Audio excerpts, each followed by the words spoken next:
Vantage, we are coming to you from New York. The election fever is over. President-elect Donald Trump is hitting the ground running. New reports say he spoke to Russia's Vladimir Putin last week. But the Kremlin says the call never happened. So why the mixed messaging?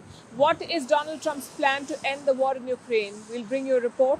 And while Putin denies the call, another world leader is bragging about it. Israel's Benjamin Netanyahu. He has spoken thrice to Donald Trump. Will these talks lead to a ceasefire in West Asia, or will it escalate the fighting? And what does Donald Trump's cabinet look like? He's made more appointments. We'll tell you who made the cut and who did not. In Bangladesh, more protests against Sheikh Hasina. Dhaka is moving Interpol to arrest the ousted Prime Minister. In Pakistan, another terror attack in Quetta. Will instability derail their economic revival plans? And Pakistan's iron brother China has unveiled a massive stimulus package. Will the $1.4 trillion bailout revive the sleeping dragon? All this and more lined up.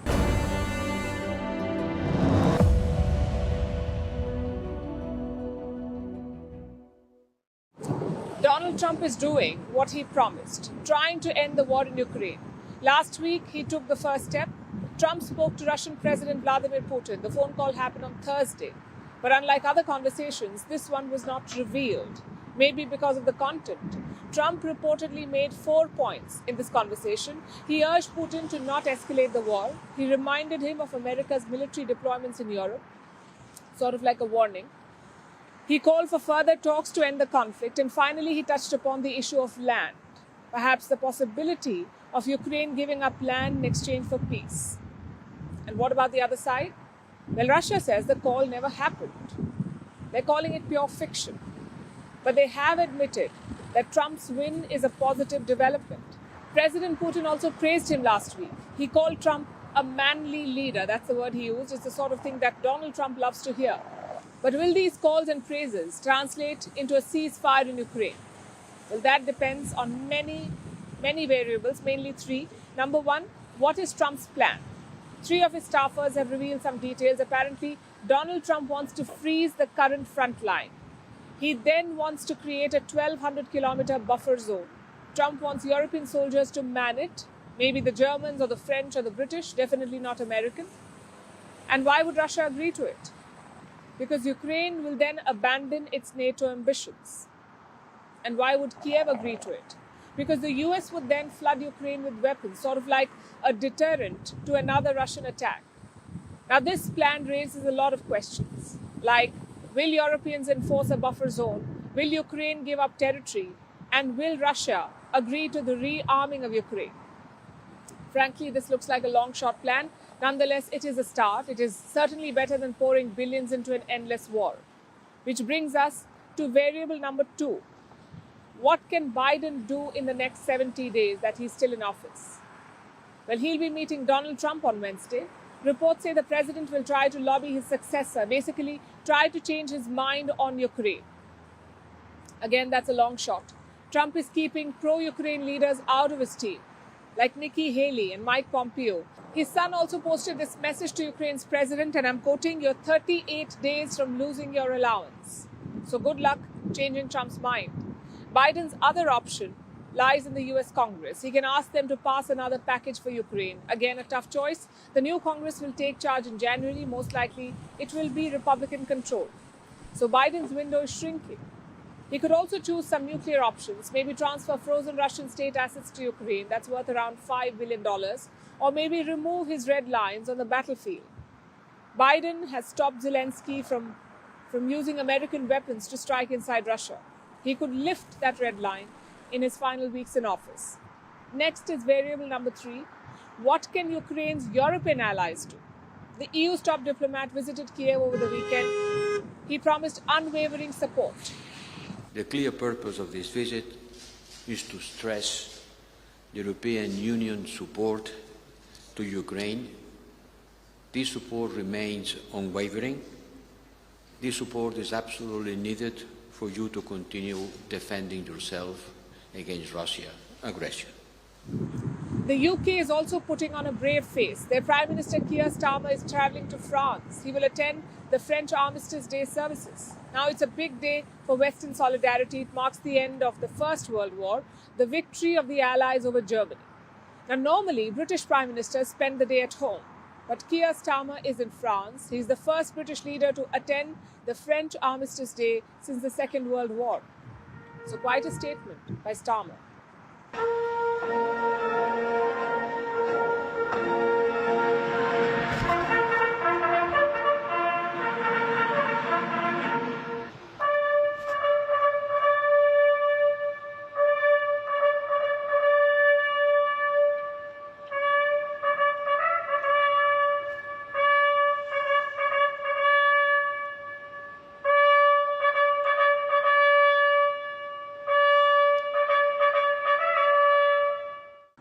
The pictures and statements are fine, but the math doesn't add up. The EU has given $131 billion to Ukraine. $131 billion, that's 27 countries put together. The US alone has given $174 billion. $174 billion. So Europe needs to find a lot of money, and they need to find it fast. Where does that leave Ukraine and Zelensky? In a very precarious situation. They're trading heavy blows with Russia. Moscow, in fact, launched around 145 drones at Ukraine. They killed 5 people and injured many more in the country's south. Kiev says these were Iran-made drones. Around 62 of these drones were shot down. The rest presumably hit. Ukraine also fired a massive barrage at Russia. Around 84 drones were fired at different regions of Russia. Even the capital Moscow was targeted. And casualties? Just a few injuries in the Moscow region, plus flights had to be diverted from 3 airports.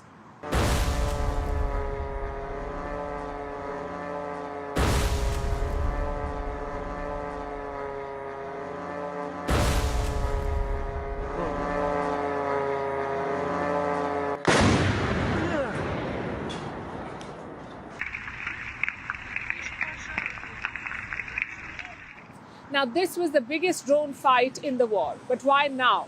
Maybe Ukraine wants to show Trump what they're capable of, that they can still win this war.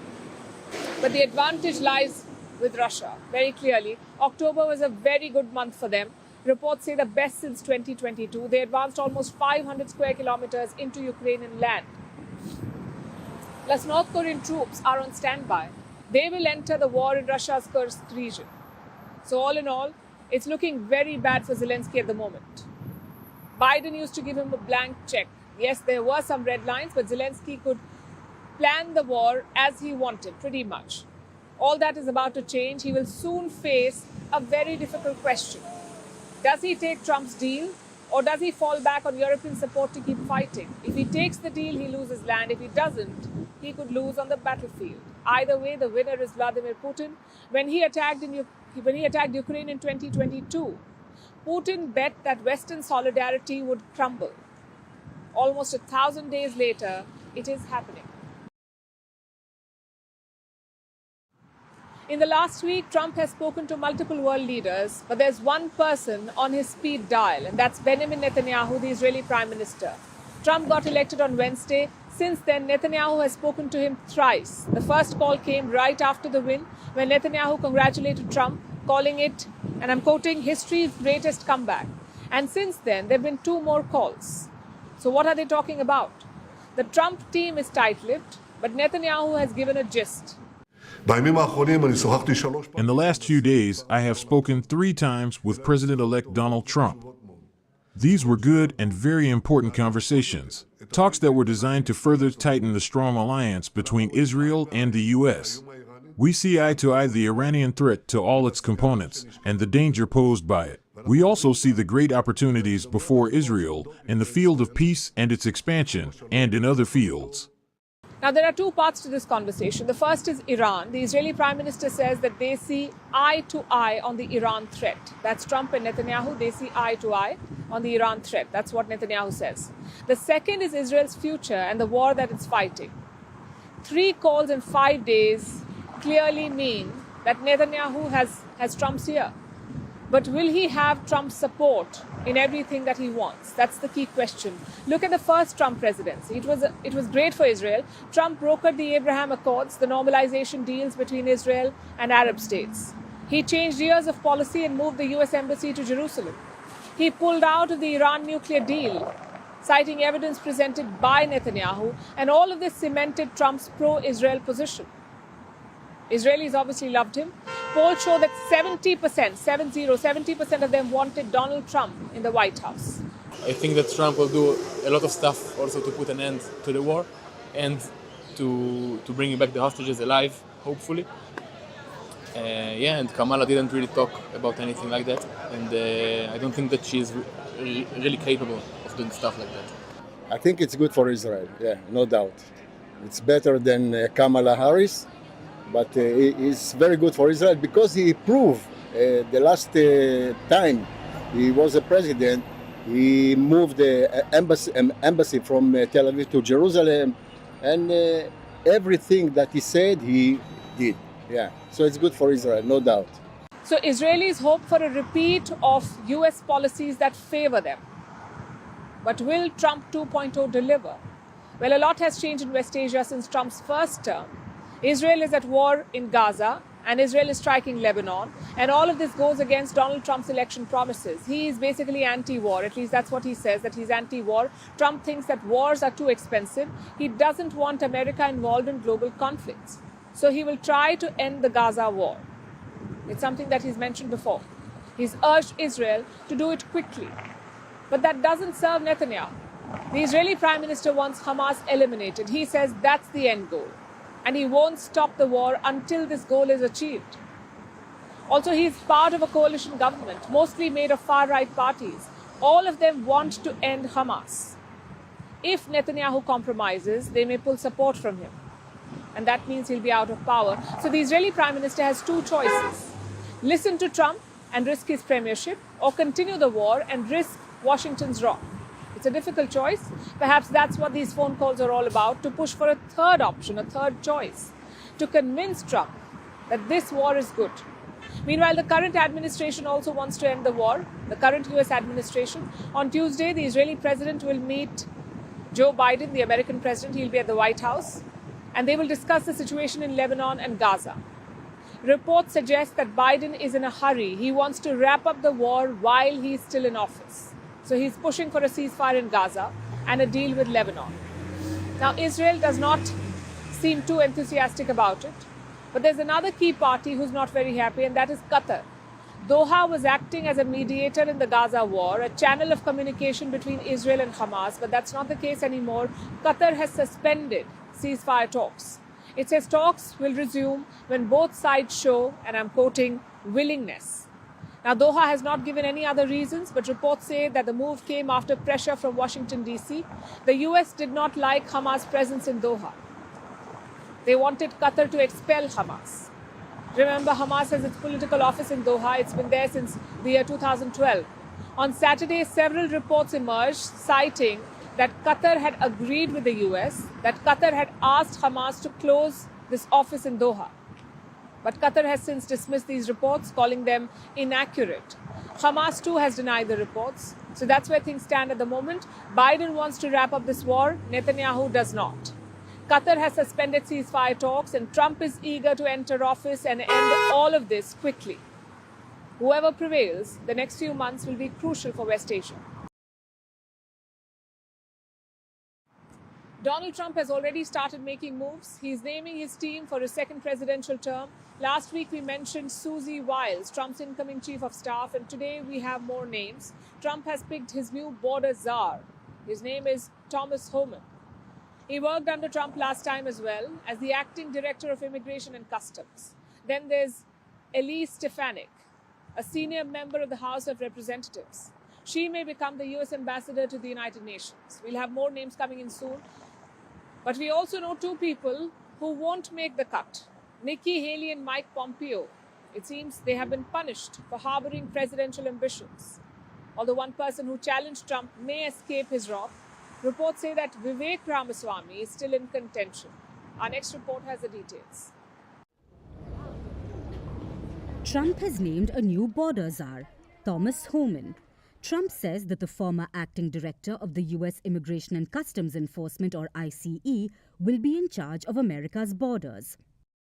Homan has worked with Trump before. Trump was the one who made him acting head of ICE, so it seems Homan will pick up where he left off. He will also be in charge of deporting illegal immigrants. Homan says he will conduct workplace raids. ICE will find illegal immigrants at their places of work, round them up and send them back to their countries of origin. So Trump's promised mass deportation drive will start from day one. Next, we have Elise Stefanik.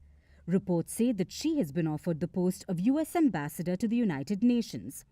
Stefanik is a Republican member of the U.S. House of Representatives. She's the chair of the House Republican Conference, making her the fourth-ranking House Republican. Stefanik has been a loyal Trump supporter, so the ambassador's post is seen as a reward for her loyalty. It's a stark contrast to what's happening to one of her predecessors, Nikki Haley. Trump appointed Haley as U.S. ambassador to the UN back in 2017. But yesterday, he put out this message. Trump politely but firmly said that Haley is out, along with another member of his first administration, Mike Pompeo.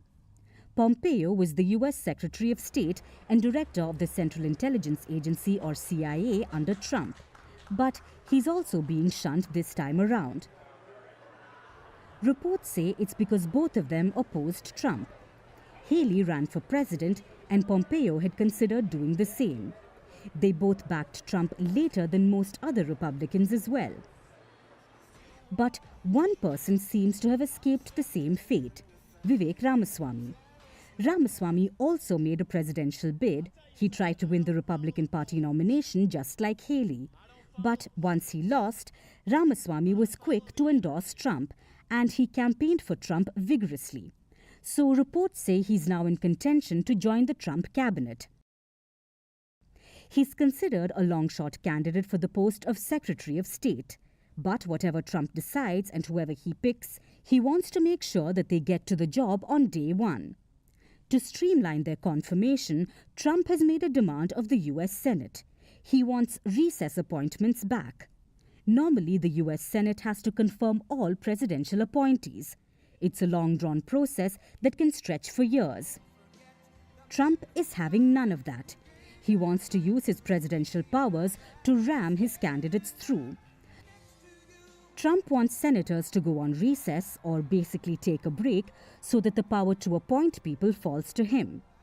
The U.S. president has this power, but the Senate hasn't allowed a president to do this for years. They just don't take long breaks anymore, so that the president can't bypass them.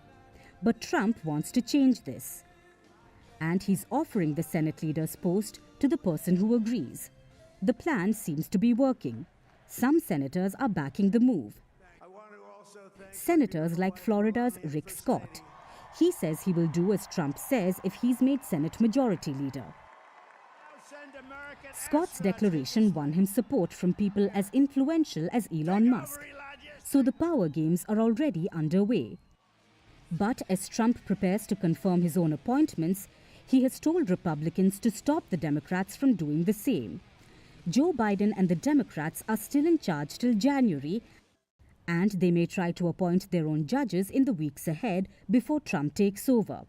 Trump has called that unacceptable. But since the Democrats currently control the Senate, they may still manage to appoint the judges and get one last victory before Trump takes over. A victory is something the Democrats desperately need right now because the bad news just hasn't stopped over the last week.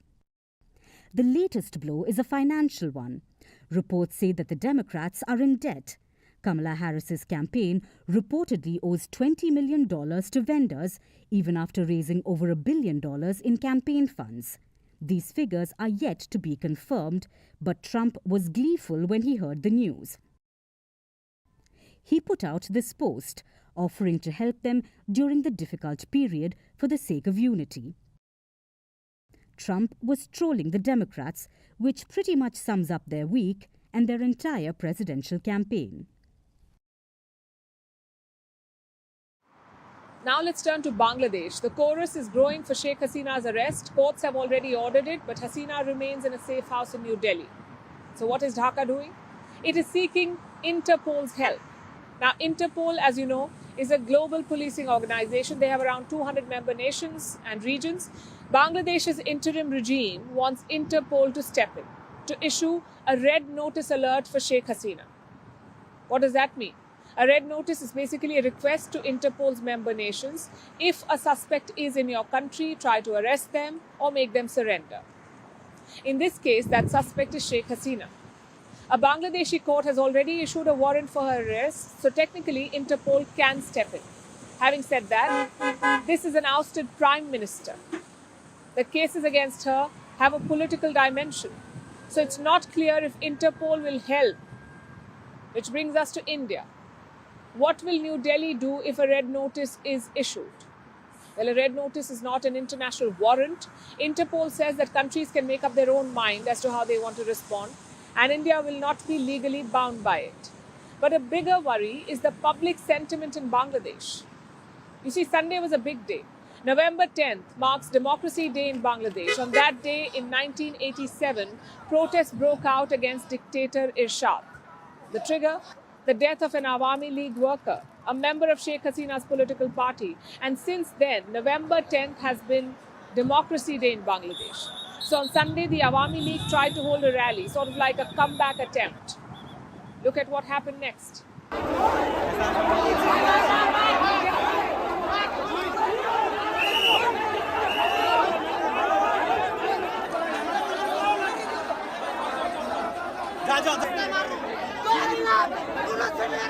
Student protesters and BNP workers flooded the streets. BNP is Bangladesh Nationalist Party, Khaleda Zia's party, one of the biggest political parties in the country. Together, they swarmed the streets of Dhaka. So the Awami League rally could not really happen. Before that, on Friday, the BNP held another rally, this one with a dark tone. It featured a woman dressed in Sheikh Hasina's attire. She was locked inside a cage. Take a look at this.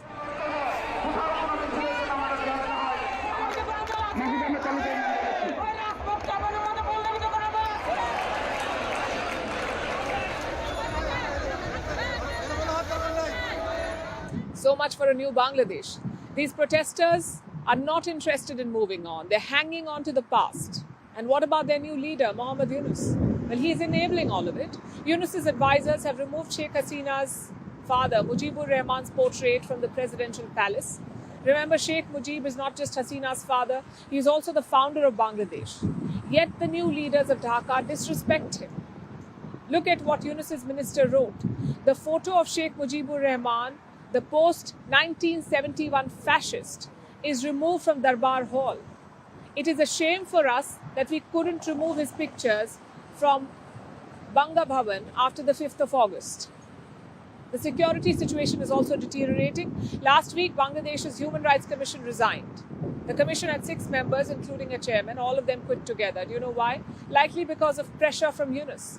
Their recent report talked about rising violence in the country. Mob attacks, rapes, beatings. This is what they mentioned in their report. And weeks later, all of them had to quit. Is this the reform that Mohammed Yunus promised? A complete realignment of Bangladesh's identity, an erasure of its past? And if so, what is the global community doing about it? Until now, Yunus had an ally in Washington, D.C., US President Joe Biden. But Trump's victory has flipped that equation. You see, Yunus is a prominent supporter of the Democrats. In 2016, he supported Hillary Clinton's campaign. His Grameen Bank donated between $100,000 and $250,000. His Grameen Research donated between $25,000 and $50,000 to the Clinton campaign. When Trump won, Yunus was heartbroken. Listen to his comments. Trump's win has hit us so hard that this morning, I could hardly speak. I lost all strength. Should I even come here? Of course, I should. We must not allow this lapse into depression. We will overcome these dark clouds. Now, you know Donald Trump, he's the sort of person who holds a grudge. We saw that after he won the 2016 election. A Bangladeshi delegation visited the US after his win, and this is what Trump asked them. Where is the microfinance guy from Dhaka? I heard he donated to see me lose. Well, that microfinance guy is now ruling Bangladesh. So will Trump put pressure on him, or will he follow Biden's policy? A lot really depends on how the transition goes. I'm sure the US security establishment has long-term plans for Dhaka, especially with respect to China and India. They will relay these plans to Trump's team. If they like it, he may stick to the policy. If not, he may ramp up the pressure. But India cannot just rely on Trump to address its concerns in Dhaka. That assumption itself is a surrender of India's influence. Our policy needs to be proactive, strong enough to protect India's interests, and soft enough to not push Dhaka into the arms of China or the US. As always, it's a tough balance. To Pakistan now, where a blast at a railway station has killed 25 people and injured many more. The blast took place in the Balochistan province. The police have called it a suicide attack. The Balochistan Liberation Army has claimed responsibility for this. It's the latest in a series of such attacks. Since the start of this year, nearly 800 people have been killed in terror attacks across Pakistan. 254 people were killed just in the month of August. Pakistan ranks fourth among the countries most affected by terrorism and arguably first in the export of it. So what explains this rise in attacks and what is Islamabad doing about it? Here's our report. It was around 8:45 a.m. local time. Passengers were waiting at a busy platform in the Quetta railway station. That's when a blast struck the station. It happened near a ticket booth when two trains were scheduled to depart. 26 people were killed, including 14 soldiers. Nearly 60 were injured. यहाँ पे गर्मियों के रहने के लिए आए थे कोटा में और अपने गांव वापस जा रहे थे जाफराबाद और यहाँ पर हम रेलवे स्टेशन पर पहुंचे जैसे ही तो धमाका हो गया और हम अस्पताल पहुंचे। एक मेरा मामू था और एक मेरा रिश्तेदार था। जैसे ही हम सुबह सवेरे उठे हैं रेलवे स्टेशन पे धमाके की खबरें चल रही थी न्यूज़ पे, तो हमें इतला मिला है कि भाई आपका मामू और दूसरा रिश्तेदार चाय पीने के लिए वॉक करने के लिए सैर व तफरी करने के लिए राइश पजीर हैं, वो रेलवे स्टेशन गए हुए। तो हमें वहाँ से मालूम हुआ कि आप लोगों का एक बंदा जख्मी है और दूसरे का मालूम नहीं हो रहा है। The police initially thought it was a bomb in the luggage, but then it turned out to be a suicide bomber. He was carrying around 6 to 8 kgs of explosives. Prime Minister Shehbaz Sharif has condemned the attackers, saying they will pay a heavy price. The Baloch Liberation Army has already claimed responsibility. It's a separatist group banned in Pakistan. The BLA seeks independence for Balochistan, and this isn't the first attack the group has been behind. In August, the BLA killed 74 people in coordinated attacks. The group targeted police stations, railway lines and highways. It also opposes China-led projects in the region, including a port and a gold and copper mine. It has repeatedly attacked Chinese projects, even killing several Chinese nationals. But it's not the only group Pakistan is worried about. The bulk of the attacks have targeted two provinces, Balochistan in the southwest and Khyber Pakhtunkhwa in the northwest. The BLA is behind most of the attacks in Balochistan, but in Khyber Pakhtunkhwa, it's the TTP, the Tehreek-e-Taliban Pakistan. In 2022, the TTP ended its ceasefire with Islamabad, and that has resulted in a rapid escalation of terror. For nearly 2 years, the TTP has conducted multiple attacks, killing several people and injuring hundreds. So Pakistan has a terror problem, and it has tried to counter it. In the month of June, Islamabad launched a nationwide anti-terror campaign. It was called Operation Azm-e-Ishtikam, but that hasn't helped. In the first 8 months of 2024, nearly 800 people were killed in terror attacks. Over 700 have been injured. So there's been a drastic spike in attacks, and it comes as the country's economy continues to weaken. In July, Islamabad secured a $7 billion debt relief package from the IMF, that's the International Monetary Fund, but that could be at risk.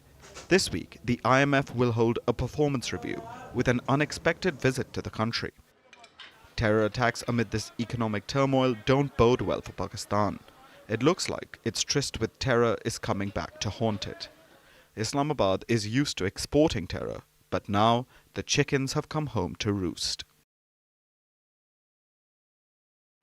Our next story is about China. The country is gearing up to face economic headwinds. Growth is already slow. China still hasn't completely recovered from the Wuhan virus pandemic and the subsequent collapse of their property sector. But Beijing is expecting another blow soon in the form of a Donald Trump presidency in the US. Trump has vowed to put tariffs on Chinese goods. That's basically a tax on Chinese imports. And these tariffs, he says, could go up to 60%, as high as 60%, meaning Chinese goods will become very expensive for Americans, and so their demand will go down.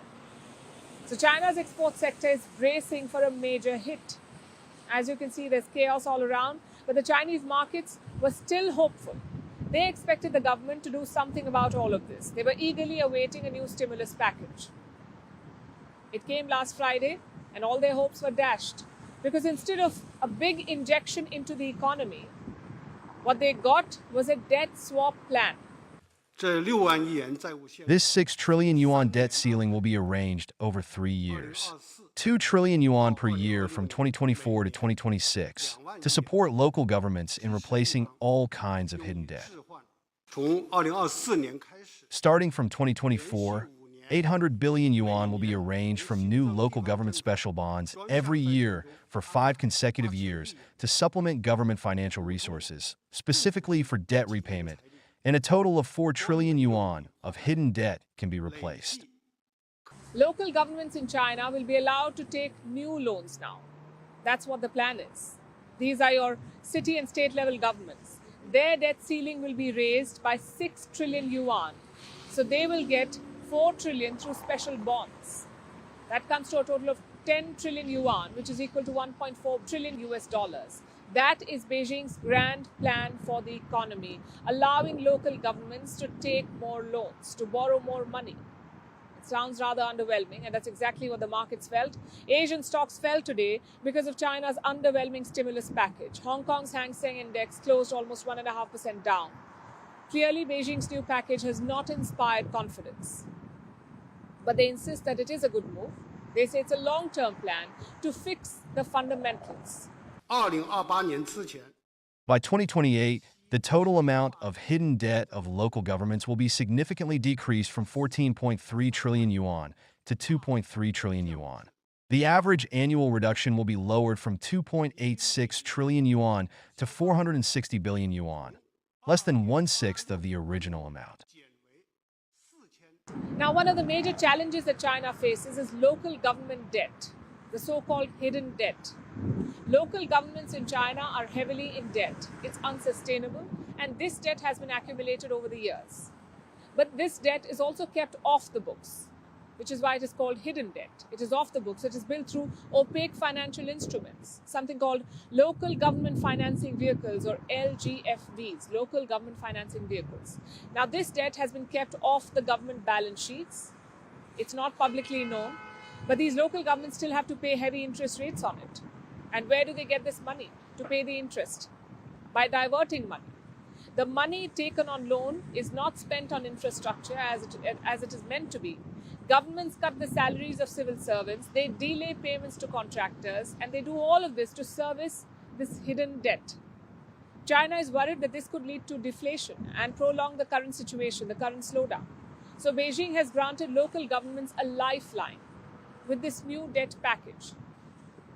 Now the local governments can swap their hidden debt for the normal kind. They'll get the normal debt with lower interest rates. That's the debt package in a nutshell. And China insists that this is a great move. But here's the problem with that. Beijing says its hidden debt comes up to about 14 trillion yuan. But the International Monetary Fund puts it at 60 trillion. 14 to 60, look at the gap. It sounds like Beijing is trying to downplay the problem. And even if we assume that China's figures are not fudged, which is a big assumption, the relief amount is still not enough. $1.4 trillion will be spent over 5 years. It is a slow fix. It's not an urgent stimulus, which is why the markets are disappointed. But Beijing has a reason for keeping the purse strings tight. As I mentioned earlier, a trade war may erupt soon. No one knows what will happen when Trump takes office, and his tariffs would be a major blow to China. So maybe they're just saving up for the big fight ahead. Now let's turn our attention to Haiti, a small Caribbean nation which is home to about 11 million people, as well as gang violence, mass displacement, hunger, and worsening political turmoil. Haiti's last president was murdered in 2021. Their previous prime minister was ousted in April this year. So in the month of May, an interim prime minister was hired. Former civil servant Gary Conille. He was supposed to pave the way for presidential elections next year and in the process also bring some stability in the country. But just 6 months later, he too has been ousted. He is being replaced by a businessman called Alex Didier Fils-Aimé. So who is this man? Why is he the new prime minister? And is this a sign of more political mayhem in Haiti? Here's a report. Haiti is no stranger to chronic political instability. But now it has plunged deeper into a constitutional crisis. Its prime minister has been fired and the owner of a chain of dry cleaners is all set to take his position. To understand what happened, let's discuss the Caribbean nation's political landscape. There are no democratically elected officials in Haiti. Haiti's last president, Jovenel Moïse, was murdered in July 2021. No elections have been held since then. The previous Prime Minister, Ariel Henry, was ousted in April this year when a coalition of gangs took over the capital of Port-au-Prince and fueled violence, acute hunger and mass displacement. So a transitional council was established in April. It was tasked with a crucial job, choosing Haiti's next Prime Minister in the hopes that it would quell turmoil in the nation. And in May, Gary Conille was appointed as the interim Prime Minister. He is a long-time civil servant who has worked with the United Nations. He has been removed from traditional party politics. He hadn't lived in Haiti for more than a decade. He was considered a favorite of the international community. So he was seen as the obvious choice to restore stability. Yet his appointment did anything but that. The council has long been at odds with Conille. Gangs have ramped up attacks in recent weeks, exacerbating the situation. And now, just 6 months after his appointment, Conille has been dismissed. He's being replaced with Alex Didier Fils-Aimé. Fils-Aimé is a prominent businessman and the former president of Haiti's Chamber of Commerce and Industry. And now, he will take Conille's seat in a move which experts call a politically motivated coup. They have questioned the legal authority of the council to take this step. In Haiti, only the parliament has the authority to fire a prime minister. So Conille says that the move lacks legitimacy and claims that it amounts to nothing more than a maneuver that further weakens Haiti and seriously compromises chances of overcoming the crisis. So what is the ousted prime minister going to do about it? Conille intends to challenge any illegal action motivated by narrow political interests. In short, he doesn't plan on going easily. But at this point, there's not much Conille or Haiti can do except to brace themselves for what is about to come. Because in all likelihood, this move will worsen the political turmoil in Haiti, where half the population faces acute hunger, more than 700,000 people have fled their homes, and the police are outmatched and outgunned by gangs who already control 85% of the capital. So, this latest move will only breed more instability and mayhem in Haiti. Our next story is about Africa and Russia. President Vladimir Putin is making another play for the continent. He just held a summit in the resort town of Sochi. Russia invited ministers and business leaders from several African nations. They held talks with their Russian counterparts and worked on new deals. Moscow is calling the summit a major win. They say it has dashed Western plans to isolate Russia, and Putin is not done yet. He plans to deepen the relationship with Africa. He has promised to provide total support to Russia's friends in the continent. Here's our report. Russia is courting Africa. A summit took place over the weekend, the Russia-Africa Partnership Forum. It was held in the Russian city of Sochi. It's a resort town on the Black Sea. That is where Russia laid out the red carpet for ministers and business delegations from Africa. Russia's foreign minister, Sergei Lavrov, was in charge of the summit, and yesterday he conveyed President Vladimir Putin's words to his audience. I would like to reiterate that our country will continue to provide total support to our African friends in different sectors, ensuring sustainable development, the struggle against terrorism and extremism, combating epidemics, food problems, and the consequences of natural disasters. Putin has promised that he will continue to provide total support to Russia's friends in Africa. And Russia does have a lot of friends there. Let's look at the Sahel states first. Mali, Burkina Faso and Niger. These three nations saw military coups recently. They are now ruled by military juntas. The juntas have shunned their traditional partnership with their former colonial overlord, France. Instead, they have all turned to Russia for support. And today, Africans and Burkinabes are rediscovering Russia as a world power, as a partner we can work with. From now on, we're not going to take our instructions from Paris, Washington, or anywhere else. We want respectful partnerships, sincere partnerships, win-win partnerships. Respect and a win-win partnership. That is what the Sahel states want, and that is why they have turned to Russia. Moscow has soldiers in these countries, mercenaries who are helping them fight against religious extremists. France, the US and other Western nations had partnered with the Sahel states before the coups. But the juntas believed that the West wasn't doing enough, which is why they turned to Russia. And there's an additional advantage. Moscow isn't the type to lecture any government, whereas the West is known for its sermons. So it's clear who the Sahel juntas prefer. And it isn't just them. Yeah, Russia, it's a good country for us. Besides that, President Putin, he understands the Africans. He is pro-us, pro-Africans. So this is why I personally align with the Russians. Lesotho, Nigeria, Ethiopia, multiple Central African states. All of them sent their delegations to Sochi. They are all keen to work with Russia. This is a diplomatic win for Vladimir Putin. Ever since the war in Ukraine began, the West has been trying to isolate Russia, but it clearly hasn't succeeded. This weekend's event was the second high-profile summit hosted by Russia in a month. Putin held the BRICS summit in late October in the city of Kazan. And now we have this Russia-Africa Partnership Forum in Sochi. Both events catered to the global south. They were a way for Russia to try and reshape the current world order and pitch for a multipolar world instead of one dominated by the West. And by the looks of it, Moscow is well on its way to doing that. Now let's talk about the US chip maker Intel. This has been a difficult year for the company. Intel has not been able to catch up with its competitors. Its sales are plummeting, revenue is down. So Intel has axed 15,000 positions globally. It has fired 15,000 people. That's about 15% of its workforce. Understandably, people are not happy. Employee morale has taken a hit. So Intel has come up with a brilliant idea. They are introducing free tea and coffee in their offices to boost morale.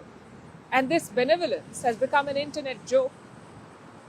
So what are some of the other bizarre morale boosters in companies, and do they even work? Here's a report. Once a Silicon Valley leader, now fallen from grace. We are talking about US chipmaker Intel.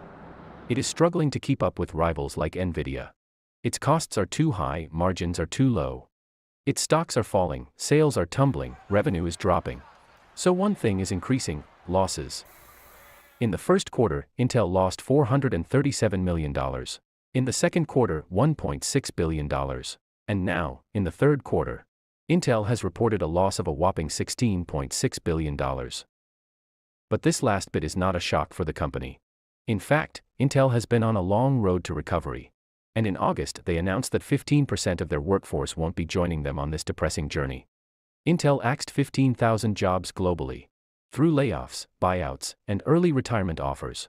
This was a major part of cost-cutting measures at the company to slash $10 billion in expenses. But some other steps were taken as well, like ending corporate funding for mobile phone plans of employees, grounding air shuttles that flew workers between offices, and cutting complimentary tea, coffee, and fruits in offices. So after the announcements, Intel workers arrived to find empty seats and emptier kitchens. Do you know what's worse than losing your friends at work? Losing access to caffeine. So employee morale took a dive. A company full of math and science genuices. And no one planned for this emotional crisis. Months later, amid ongoing layoffs, Intel has found its emotional quota. No, they will not be bringing people back. They want to bring tea and coffee back to make the remaining employees feel better. But only that, no fruits, still. So this benevolence has turned Intel into internet's favorite joke. People are appreciating this massive bonus, calling it an addition to unlocked washrooms at work. But Intel is not an isolated case. Many companies have strange morale-boosting tactics. In 2022, Meta tried to boost morale with new slogans at work. Like this one, Meta. Metamates. Me. Meaning, employees are expected to prioritize Meta, followed by their colleagues or metamates, and then themselves. Last year, a Chinese firm asked their female employees to put makeup at work to motivate their male colleagues. While some companies are outright crass, others want to be loud. This year, during an internal event, consulting giant McKinsey blasted Eminem and Bob Marley music, hoping that it pumps up disgruntled partners. But once in a blue moon, some companies get it right. Like the Japanese tech company, Note, that has employed felines. Netflix, that has introduced an unlimited vacation policy. And this company in India's city of Chennai, which has gifted 28 cars to its employees to boost their morale. Now, only one thing could top this, like maybe reintroducing fruits at Intel offices.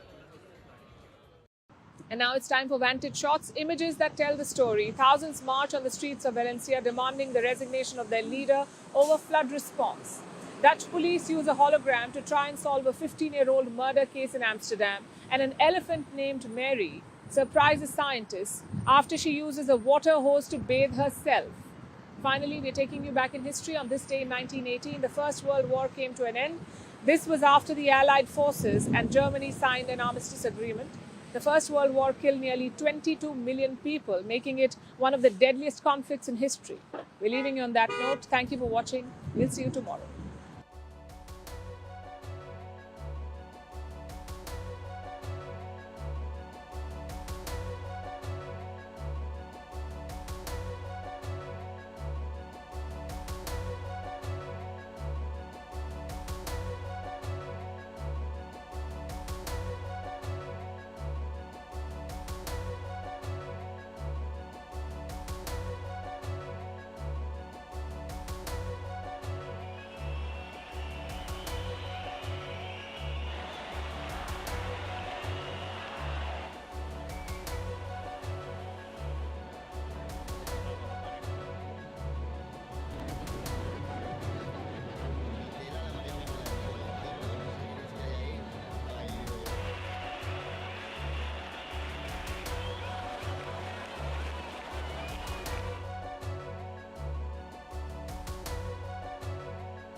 From impeachments to inaugurations, if it's a political story, we are on the scene. If it's breaking news, we're live with the latest coverage. From the White House, the State Department, and Capitol Hill, we know the issues, but above all, we know the players to bring you the latest in-depth analysis on all the key stories that we're covering. I'm Eric Ham. Join me from Washington here on Firstpost America.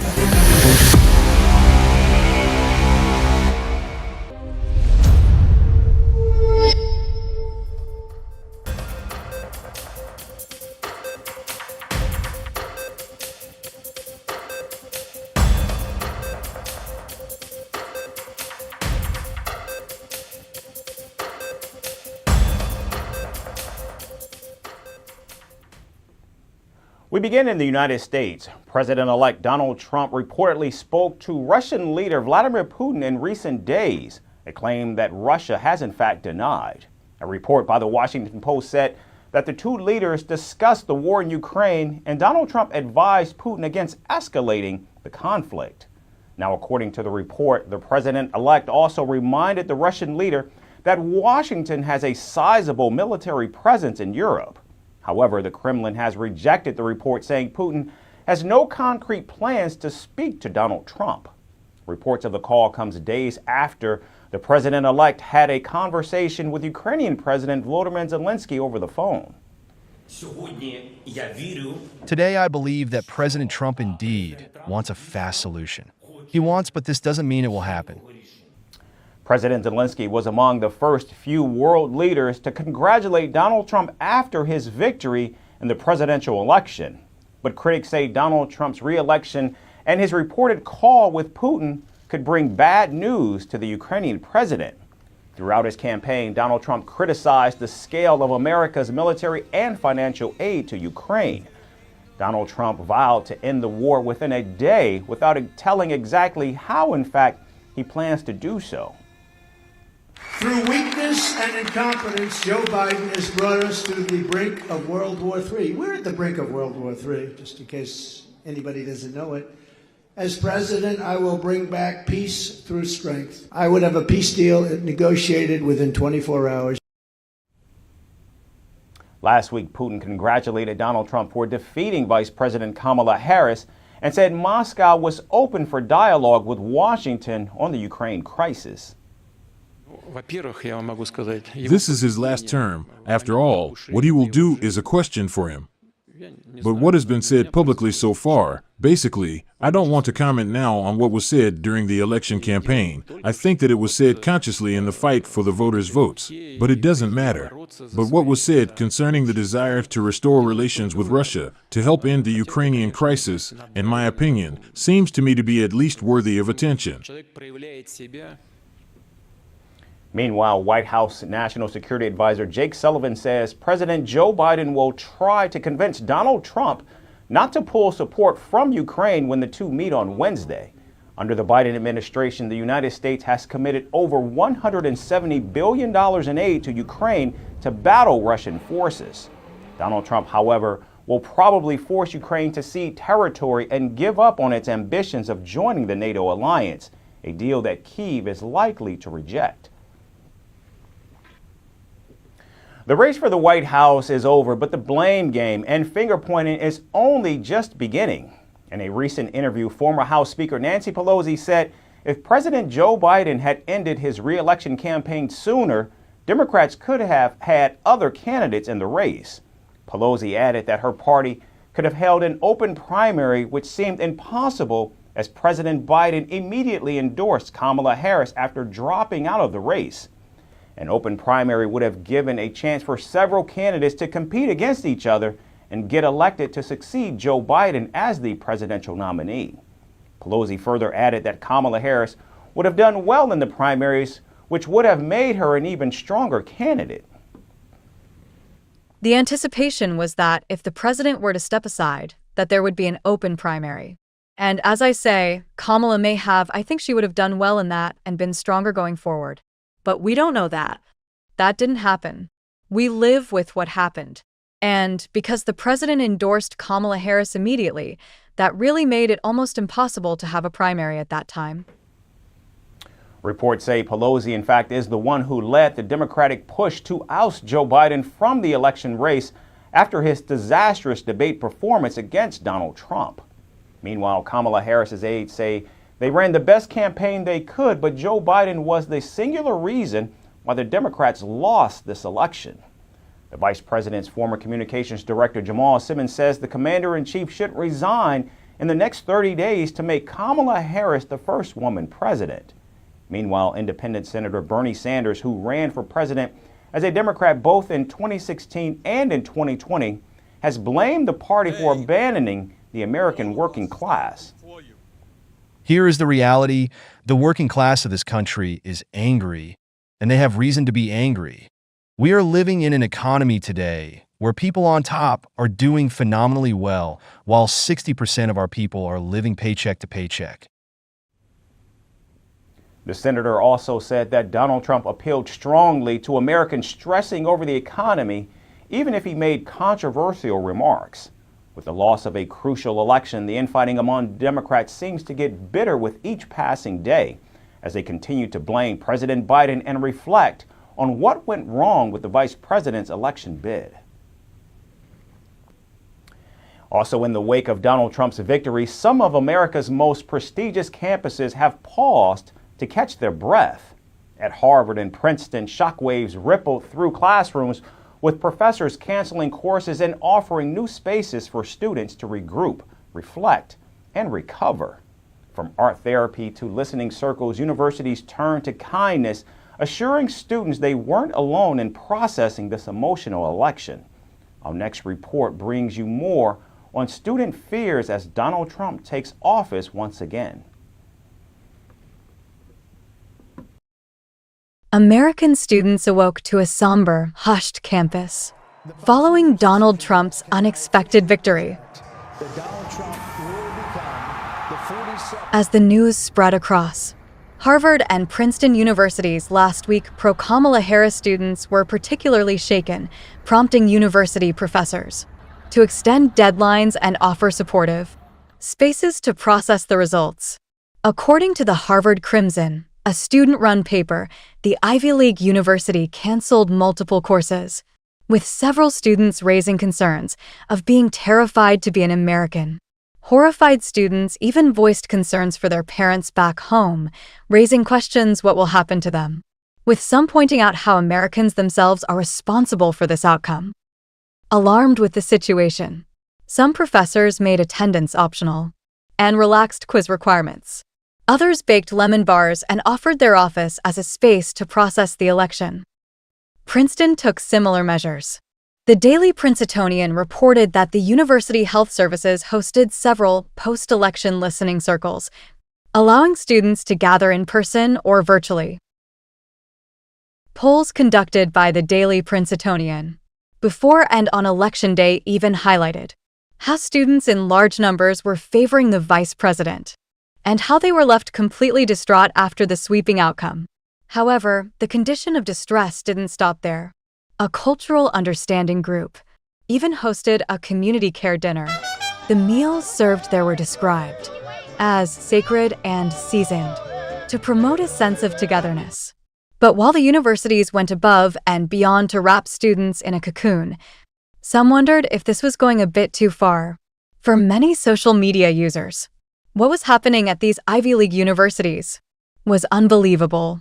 From calling Harvard a cesspool of anti-Semitism to calling students crybabies, the internet exploded to defame the elite graduates.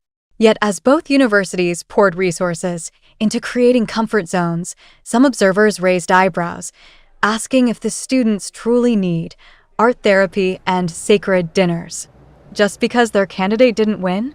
With an uncertain political future ahead, will Harvard and Princeton's young intellectuals buckle up, or will they always expect a safe space every time life throws them an outcome that doesn't fit their bubble? And now to the war in Europe. Russia has assembled a force of 50,000 soldiers, including around 10,000 from North Korea, to carry out an assault on the Ukrainian positions in the Kursk region. Ukrainian President Volodymyr Zelensky publicly warned of North Korea's involvement last month and slammed China for zero response to the North Korean development. The information I have received recently, the Russian Federation discussed this issue with the West and confirmed that yes, there are military personnel from North Korea who will fight against Ukraine. I'm surprised by this silence out of China, honestly. I cannot say China is on our side, but China is one of the security guarantors in your region. At least this is what we have believed. And now, there is silence. According to the New York Times, the North Korean troops are being deployed in an attempt to retake areas that Ukraine captured in an August raid. While Ukraine had success at first, Russian forces have regained ground in the Kursk and Belgorod provinces and continue to make gains in eastern Ukraine. A Ukrainian commander told CNN that North Korean troops were taking part in direct combat operations, and among the personnel were specialist artillerymen and snipers. Meanwhile, air raid sirens blared across Ukraine, including Kyiv, as Russia launched a massive bombing operation.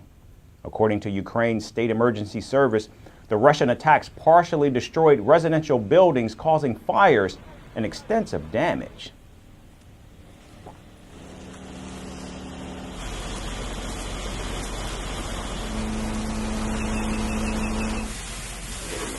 How was it? It was scary. I heard the sound of the drone. Then the sound faded and then it hit this house. I was thrown to the ground with a blast wave. It was all in a mere second. The involvement of North Korean troops in Ukraine raises tensions in Europe significantly, marking the first time a third country is directly putting boots on the ground. South Korea says it will in fact send a military delegation to Ukraine to gather intelligence on North Korean troop movement. Meanwhile, NATO members are concerned that the Russia-Ukraine war will slowly see Putin's allies, particularly North Korea and China, participating more actively going forward. And finally, from the United Kingdom, Prime Minister Keir Starmer's Diwali reception at 10 Downing Street was intended to celebrate the Hindu festival.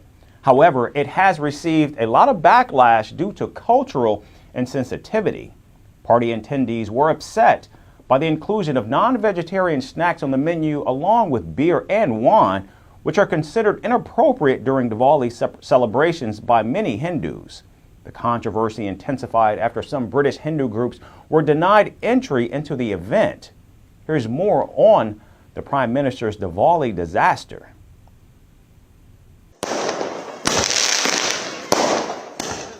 This year, Diwali wasn't just a celebration of lights in India, it became a global event, making its mark in various parts of the world.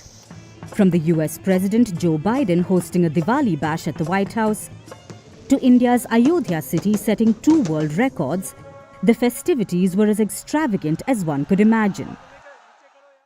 However, amidst the grand celebrations, one event in particular became the center of controversy. The United Kingdom's Prime Minister Keir Starmer's Diwali reception. A party that should have left people full of joy, both in their hearts and stomachs, instead left many fuming and disillusioned. Held at 10 Downing Street in London, Starmer's Diwali reception was meant to honour the Hindu festival and bring people together. Unfortunately, it turned into a disaster after some British Hindus raised complaints about the menu. Among the offerings were non-vegetarian snacks and alcohol. Choices that are a significant cultural and religious no-go for many Hindus, especially during religious observances. One can only wonder how Starmer missed the memo on this, as he clearly failed to consider the core values of the festival he was supposedly celebrating. While Starmer did make an effort to create a homely atmosphere, complete with traditional earthen lamps symbolizing the victory of good over evil and performances of Indian dance, it all fell apart when cultural insensitivity took center stage.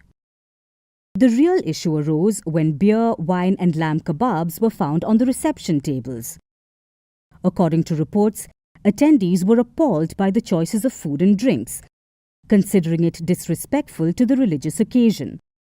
This quickly branded the British Prime Minister as someone lacking a basic understanding of cultural traditions. Insight UK, a social movement in the country, expressed their dismay on Instagram, calling out the appalling lack of understanding of the cultural significance of Diwali. This sparked a social media storm, with users criticizing Starmer left, right and centre. And honestly, who could blame them? How can a nation's Prime Minister host a religious celebration without understanding the very traditions he's supposed to be honouring? It feels like nothing short of hypocrisy. This isn't the first time Diwali has been celebrated at 10 Downing Street. In fact, the tradition dates back to 2009, when then Prime Minister Gordon Brown began the practice. Prime Minister Keir Starmer's Diwali reception was a glaring misstep that revealed a fundamental lack of cultural sensitivity. What should have been an opportunity to honour a vibrant and cherished tradition instead became an embarrassing affair that sparked outrage. After all, it's more than just a photo op or a stage for performances. That does it for us today. Thanks everyone for tuning in. We look forward to seeing you right back here again tomorrow. Thanks again for watching.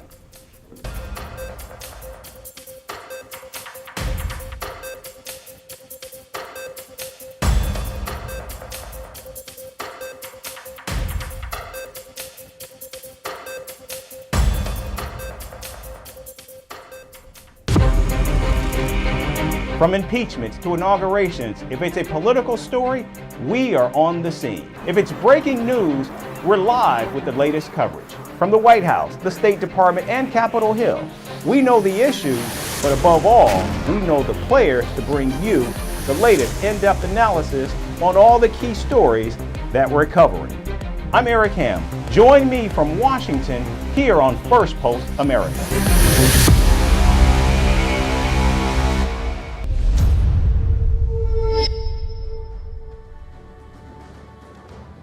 Hello and welcome to Firstpost Africa, where we get you the top stories from the continent and from across the world. I'm Alison Lagrange, coming to you live from Durban, South Africa.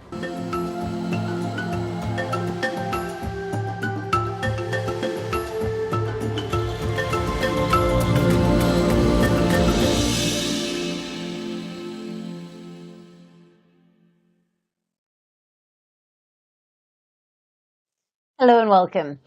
Let's take a look at our top story. Our focus for today is Mauritius. Our Prime Minister of the Indian Ocean island nation of Mauritius, Pravin Kumar Jugnauth, has conceded defeat in the general elections that were held on Sunday. Reports suggest, while speaking to journalists on Monday, he said that his party, the Alliance Le Peuple Coalition, was headed for a big defeat in the elections, and that the Mauritian people had chosen another team to lead the country. The island country had conducted polls to elect a new parliament just yesterday. The polls saw over 1 million people cast their votes for the unicameral National Assembly, which has a total of 70 seats. Our Prime Minister, Pravin Jugnauth, who belongs to the Militant Socialist Movement, or the MSM, was in a tight contest with his main opposition rival, Navin Ramgoolam, from the Alliance of Change Coalition Party. And both the leaders had said on Sunday that their political blocs had triumphed in the legislative poll. Even though the opposition has caused much trouble to destabilize the voting period, I am confident that I will be victorious. I will spend the rest of the day visiting the voting stations in my constituency. Very pleased. Because of the bad weather, the number of voters was very low, but it started to pick up later in the day. As I said, we're going to celebrate a great victory. However, as counting of the ballots began on Monday, initial trends showcased that the opposition was heading toward forming a majority in the National Assembly. While the final results have yet to be officially released, reports suggest that opposition's Navin Ramgoolam is poised to take over. This meaning he will take over the post of Prime Minister for the third time as the head of his Alliance of Change coalition. The opposition coalition also includes the Linoleum Reform Alliance, whose leaders, Nando Bora and Rashi Badian, who reportedly plan to alternate as prime ministers. However, that arrangement is based only on reports, and only the final results will dictate how the opposition will govern the country. Now, the Prime Minister's decision to concede comes after several controversies erupted in the lead-up to the elections in Mauritius. The 2024 general elections were clouded by a wiretapping scandal that erupted just last month and saw secretly recorded phone calls of politicians, diplomats and journalists being leaked online. Seeking to keep a lid on the scandal, the authorities announced a social media ban until after the election, before making an embarrassing climb down in the face of opposition and media outrage. The scandal dented the Pravin Jugnauth-led government's historic deal and milestone last month, in which the former colonizer Britain relinquished sovereignty of the remote Chagos Islands to Mauritius, following a long-running legal dispute. Now, while Mauritius has been considered a successful story in Africa for its relatively stable democracy, concerns around the state of the country had also begun to emerge ahead of the elections. Mauritius had forecast 6.5% economic growth this year, compared with 7% last year. But reports suggest that many voters were not feeling the economic benefits of that growth.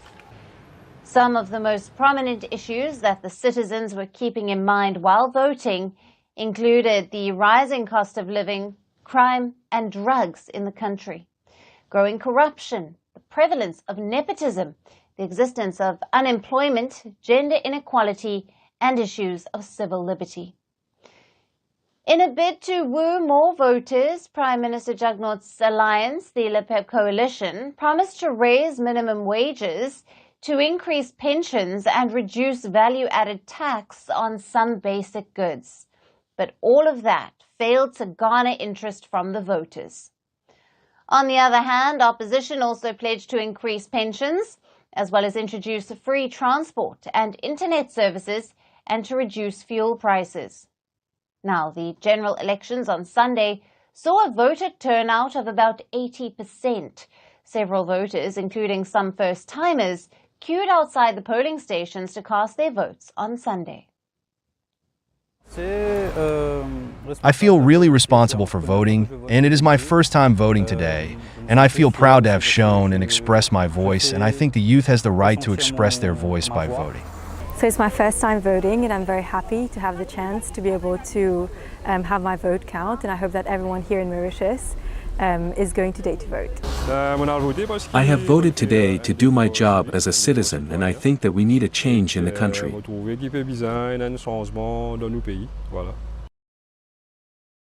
Yet reports suggest that police had to be stationed in polling stations across Mauritius to ensure the security of the vote, while a number of international observers, including the African Union, monitored the electoral process. But despite that, several incidents of unrest were reported. Some officials were assaulted in a constituency near the capital city of Port Louis, according to reports. Now, this prompted several leaders, including Prime Minister Jugnauth and opposition Navin Ramgoolam, to call for calm and peace during the counting of votes on Monday.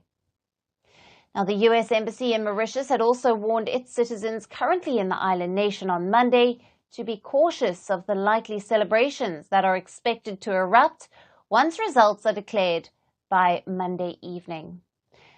But with Prime Minister Pravin Jugnauth losing the Iron Throne of Mauritius, it is yet to be seen how the new Prime Minister handles his predecessor's legacy and handles the cost of living crisis that has gripped the island country. To discuss more on this, we have with us Ruqaiya Kassanali, a political analyst who is joining us live from Mauritius. Thank you for being with us on this broadcast. Thank you for having me, and thank you for the background story, which provides an interesting context to Mauritius. Is a very interesting country. Yet, although it's small, it's very complex in terms of its political sort of setup. As we speak now, results have not been yet made official, although the outgoing prime minister has conceded defeat and saying that it's going to be a big defeat on his alliance. And what's important is that this particular outgoing government has been in power for 10 good years, the Mouvement Socialiste Militant. They came to power in December 2014. And I think what is interesting to note, and I think it was highlighted in your report, that this particular government, outgoing government, has been rocked by a number of scandals, corruption, nepotism, but more importantly, we've seen the backsliding in terms of democratic backsliding of the island, once known as the democratic lighthouse in Africa. Today, it moved away from its liberal democracy status in 2014, and today it is identified and classified as an electoral autocracy.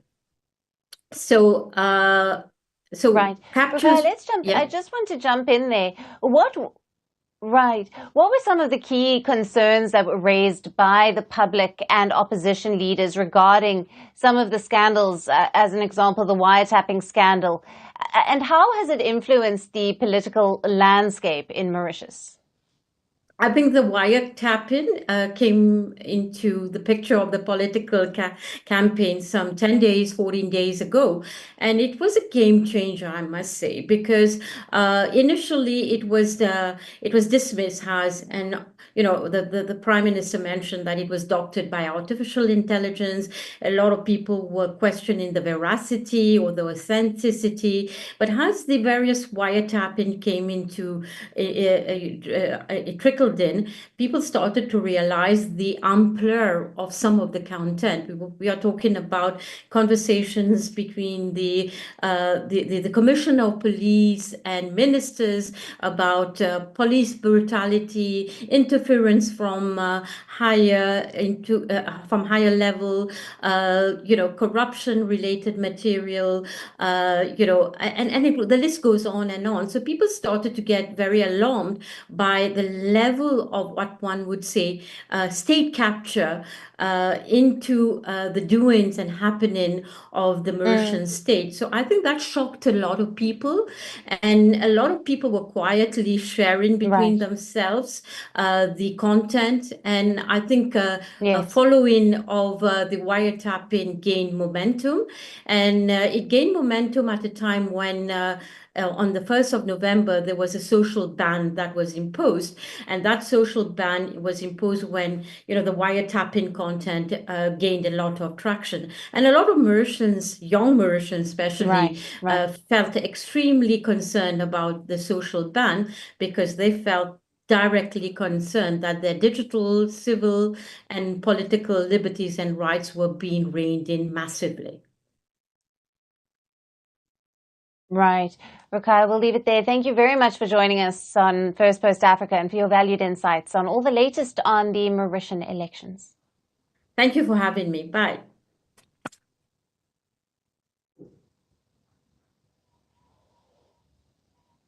Shifting focus to Morocco in North Africa, where a debate is ongoing over the Israel-Hamas war. It's about the religious sermons that talk about the war.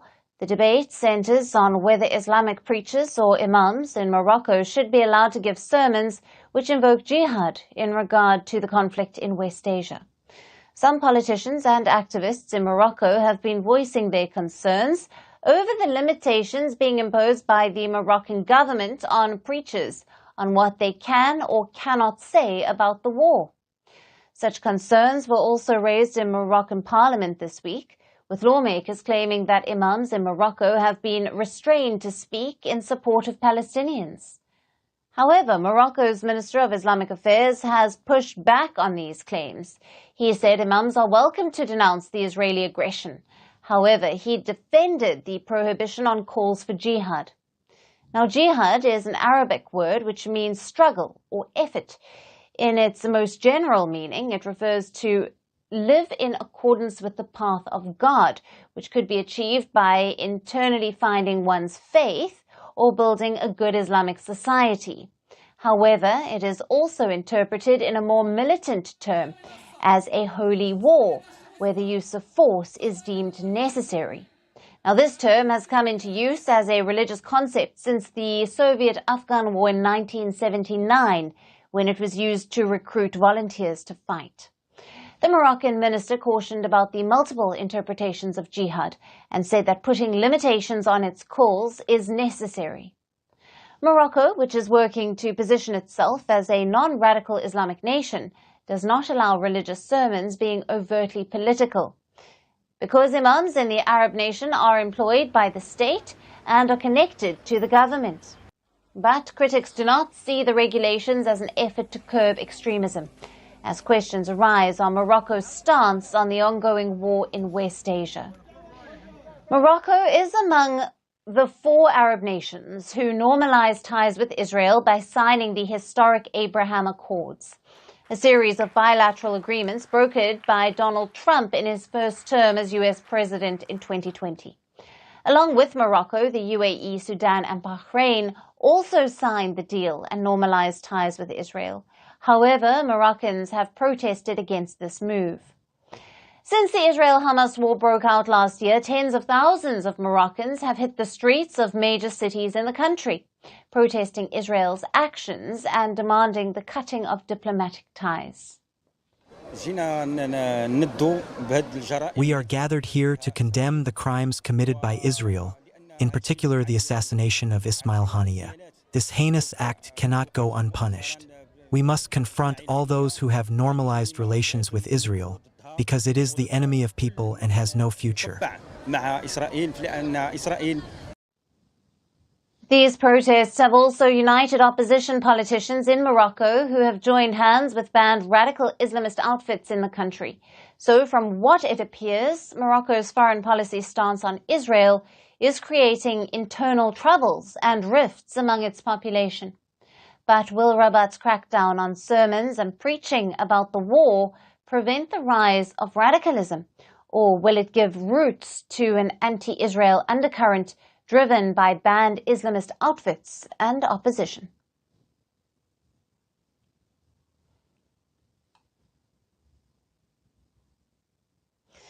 Moving on to Ghana in West Africa. The country will hold presidential elections next month, and ahead of it, the 80-year-old outgoing president is facing a storm of criticism for revealing a giant golden statue, and the statue is of nobody else but himself. Now, Ghana's president, Nana Akufo-Addo, who will be standing down in January after 2 terms in power, unveiled a statue of himself during a tour of the country's western region. The statue has not been erected by the president himself, but its construction was ordered by the western region's minister, who calls it a way to thank the president for the work that he has done in the last 8 years. The president himself boasts of fulfilling around 80% of his promises to Ghanaians. But for the Ghana public, it is not enough of an achievement for the president to unveil a statue of himself. And social media is now flooded with posts mocking and criticizing the move. Now, many are seeing the outgoing president's unveiling of the statue as a way of self-glorification, and some are questioning the importance of the statue when several key projects remain incomplete. Many are also highlighting the dwindling state of the economy in the country. Opposition leaders have also joined in, with some saying that people of Western region deserve better than the self-serving displays. So many in Ghana are calling for the statue to be pulled down after the president leaves office.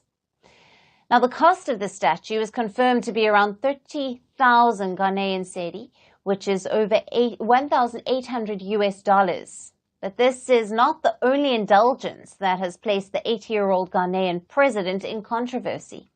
His pet project has sparked a major row in Ghana. The project is to build a national cathedral in the capital of Accra. It's a multi-denominational monumental undertaking to house religious services and state events. Its estimated cost, a whopping $400 million. When President Akufo-Addo won the 2016 elections, he pledged to build the site in the glory and honor of God, who he said was gracious enough to grant him victory. But Ghana's economy could not meet the president's aspirations. The country had to raise money in order to fund the project. So far, around $58 million have been pumped into the project. And this is what the president's aspirations for the project look like. And this is what it looks like today. Now, it's a massive hole surrounded by wild plants in the heart of Accra. This hole has collected so much water that the opposition calls it the world's most expensive swimming pool. The project is currently stalled due to a lack of funds, and its incomplete status is once again being highlighted amid the statue row. While the outgoing president is praised for some of his developmental steps, like building infrastructure and scrapping secondary school fees, he has had his fair share of challenges and controversies. He is also accused by the opposition for looting of state lands, among other corruption allegations. This is one among the many cases where African leaders are being accused of leading a luxurious life, while people in their country face multiple challenges. Some are deemed as flying presidents, while some are accused of vacationing to fix the economy. And the misplaced priorities of African leaders continues to bring such headlines from the region.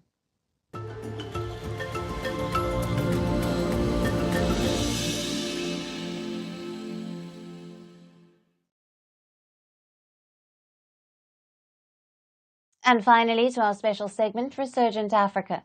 Amid the coups and the crises, there are many positive stories from Africa that often get overlooked, but not on this show. In Mali, activist and playwright Olivia Ouedraogo is challenging the culture of silence surrounding sexual violence with her powerful play Queen.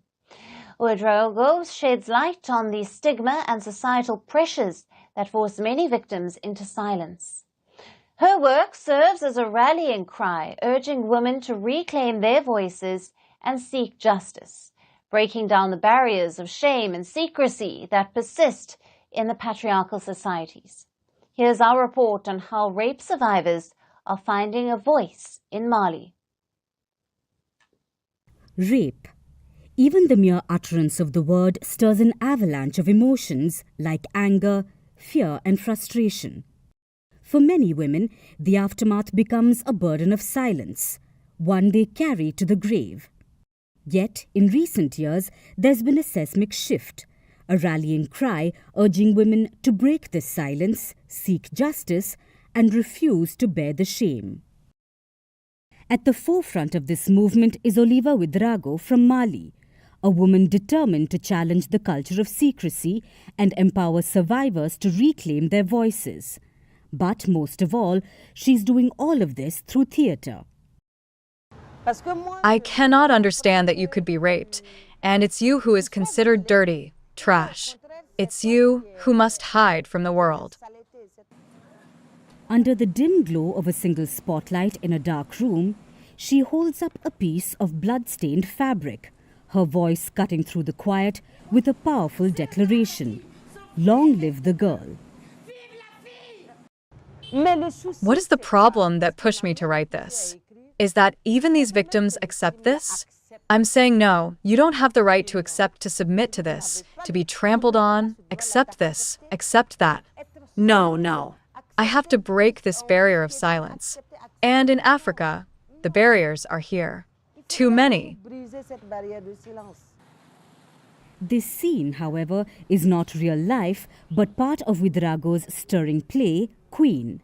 She tells the haunting story of a young girl raped by her stepfather on his wedding night.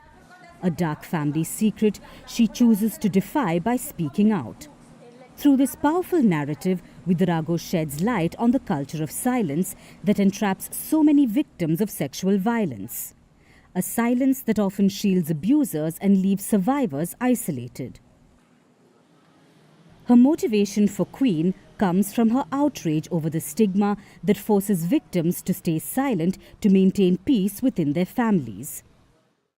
Why did I propose this play here?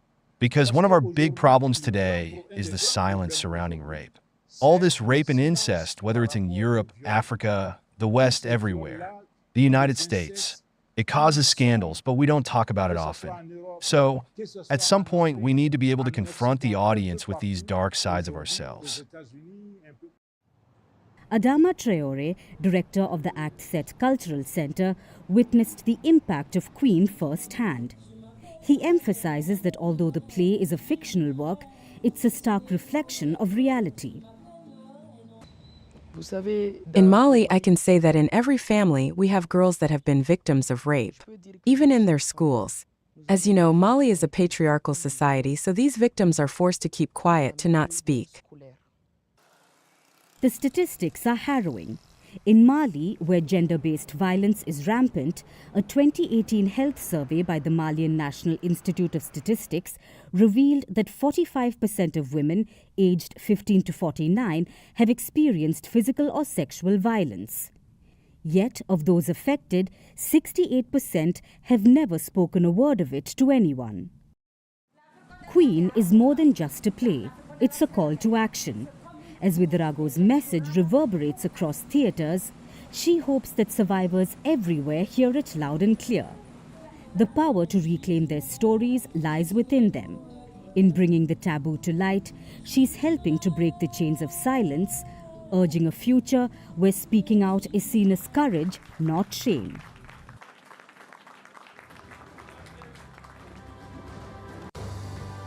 And that's it on the show for today. We will see you again tomorrow at the same time. Thank you for watching, and goodbye.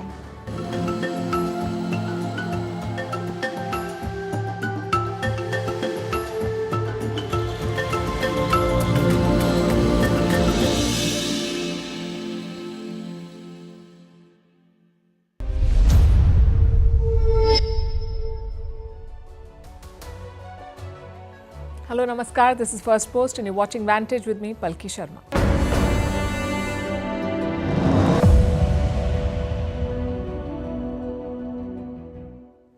Ever since Donald Trump has won the US election, governments across the world are trying to figure out what his second presidency will mean for them. How much of the campaign rhetoric will translate into policy? And a good indicator of that is the team that he's picking, the men and women who will shape and implement his policies. Who are they? And what do they stand for? We've got some names that we'll discuss in a bit, but here's the headline on Trump 2.0. He's stacking his cabinet with China hawks, top officials who've consistently taken a tough position on China, and Beijing is worried, obviously. An aggressive Trump could box China in, especially on trade. So what is Xi Jinping doing? He's looking to solidify relations with other countries, including India. Look at this report in the Indian media. It says Chinese officials are praising the chemistry between Modi and Xi. They say talks are underway to return ties to normal, basically to the pre-Galwan situation. And how will that be achieved? Through a series of steps, like restarting direct flights between China and India, easing visa curbs on Chinese citizens, lifting the ban on Chinese apps, allowing Chinese journalists to visit India, and expanding Indian movie releases in China. Apparently, Bollywood is quite big there. Now, some of these asks are reasonable, like visa curbs and flights, but restoring Chinese mobile apps will be a tough sell. Remember, India banned dozens of Chinese applications after the Galwan clashes, like TikTok, PUBG, Weibo, WeChat. All of these apps were blocked in India. Are still blocked in India. You can see why China wants to reverse that ban. Because India is a lucrative market. There are more than 700 million smartphone users in this country. Chinese tech giants want to tap into that market. But will India agree? Like I said, it's a tough sell. Indian officials have raised privacy concerns over Chinese apps. So the issue is not just political.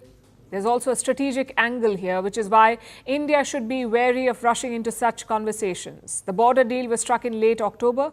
Disengagement is over, but de-escalation remains. Both sides have tens of thousands of soldiers still deployed in the region. The goal must be to reduce that on both sides, to return to the 2020 status quo.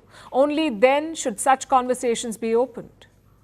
But China seems to be in a hurry. They want talks on climate change and artificial intelligence. They're talking about next year's Shanghai Cooperation Organization Summit, the SCO Summit. China will be hosting that meeting. Their officials are expecting Prime Minister Modi to attend. So what explains this urgency in Beijing? Perhaps Donald Trump. America is China's biggest trading partner. They export goods worth more than $560 billion to the US. Imagine a 60% tariff on this trade. 60. Chinese exporters would lose out big time. Maybe that explains China's urgency. They feel India and China are on the same boat. Their officials say both sides should work together to navigate the Trump presidency. But is that true, this assessment? Are India and China really on the same boat? Well, New Delhi does not think so, and rightly so. Foreign Minister Jaishankar spoke about Trump 2.0. He said a lot of countries are nervous about his return, but India is not one of them. Prime Minister was among the first 3 calls, I think, that President Trump took. And look, India, Prime Minister Modi has actually built rapport across multiple presidents. I know today a lot of countries are nervous about the US, okay? Let's be honest about it. We are not one of them. So how should India respond to China's push for normalcy? Respond with caution. Remember, time is on India's side. We have no major issues with Donald Trump, but China cannot afford to wait. They need to prepare for the looming trade war with the US. Plus, Beijing continues to downplay the border. Listen to what their officials have said. The border issue has to be resolved at a faster pace, but we don't think that that issue should be at the center of the relationship. Well, India's position is quite the opposite. Fix the border, then focus on normalization. That's why it took so long to strike a border deal. China kept saying, forget the border. India kept saying, that's our first priority. Chances are this policy will continue, at least on New Delhi's side.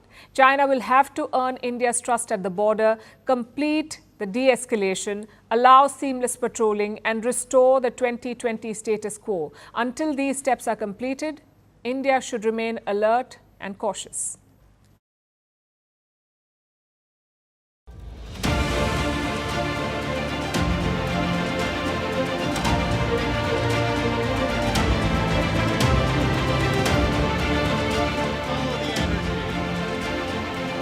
Fight, vote.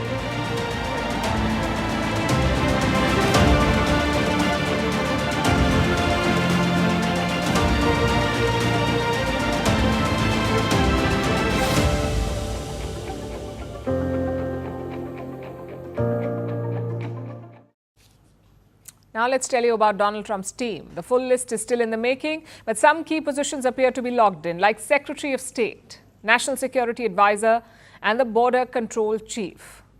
These are the top officials in any government. So who has been chosen for these posts, and what does it say about Trump 2.0? Let's start with the Secretary of State, basically America's foreign minister. It will most likely be this man, Marco Rubio. He's a senator from Florida. He ran against Donald Trump in 2016, but now he's a close ally. And his politics? Well, Rubio is a foreign policy hawk. He advocates aggressive tactics against American rivals, especially China, Venezuela, and Iran. He has questioned Chinese technology, Chinese industrial policy, and China's attempts to dethrone the US dollar. So Marco Rubio is very anti-China. And he's also very pro-Israel. He has refused to blame Israel for the civilian deaths in Gaza. He says it's 100% Hamas's fault. So Rubio, as foreign minister, would be a message to China, Israel, and Iran. Then we come to Trump's second pick, Mike Waltz.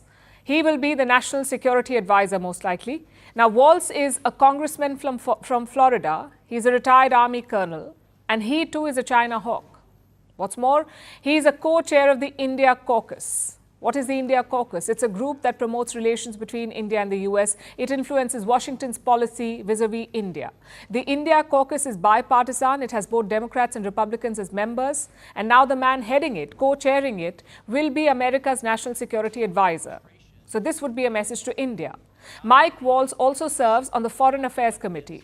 He says the US needs to do more in the Indo-Pacific. If not, China may have the advantage. Now, both these choices make one thing clear. Trump 2.0 will focus heavily on China and not the good kind of focus. Whether it's trade or technology or chips, expect Donald Trump as president to ramp up the pressure on Beijing. And there's one more thing to note. Unlike Trump, Rubio and Walz are not isolationists. An isolationist is typically someone who opposes involvement in the wars and affairs of other countries. Donald Trump does that. He is an isolationist. But Walz and Rubio are not. Walz had asked Biden to redeploy soldiers to Afghanistan. And Rubio openly backs Ukraine. Now, both men have recently diluted their positions to match Trump. But their past record is quite different. It was interventionist, not isolationist. Perhaps some relief for Europe and Ukraine there. And now the final foreign policy pick, the US ambassador to the United Nations. Trump has selected a congresswoman, Elise Stefanik. She doesn't have a lot of experience, but she is a staunch ally of Donald Trump. She shot to fame earlier this year when she grilled college principals for pro-Palestine protests. So her politics matches with Trump. And that wraps up foreign policy. Now let's look at the domestic departments. Donald Trump has picked Lee Zeldin to lead the Environment Protection Agency, or the EPA. Now, Zeldin is a former congressman from New York. It's a strange pick because he does not have the credentials for this job. He never talked about the environment on the campaign trail, but he's still been chosen again because of loyalty. In 2020, he voted against certifying Joe Biden's election victory. I guess Trump is now rewarding him for that. He's likely to pick another loyalist for Homeland Security. Homeland Security is like America's home ministry. And the chosen one is Kristi Noem. She is the governor of South Dakota. She was on the short list for Trump's running mate. If confirmed, she'll have a big role to play now because Trump is planning a mass deportation program. He wants to round up illegal migrants and send them back to their home countries. And for that, he needs Homeland Security. A few other names are also floating around, like Linda McMahon for Commerce Secretary. She's a former CEO of World Wrestling Entertainment, Commerce Secretary. And Bill Hagerty for Treasury Chief, a senator and former ambassador. Now, there's still no clarity on the two big appointments, the two biggest appointments, in fact, Pentagon Chief and Attorney General. And why are they the most important? Because Trump has grand plans for them. In his first term, he faced resistance from the Pentagon. He had 5 different defense secretaries. Now, Pentagon is like America's defense ministry, and the defense secretary is the equivalent of a defense minister. Trump had 5 of them in 4 years. They abandoned him. Some generals even called him a fascist. So this time, Trump has a new plan: install a loyalist in the Pentagon, a yes man who will carry out his orders, whether it's firing so-called woke generals or ending diversity training or rolling back NATO commitments. Same with the Justice Department. It is headed by the US Attorney General. Last time, Trump fired his first Attorney General. The second one said Trump should be nowhere near the White House. So what's the plan this time? Again, to install a loyalist. Trump's team says that this is going to be the most important pick. The Attorney General can influence investigations, target political rivals, and let Trump off the hook in his own cases. You may have noticed some names missing from this list, like Vivek Ramaswamy, Elon Musk, Robert Kennedy Jr. Have they been snubbed? Well, not necessarily. Vivek Ramaswamy could still end up heading the Education Department. Musk is likely to be an advisor, not a secretary. And RFK Jr. will most likely end up at the Health Department. This is what the new team is looking like. But appointments are not the hard part. Stability is, continuity is. Trump needs to make sure that he doesn't burn through secretaries like he did the last time. Remember, some of these appointments have to be confirmed by the US Senate. So replacing these people is going to be time-consuming. To avoid that, he's stacking the cabinet with loyalists. He certainly has the mandate to do that, but it does set the stage for tensions in Washington. Now let's talk about Bitcoin. It's the most famous cryptocurrency. On Tuesday, it hit a record high. Bitcoin was trading at $89,637. That's around 75 lakh Indian rupees. This rally began on November 5th, election day in America. Donald Trump won the election. And the crypto world cannot stop celebrating, it seems. Bitcoin has been rising since November 5th. It's up by over 30%. Dogecoin too has surged by 152%.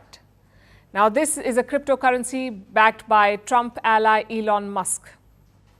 But what explains this broader rally? Is Trump good for crypto? And will this rise sustain? Let's look at Bitcoin first. It's a digital currency. Bitcoin is not controlled by any country or bank. So there's no central authority.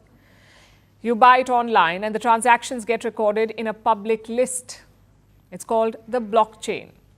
Now, Bitcoin is the oldest cryptocurrency. It's also the largest, but there are many more, the likes of Ethereum, Dogecoin, and Tether. Why are they soaring? Like I said, it has to do with Trump's win. In his first term, Trump was a crypto skeptic. He called it a scam. He said it was competing against the US dollar. But in 2024, Donald Trump has changed tack. He has pitched himself as a crypto messiah. He promised to turn America into the crypto capital of the world.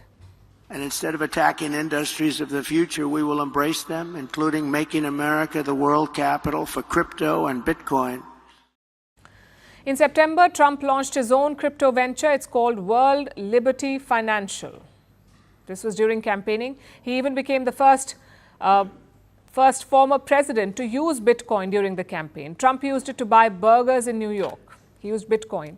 The crypto companies loved all of this, so they donated millions to his campaign. The crypto industry spent $120 million supporting Donald Trump and his party.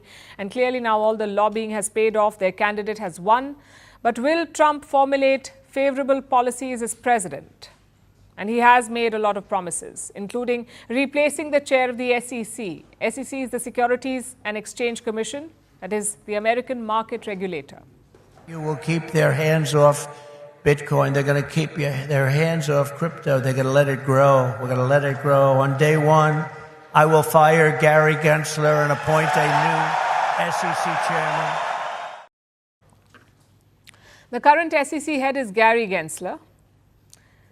He wants more oversight on the crypto sector, and that's led to a lot of legal battles. So the crypto companies obviously want him out, and Trump is their man. He has also promised to keep the sector unregulated, basically no legal scrutiny. The third major promise that Trump has made is about energy. You see, Bitcoin is produced through a process called mining. And this mining consumes a lot of energy. Mining one Bitcoin takes up almost 12 years of household electricity, one Bitcoin.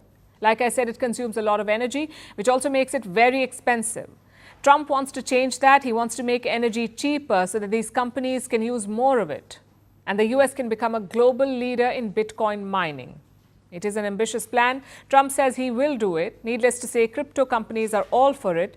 They will finally have a pro-crypto president in the White House, which is why Bitcoin is on the rise.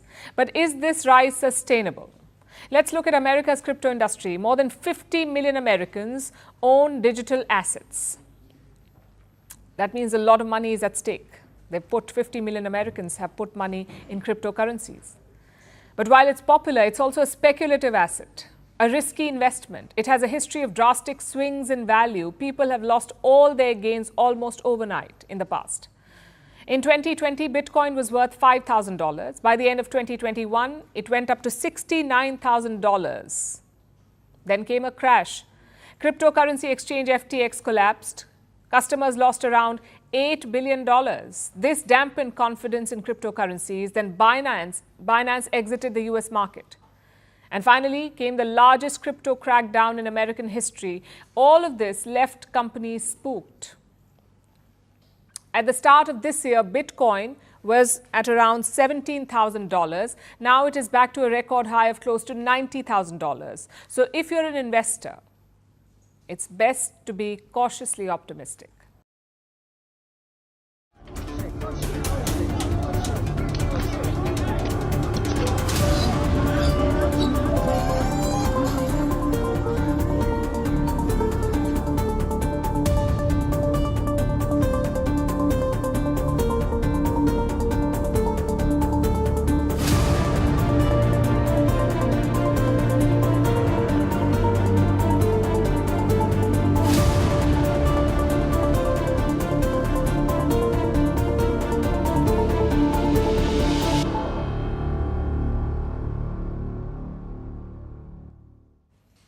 To Canada now, where Khalistani terrorism is on the rise under the patronage of Prime Minister Justin Trudeau. Khalistanis are planning more attacks after they went on a rampage recently. Their target was a Hindu temple in the city of Brampton near Toronto. The attack took place on the 3rd of November, but the Khalistanis aren't done yet. They're planning more violence. The mastermind is the terrorist Gurpatwant Singh Pannu. Listen to what he said. Pro-Khalistan Sikhs are going to continue countering these Indian terrorists organizing life certificate camps. Next challenge to these Indian diplomats will be on 16th November at Calibari Hindu Temple in Mississauga, 17th November, Triveni Hindu Temple in Brampton.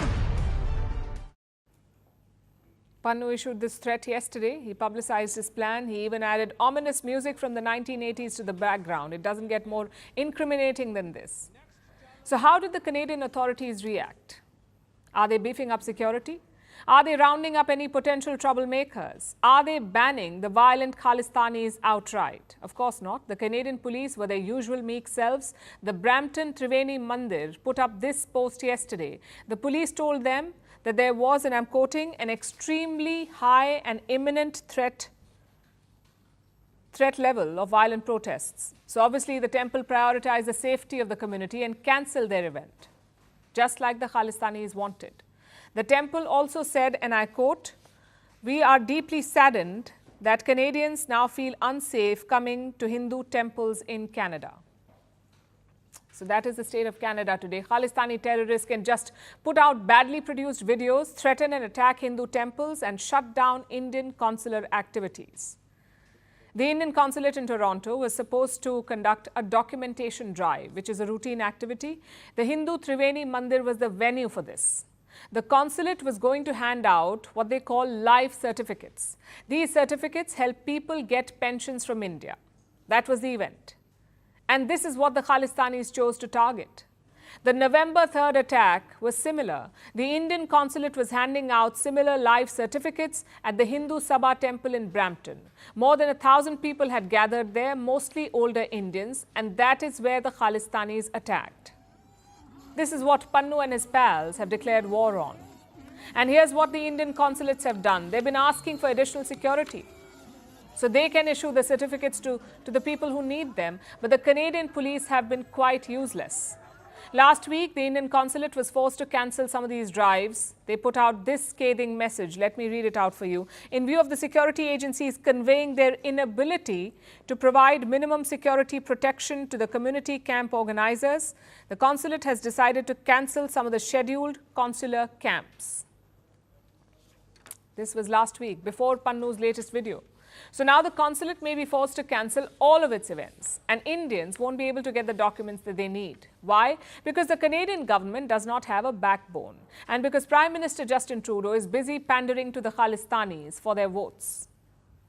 Trudeau is allowing Khalistani extremists to terrorize Indians for political gain, and I'm not exaggerating when I say terrorize. Look at Pannu again. If we see any Indo-Canadian holding or raising an Indian Tiranga in Canada, you will be reported and designated as enemies of Sikhs and Canada. Indo-Canadians, stay away, stay safe, and do not become fodder in this battle for Khalistan. Indo-Canadians, be loyal to Canada or leave Canada. He's openly threatening Indo-Canadians, saying that they risk becoming fodder. Who is Pannu to say what flag someone can hold up? Who is Pannu to question someone's loyalty to a country? For God's sake, he's a terrorist, a violent separatist who literally dreams of a new country while holding a dual American-Canadian citizenship. And this person thinks he can go around conducting loyalty tests. He gets away with everything because Trudeau is his enabler. He's more than happy to let terrorists like Pannu run riot, no matter the danger to Hindu temples and to Indians in general. Moving on to North Korea, it has ratified a defense pact with Russia, a North Korea-Russia defense pact. This deal was signed in June. That's when Russian President Putin visited Pyongyang. The two countries have now ratified it. According to this deal, both countries will come to each other's help in case of an attack. If one is attacked, the other will help. Basically, it's a military alliance. Are they doing it already, though? That seems to be the case in Ukraine. Russia is planning a counter-offensive in Kursk. It's a border region that Ukraine captured in August. Moscow wants to take it back, and it is amassing more than 50,000 troops to fight. Most of them are North Korean, apparently. Will this change the course of the Ukraine war? Our next report tells you. Russia and North Korea, they are the new BFFs amid a changing world order. In June, Putin landed in Pyongyang. It was his first visit to the country in 24 years. He got the fanciest red carpet welcome. And it's here that the two countries signed a defense treaty. It says that both countries will provide immediate military assistance to each other if either one of them faces aggression. Last week, Russian lawmakers voted to ratify the deal. Putin signed it, and now North Korea too has ratified it. In simple terms, Moscow and Pyongyang now have a military pact that's almost like an alliance. Are we going to hold military drills with them? Let us see. We can hold the drills too. Why not? There is the fourth article which deals with the mutual assistance in case of an aggression from a different state. Does that mean they would fight each other's wars? Well, Western intelligence says they already are. According to the US and South Korea, at least 11,000 North Korean soldiers are in Russia. They've been sent to the front lines to battle Ukrainian troops. Most of them have been deployed to Kursk. It's a region in Russia, but has been under partial Ukrainian control since August. Ukrainian President Zelensky says Moscow has assembled 50,000 soldiers in Kursk. Most of them are North Korean. It's to launch a major assault. The first battles with North Korean soldiers open a new chapter of instability in the world. Together with the world, we must do everything to ensure that this Russian step toward expanding the war, toward real escalation, that this step of his becomes a losing one for him and for North Korea. Moscow is yet to comment on this. North Korea too hasn't said anything. But Zelensky isn't too happy. He's condemned the weak response of the West. Meanwhile, NATO and other European nations remain wary. The presence of North Korean troops means a third country is involved in fighting a war at their borders. For South Korea, there's a bigger worry. It's technically still at war with its northern neighbor. So Pyongyang's growing cooperation with Moscow has raised fears. Seoul is worried that North Korea may get nuclear technology from Russia in exchange for this help. So South Korea is aiming to boost cooperation with Ukraine. President Yoon Suk-yeol warns he may send weapons to Kyiv. But these threats aren't deterring Russia or North Korea. The Moscow-Pyongyang relationship goes back decades. It started in the 1950s with Kim Jong-un's grandfather Kim Il-sung. In between, they grew apart. But now, things are back on track, and the two countries are signing deals to prove that point, including this mutual defense pact. Which brings us to the question, how far does this no-holds-barred friendship go? Well, there's nothing organic about this. The two countries may seem like BFFs, but they both have their own motives. For Putin, it's a new ally, a steady supplier of military weapons and now soldiers. For Kim Jong-un, Russia can help upgrade its nuclear technology. It can also help in food and fuel supplies. So there's a lot to be gained. But both sides also have a lot at stake. And not just them, the West as well. Because this new partnership spells doom and danger.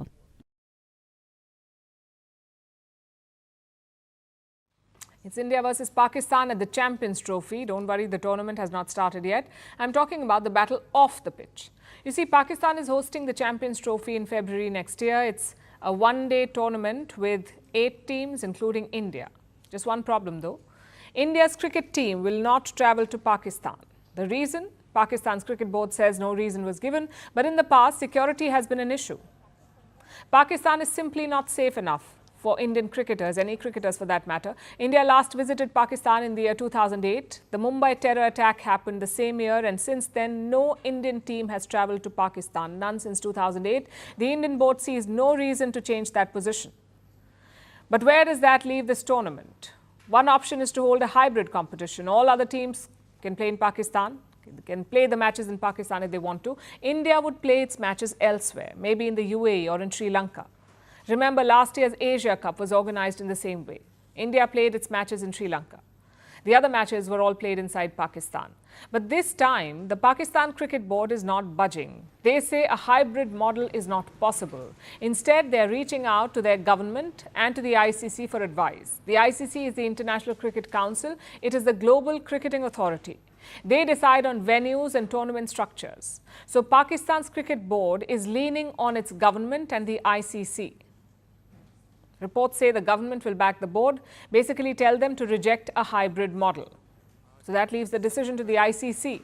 We'll take a closer look at their options. But before that, some background. Why is this such a big deal? Well, for Pakistan, it's a grand comeback on the cricketing stage. Think back to the year 2009. The Sri Lankan team was attacked by terrorists in Lahore. After that, countries stopped touring Pakistan. Cut to 2019, cricket resumed, although on a very small scale. Which is why this Champions Trophy is so important for them. It is Pakistan's first global cricketing event since the year 2009. They badly wanted to succeed. Enter India. Team India is the heartbeat of any cricket tournament. You remove India, the ratings drop. So Pakistan will be under pressure from broadcasters and other cricketing nations. Like England, for example. Their board, the England board, says that a Champions Trophy without India is not even an option. And the ICC knows that too. Reports say they will ask Pakistan to use a hybrid model. And if the Pakistanis reject again, well, the ICC may take away Pakistan's hosting rights, basically organize the tournament in a different country. And if that happens, expect Pakistan to retaliate. Some reports say they could pull out from the Champions Trophy. They could also boycott future tournaments in India, like next year's Women's World Cup, sort of like a tit-for-tat move. There are basically two issues at play here. One is obviously the security concerns.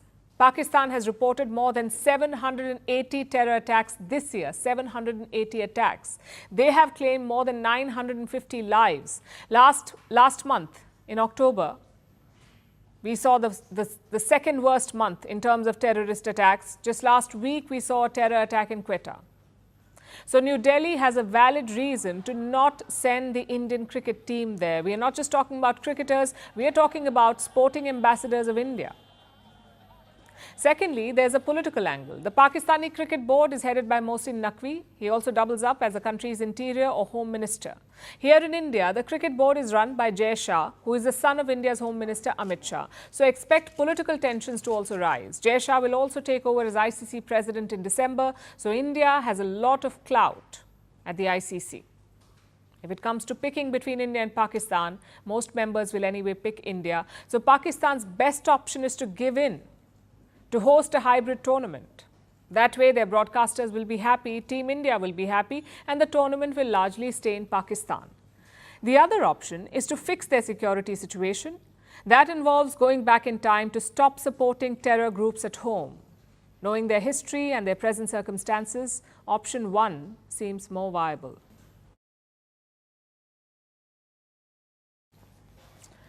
In India's Manipur, violence is flaring up again. Parts of the state were shut down today after reports of the killing of 10 people. Manipur police say they were armed militants. They attacked the central forces, but the state's tribal leaders forum says that they were volunteers. They were trying to protect their villages. Since May 2023, Manipur has been gripped by ethnic violence. More than 250 people have been killed, and despite military intervention, fighting continues in the state. So what triggered this recent flare-up? Our next report tells you. Life is paralyzed once again in Manipur. Schools are closed, businesses are shuttered, roads are empty, there's no vehicle to be seen. There's an 11-hour shutdown in the hill districts of the state. It started from 5 a.m. on Tuesday. It comes after the killing of 10 people. The Manipur State Police says they were armed militants. They attacked a police post near the district town of Jiribam. The soldiers fired at them and they were killed in this gunfight.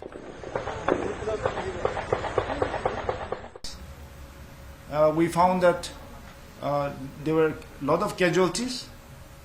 About 10 militants were found dead. 2 old persons, senior persons, were found burned to death.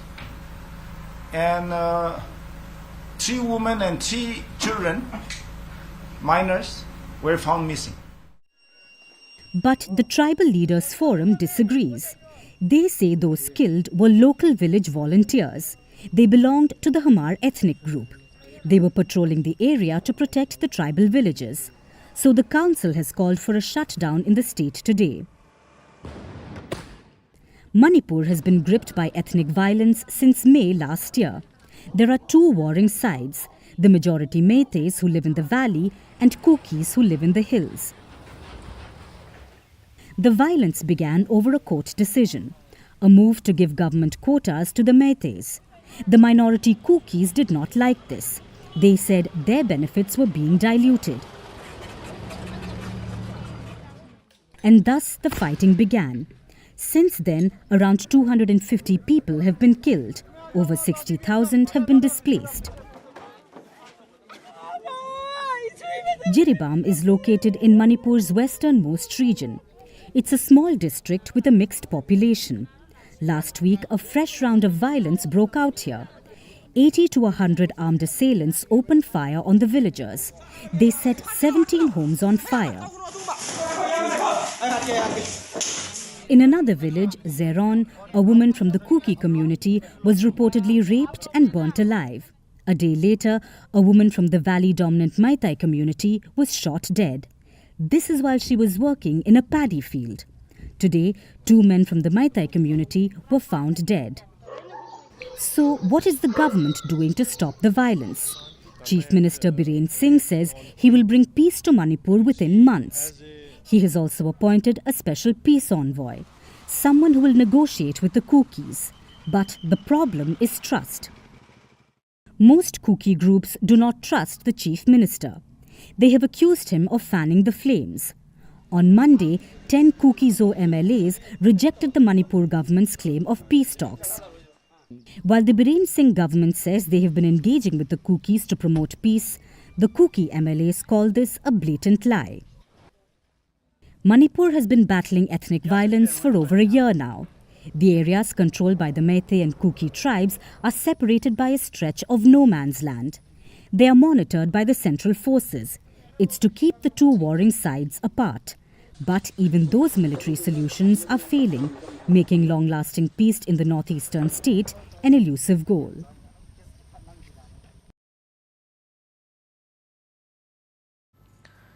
Our next story is about the UN Climate Summit, the annual event where the world comes together to wring their hands in despair, to give grand speeches and to achieve nothing of real value. We're talking about the COP Climate Summit. This year, it's the 29th edition, the COP29. It's being held in Azerbaijan, one of the world's major natural gas producers. I know that sounds absurd, but this is technically a step up from the last time. The COP28 was held in the United Arab Emirates, which is, of course, a major oil producer. So moving from an oil producer to a natural gas producer is an upgrade. But it just shows how ridiculous the whole thing has become. COP climate summits have become a farce over the years. They don't really achieve anything tangible when it comes to climate change. Last year, we were at the COP28 summit in Dubai. The attending countries made a bold declaration. They said they would reduce the use of fossil fuels eventually, over time. That was a grand achievement of the COP28, the release of that lukewarm statement. This year, the plan is to promote climate funding via a global carbon credit market. Here's how it works. Polluting countries will have to mitigate the damage they do by sponsoring green projects in other countries. This lets polluting countries offset their own carbon emissions. That's the concept in a nutshell. The system should get finalized at the COP29, at least that's the plan. Another major task is expanding climate finance, basically creating a fund that poor countries can take loans from to pay for green projects. The goal is to get this fund to $1 trillion every year, 1 trillion. It's an ambitious task, And it would need backers from all over the world. But that is going to be a problem because the turnout this time is lackluster. Leaders from major countries are missing, like the United States. President Joe Biden is not in Azerbaijan for the summit. He sent his climate envoy instead. And it makes sense. His party just lost the US election. Donald Trump will be taking over soon, and Trump does not care about climate change. So there was probably no point in Biden attending. There isn't much he can do anymore. Biden's climate envoy gave a bleak assessment. In January, we're going to inaugurate a president whose relationship to climate change is captured by the words hoax and fossil fuels. He's vowed to dismantle our environmental safeguards and once again withdraw the United States from the Paris Agreement. That is what he has said, and we should believe him. So the US won't be fighting climate change in a few months. It's the world's second largest carbon emitter, and as things stand, there isn't much the world can do without American support, making this COP29 summit even more useless than usual. Then there's China, the world's largest carbon emitter. Chinese President Xi Jinping is not at the summit either. Neither is the European Commission President, Ursula von der Leyen. Normally, all these leaders show up at the COP summits. They don't do very much, but they make their presence felt. This time, they aren't even bothering to do that. What does that tell you? How effective will the summit really be without the major players? It seems some smaller nations have taken the hint, like Papua New Guinea. This is an island nation, one of the most vulnerable to sea level rise. So climate change is a very important subject there. But even Papua New Guinea pulled out of the summit saying, and I'm quoting, "It was a total waste of time." The whole summit seems like an exercise in futility, but it gets worse. While the big nations are missing, there is one surprising inclusion. It's true that we haven't taken part in the COP since 2021, and we have fought and worked hard to be able to share the voice of the Afghan people with the world, which is very much affected by climate change. Indeed, climate change is a global problem. A single government or the people of a single country cannot adapt and take action. That was the Taliban's climate representative. Yes, the Taliban are attending COP29. Azerbaijan gave them observer status. They're not a full-fledged delegation because the United Nations has not officially recognized this regime. But it seems like an attempt by Azerbaijan to legitimize the Taliban. And they're using the UN Climate Summit to do this, which discredits the summit even further. Not only is it a useless event, it is now also a vehicle to normalize ties with the Taliban. And don't get me wrong, the Afghans should definitely have a voice. They suffer disproportionately due to climate change. Heavy floods killed more than 300 Afghans this year alone, and they were exacerbated because of climate change, because of global warming. But the United Nations need to figure out how to engage with the Taliban. They need a concrete plan of action. They can't just allow the Taliban to get a backdoor entry into global affairs via the COP29. This year's climate summit will be remembered for this, for allowing the Taliban to attend. All other promises will be forgotten or postponed or cancelled by leaders like Trump. So then do we really need the COP summits? Or is it finally time to do away with this farce?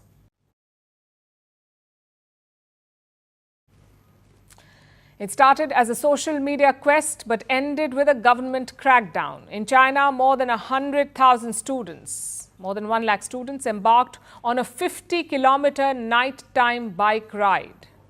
Do you know why? For soup dumplings. They cycled for about 5 hours continuously and caused a traffic gridlock between two cities. So police took to the streets, universities imposed restrictions, and rental firms remotely locked bikes on the roads. So why did a food trend lead to utter chaos? Was it all for dumplings? Or is there more to this story? Here's a report. The Chinese students emerged on their bikes, more than 100,000 of them. They seemed to have come out of nowhere, and they rode for about 5 hours through the night. Sometimes bursting crackers on the way, other times bursting into song themselves. They covered a distance of about 50 kilometers cycling continuously. Why? For soup dumplings. It all began in June when 4 university students decided to make a long journey on their bicycles from the Chinese city of Zhengzhou in the capital of Henan province to the neighboring city of Kaifeng. They wanted to try guantang which is a type of soup dumpling, and the journey indeed made them quite soupy. They said, "You don't get a second chance at youth." The message struck a chord with other young people, and so was born a social media trend. Night Ride to Kaifeng. The government praised it. They called it a showcase of young people's passion. They saw it as an opportunity to boost local businesses. They announced discounts and they put additional traffic control measures in place. With anticipation in the air, the bike ride began. The so-called night riding army took to the streets. But who would have thought that they would land the Chinese government in hot soup? The two cities are connected by a 6-lane expressway. It was quickly jammed with thousands of bikes. As the gridlock worsened, China pulled a China and cracked down. Police took to loudspeakers. They urged young riders to leave. Universities imposed restrictions. They stopped students from leaving and asked the young riders to return to their dormitories. Bike rental firms remotely locked the bikes on the expressway. They hiked the prices as well. It was complete pandemonium. But one thing remained clear. The cycling event is the display of an almost cyclical phenomenon in China. Their economy is faltering. Growth has slowed down since the pandemic. There is a property slump. Government debt is rising. Consumption is low. Unemployment is soaring, with more than 1 in 5 young people jobless.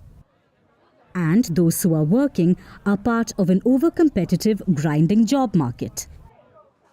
75% Chinese workers say they are burnt out. High pressure is inflaming anxieties in the country, and the tensions are simmering on social media, leading to a number of rebellious trends among the young over the past year, including lying flat at work or college, which is kind of like quiet quitting, or the gross outfits trend, where the young show up to work in pajamas to rebel against a culture of overachievement.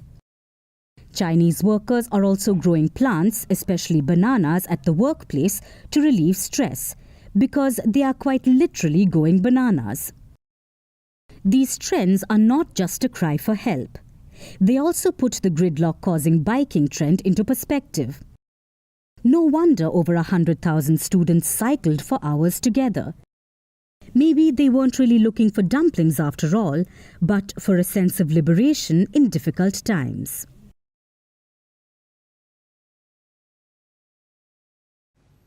They say first impression is the last impression, but apparently this does not apply to Uranus. The 7th planet from the Sun and the coldest in our solar system, humans have only visited it once, for about 6 hours in 1986. Based on this mission's findings, scientists declared Uranus and its moons dead. Nearly 40 years later, new research is out and it appends everything we have understood about this icy world. Apparently, the planet is very much active. Its moons could have oceans and support life. So why did humans get it so wrong the first time? And does life exist on Uranus? Here's a report. This icy ringed world is Uranus. It's the 7th planet from the Sun. It's also the 3rd largest, the coldest, and arguably the weirdest planet in our solar system. But apparently, it's not as weird as we believe. Because according to new research, this enigma of a planet has been fooling us for nearly 40 years. Humans have only visited Uranus once. In 1986, NASA's Voyager 2 made the first and so far only visit to the planet. It took 9 years and traveled 2.8 billion kilometers to reach the mysterious planet. But once the Voyager got there, it spent only 6 hours collecting data. And everything we know about the planet has depended on what happened in those 6 hours, which is where we went terribly wrong, because the Voyager caught Uranus on a bad day. New research shows that when the spacecraft flew past the planet, there was a powerful storm. The sun was raging. It was creating solar wind, so powerful that it changed the landscape of Uranus. When Voyager 2 took a close-up of Uranus, it sent back pictures of the planet and its 5 major moons. And the scientists thought its findings were strange. The spacecraft indicated that the planet and its moons were inactive, which is unlike others in the solar system. The Voyager also showed that its magnetic field was distorted. A planet's magnetic field is crucial. It traps any gases and other materials coming off the planet and its moons. The material could be from oceans or other geological components. And by studying the magnetic field, we can know a lot about the planet. Voyager 2 found that Uranus's magnetic field was quashed, and there were no signs of geological activity, which meant that the planet and its moons were inactive. This came as a huge surprise, because it made Uranus one of its kind in our solar system. But this finding was wrong, and the solar storm was to blame. Its winds blew material away from Uranus and temporarily distorted the magnetic field, meaning Uranus and its 5 largest moons aren't as strange as we thought. They are most likely not dead. They are not sterile worlds. In fact, they may have oceans. They could be capable of supporting life. So, trust issues aside, this throws up a lot of questions, and NASA wants to answer them. It has been nearly 40 years since their last visit to Uranus, and now NASA plans to launch a new mission, the Uranus Orbiter and Probe. It's expected to launch in a decade's time. It'll take a closer look at this mysterious planet in the outer reaches of our solar system. And hopefully, understanding Uranus correctly this time will not be out of reach.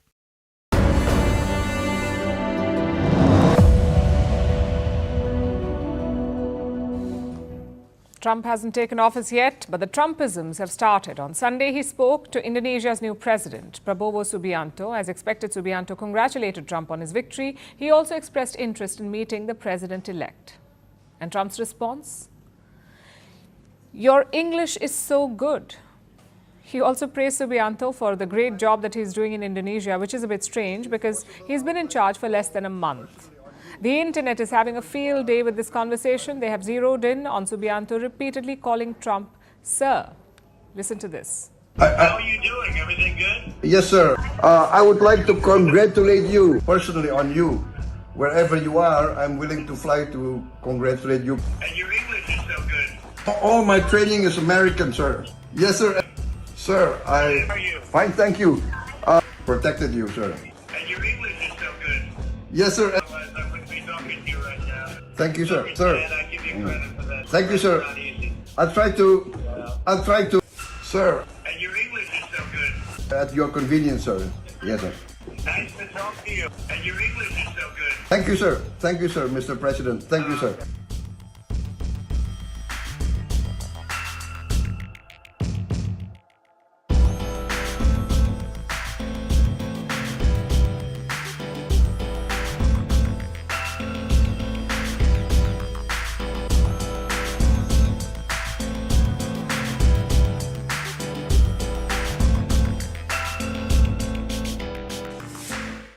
And now it's time for Vantage Shots, images that tell the story. Thousands walk through Warsaw in an Independence Day march called by Poland's far-right parties.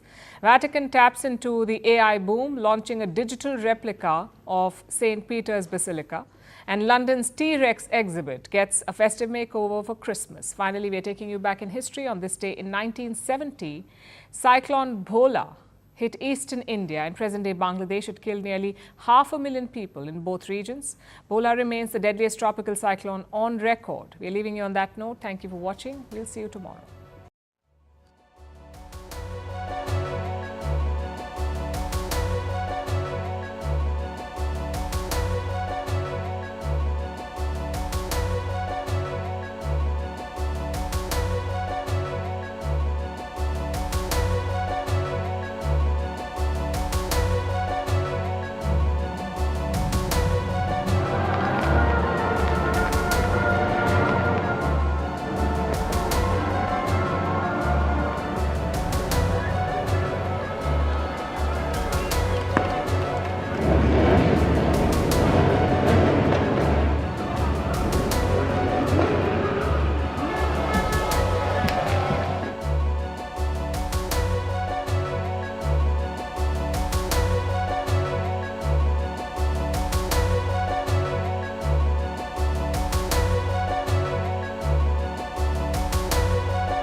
From impeachments to inaugurations, if it's a political story, we are on the scene. If it's breaking news, we're live with the latest coverage. From the White House, the State Department, and Capitol Hill, we know the issues, but above all, we know the players to bring you the latest in-depth analysis on all the key stories that we're covering. I'm Eric Ham. Join me from Washington here on First Post America.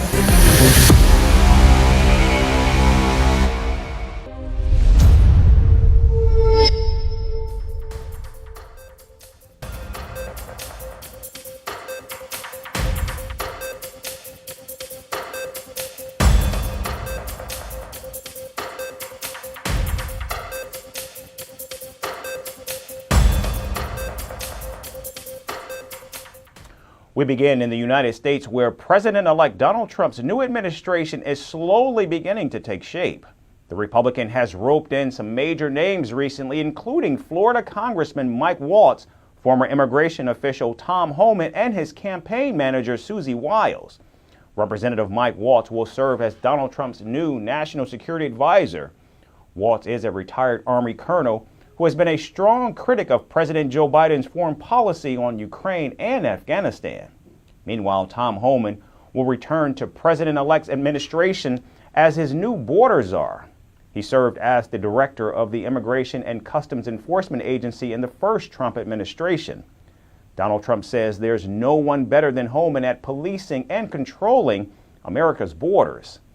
The president-elect has also named former New York Congressman Lee Zeldin as the head of the Environmental Protection Agency, and his longtime advisor Stephen Miller to be the new Deputy White House Chief of Staff. Donald Trump has also reportedly chosen South Dakota Governor Kristi Noem to head the Department of Homeland Security, and for the role of the ambassador to the United Nations, Donald Trump's pick is loyal ally and pro-Israel advocate Elise Stefanik. Following the reports, the United Nations has said that the organization will work closely with Stefanik and the Trump administration. It's not for us to react. Member states will appoint, leaders of member states will appoint their representatives, and we will work constructively with the permanent representative of the United States, just like we do with every other country. These appointments come just days after Donald Trump chose Susie Wiles as his White House Chief of Staff. Meanwhile, reports say Donald Trump is considering Florida Senator Marco Rubio as his Secretary of State, while the choice for Defense Secretary is still up in the air. Now, if picked, Rubio will be the first Latino to serve as the country's top diplomat. And former presidential candidate Vivek Ramaswamy has also teased a possible role in the Trump cabinet, saying he is having high-impact discussions and has a couple of great options before him.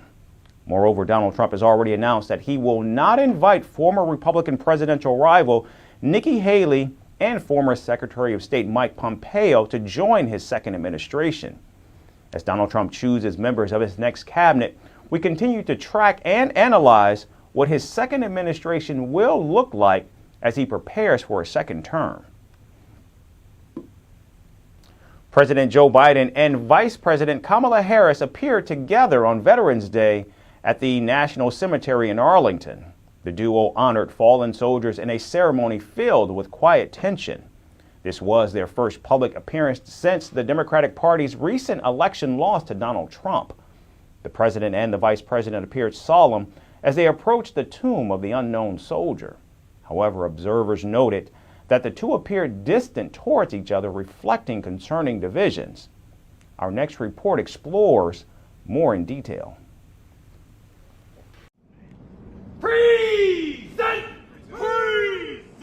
President Joe Biden and Vice President Kamala Harris appeared together in Arlington, Virginia for Veterans Day in what appeared to be an uneasy reunion. This was their first public appearance since the Democrats suffered a bruising defeat in the presidential election. The event, meant to honor the nation's veterans, was weighed down by palpable tension between the president and the vice president.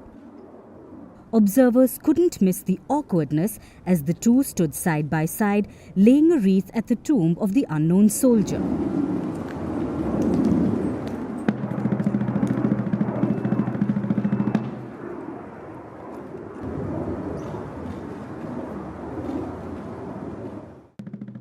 Veterans Day is always a significant date on the US calendar. It's the day to honor America's soldiers. But this year, it was also significant for being Biden's last Veterans Day as Commander-in-Chief. During his speech, he reflected on the same, calling it a great honor to lead the military and praising their sacrifices across generations. This is the last time I will stand here at Arlington as Commander-in-Chief. It's been the greatest honor of my life to lead you, to serve you, to care for you, to defend you, just as you defended us, generation after generation after generation. The president even reminisced about trips to US military installations around the world and to historic military sites such as Valley Forge and Gettysburg in Pennsylvania. Never forget my trips to Afghanistan and Iraq, where tour after tour, young men and women served and sacrificed to keep our nation safe. 4 presidents faced a decision after we'd gotten bin Laden whether to end our longest war in history in Afghanistan. I was determined not to leave it to the 5th. Yet, amidst this solemn moment, many noticed the visible tension between him and Harris, with First Lady Jill Biden seemingly sharing the discomfort. Biden was reportedly elated after Kamala Harris was defeated by Donald Trump, with some even calling it his biggest smile yet. However, the joy didn't sit well with Harris's team, who feel that the president should consider stepping down to let her complete the remaining term and become America's first female president, even if it's for just a few days. President Biden, though, has showed no signs of backing down, and the online community has been quick to react. On X, users commented on the apparent strain between the two leaders. Some questioned whether Biden's stance was a quiet rebuff to Harris, whose role in the administration has faced scrutiny. Adding fuel to the tension, the Democratic Party in general is facing tough decisions, with many feeling the party has lost touch with public sentiment. Yet Biden, who appeared confident and determined, appears unwilling to hand over his role. In this post-election haze, one thing is clear. The Democrats are left with deep rifts. The event, intended to honor America's fallen, instead served as a reminder of the turbulence within their ranks, hinting at the challenges that lie ahead. And now moving to the Middle East, where Lebanon-based Hezbollah fired nearly 200 rockets into northern Israel, targeting multiple cities and villages. Israeli officials say several civilians, including children, were wounded in the attack on Tuesday. The Israeli army says at least 50 rockets were fired, particularly at the Galilee Medical Center, and only some of them were intercepted. Around 80 rockets struck the northern Israeli city of Carmel, setting over a dozen vehicles ablaze. Hezbollah also launched about 90 rockets towards the port city of Haifa, which were largely intercepted. We had a rocket attack on the suburbs of Haifa, the Krayot area. We had a lot of rockets falling all over the place, so we sent a lot of ambulances, paramedics and EMTs to give first aid. So far we evacuated 4 casualties. One is mildly wounded and 3 minor wounded. A short while after the attack, Israel launched its fighter jets as they bombed multiple Hezbollah sites in northern Lebanon. The rise in hostilities comes 2 days after Israeli Prime Minister Benjamin Netanyahu said he personally authorized the pager blast targeting Hezbollah back in September. The pager blast killed at least 40 Hezbollah fighters and left over 3,000 wounded. Meanwhile, Arab nations met in Saudi Arabia and condemned Israeli aggression in Lebanon and Gaza. The kingdom renews its call for and categorical rejection of the genocide committed by Israel against the brotherly Palestinian people, which has claimed the lives of more than 150,000 martyrs, wounded and missing, most of whom are women and children. مع تأكيد Today, we renew our call to our friends from the Arab and Islamic countries and to the entire international community to push with us to reach an immediate ceasefire and begin implementing this resolution as an entry point for permanent stability. على بسط سلطات الدولة اللبنانية على كامل الحدود المعترف بها دولياً. Israel now says it will in fact continue targeting Hezbollah until the Iran-backed group is either dismantled or surrenders its weapons. I would say, I don't want to enter specifically to these efforts, but I would say that it is important that the principle that Hezbollah won't be able to arm again or to get new weapon systems, to take them into Lebanon and to renew the threat to the extent it was before this war. It is vital to the success of any arrangement in Lebanon. Now, fighting has escalated in the region since early October when Israel began its ground offensive inside Lebanon against Hezbollah. Israel's Defense Minister Israel Katz has ruled out a ceasefire with Lebanon, which was proposed by the Biden administration. Israeli leadership has hinted that it is in fact in talks with Donald Trump regarding the next steps in the ongoing war. Now, only time will tell whether the Trump administration will follow a similar approach to President Joe Biden or change the dynamics of the region drastically with unpredictable actions.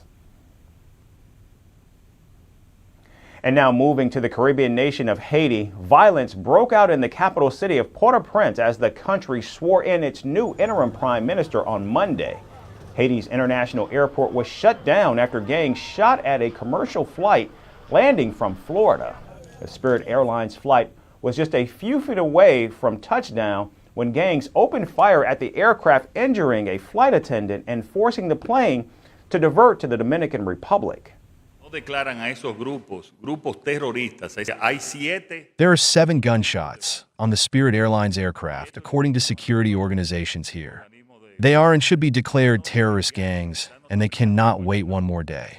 We are treating them as terrorist gangs without any special conditions. If they come here, they know what will happen to them. But countries like the United States, after this act that has already surpassed everything, should declare them terrorist gangs. The U.S. Embassy in Port-au-Prince said the shooting was part of gang-led efforts to block travel to and from Haiti.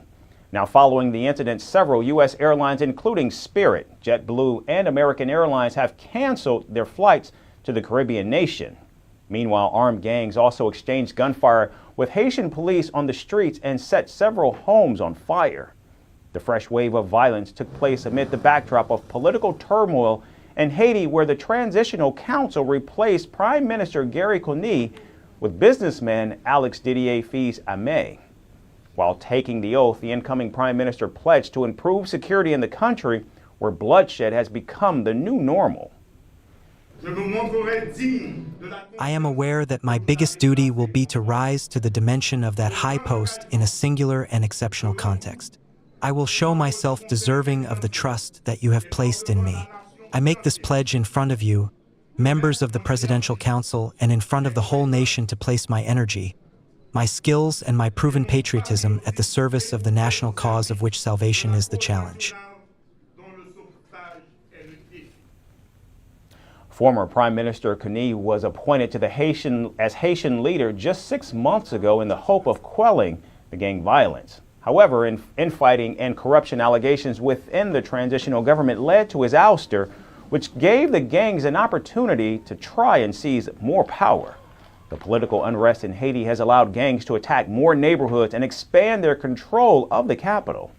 According to the United Nations, gangs now control at least 85% of Port-au-Prince, as the multinational peacekeeping mission led by Kenya has struggled to rein in the violence and secure the nation. And finally, from Russia, where authorities are going to bizarre lengths to boost the country's birth rate. The Kremlin is now considering a Ministry of Sex to tackle the nation's population crisis due to the war in Ukraine. Some of the initiatives include cutting off the internet and electricity at night to encourage intimacy. Once set up, the Russian ministry would fund dates, pay for weddings, and give hefty cash payments to first-time mothers. Our final report brings you more on the strategy being deployed as the Kremlin fights a demographic decline. In a move straight out of a dystopian satire, Russia is mulling a Ministry of Sex. The proposed ministry could become the latest attempt to reverse the country's alarming population decline. Nina Ostanina, a staunch Putin ally and chair of the Russian parliament's Family Protection Committee, is reviewing the proposal. And the timing isn't accidental because Russia's birth rate is in free fall, worsened by a war that's claimed hundreds of thousands of lives. So, what does this Ministry of Sex mean? Some bizarre plans have already emerged. One idea is to plunge the country into nightly darkness.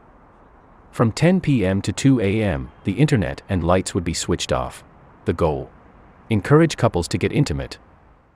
The state could also start funding the first dates, up to 5,000 rubles, or over $50, for the first romantic night out. And, if a date leads to marriage, the state might just cover the wedding night. Public funds could pay for hotel rooms for newlyweds, up to $266. Russia is also considering paying stay-at-home mothers for doing housework. Apparently, scrubbing floors will now count toward pensions, and regions are rolling out their own incentives. In Khabarovsk, female students are paid over $1,152 for having a child. Meanwhile, Chelyabinsk is far more generous, offering over $10,000 for a firstborn. However, this is not the first time. A Russian official has declared to go further. Regional Health Minister Yevgeny Shestopolov earlier proposed a Sex at Work initiative.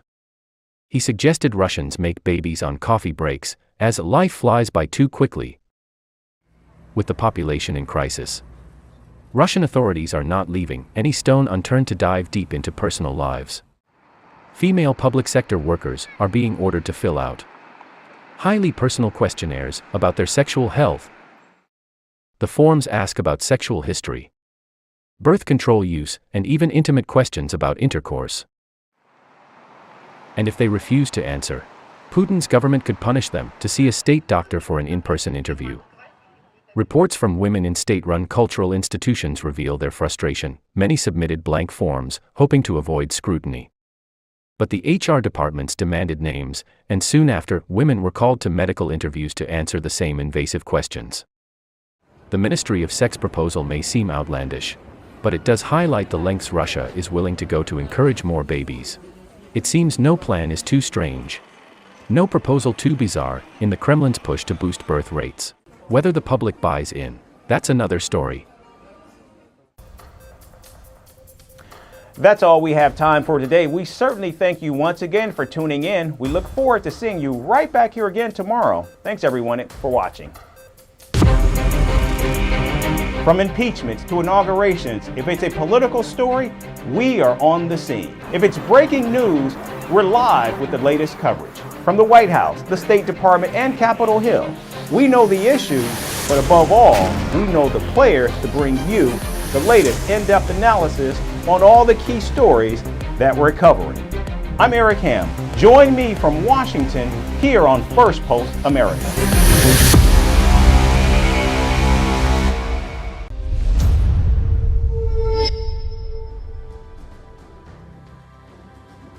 Hello and welcome to Firstpost Africa, where we get you the top stories from the continent and from across the world.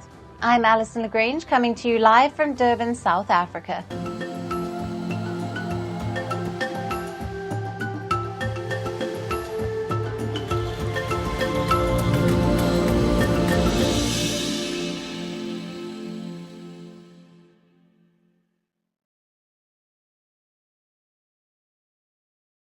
Hello and welcome. Let us begin in southern Africa, where protests are heating up in Mozambique over election results. Mozambique's opposition leader, Venancio Mondlane, has called for crippling protests this week over the contested 9th of October elections that were won by the ruling Frelimo Party. The Frelimo Party has been in power since the country gained independence from Portugal in 1975. Taking to social media, Mondlane, a 50-year-old former radio presenter, said that from the 13th of November to the 15th, protesters were going to paralyze all activities in the country. Now, reports suggest that Mondlane has asked his supporters to demonstrate in the capital of Maputo, the provincial capitals, and along the country's borders and at the southern African country's ports. He has also urged truckers to stop bringing in goods from neighboring South Africa to the Maputo port. Now, the southern African nation has been rocked by violence ever since the Frelimo Party's Daniel Chapo was announced the winner of the 9th of October elections with more than 71% of the votes. In contrast, Mondlane, who is the runner-up, won just 20% of the votes according to the election officials. The opposition, as well as several civil rights and Western observers, called the elections rigged as well as not free and fair. Human rights groups say that at least 30 people have been killed in 3 weeks of demonstrations over the contested election results. The opposition leader, Venancio Mondlane's call for crippling protests comes just days after Mozambique saw its biggest protest against the ruling party, which has been in power for nearly 50 years. Last week, thousands of opposition supporters marched through the capital city of Maputo. Many protesters threw rocks and set up barricades using burning tires and bins, while many others could be heard shouting slogans such as Frelimo must fall and power to the people. We want change, that's all, just change. Nobody wants a war here. We're not looking to dismantle anything from anyone. You're looking at opportunists. But the protests in Maputo on the 7th of November saw security forces, including heavily armed riot police and soldiers, flanked by armored vehicles, firing tear gas and dispersing the crowds by deploying dogs. They can't do that. Things don't work like that. We are marching peacefully. We are not armed. We are not vandalizing anything. But the police are ruining everything. And now the Mozambique police have been accused by human rights groups of using live ammunition against political protesters in the past. Last week, the defense minister of Mozambique, Gustavo Chume, also threatened to send in the military to halt the deadly protests that he said were aimed at overthrowing the government. We would like to emphasize that demonstrations are violent. The role of the defense forces is to prevent them. We are called upon to react, and we react according to the acts perpetrated by the demonstrators, so as to be able to contain them. If the escalation of violence continues, there will be no alternative but to change our stance. The armed forces will have to protect the interests of the state.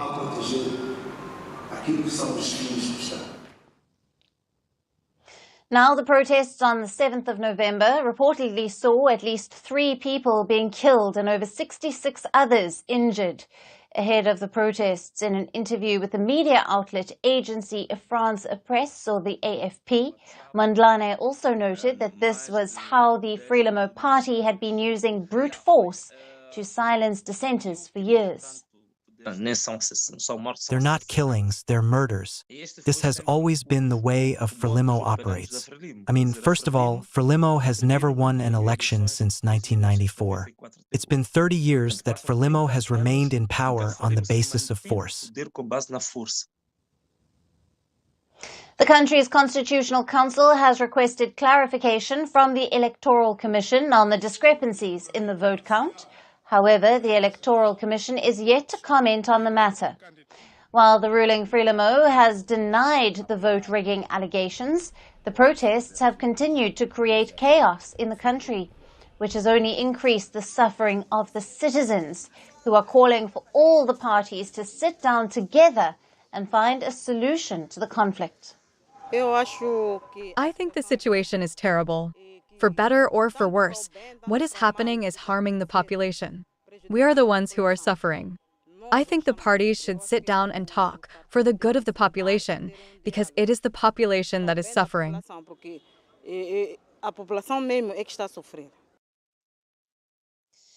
But it is not just the Mozambicans who are calling for a peaceful resolution. Nations, organizations, and people outside of Mozambique, including Pope Francis, have also called for a resolution to the deadly protests.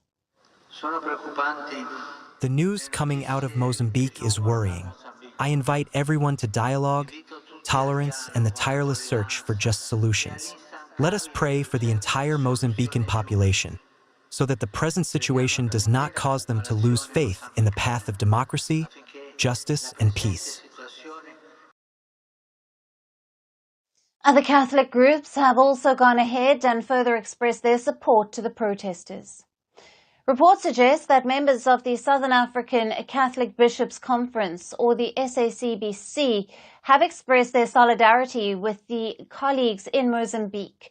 The SACBC members, which include Catholic bishops from Botswana, Eswatini, and South Africa, expressed their disapproval of the repressive response to the peaceful protesters.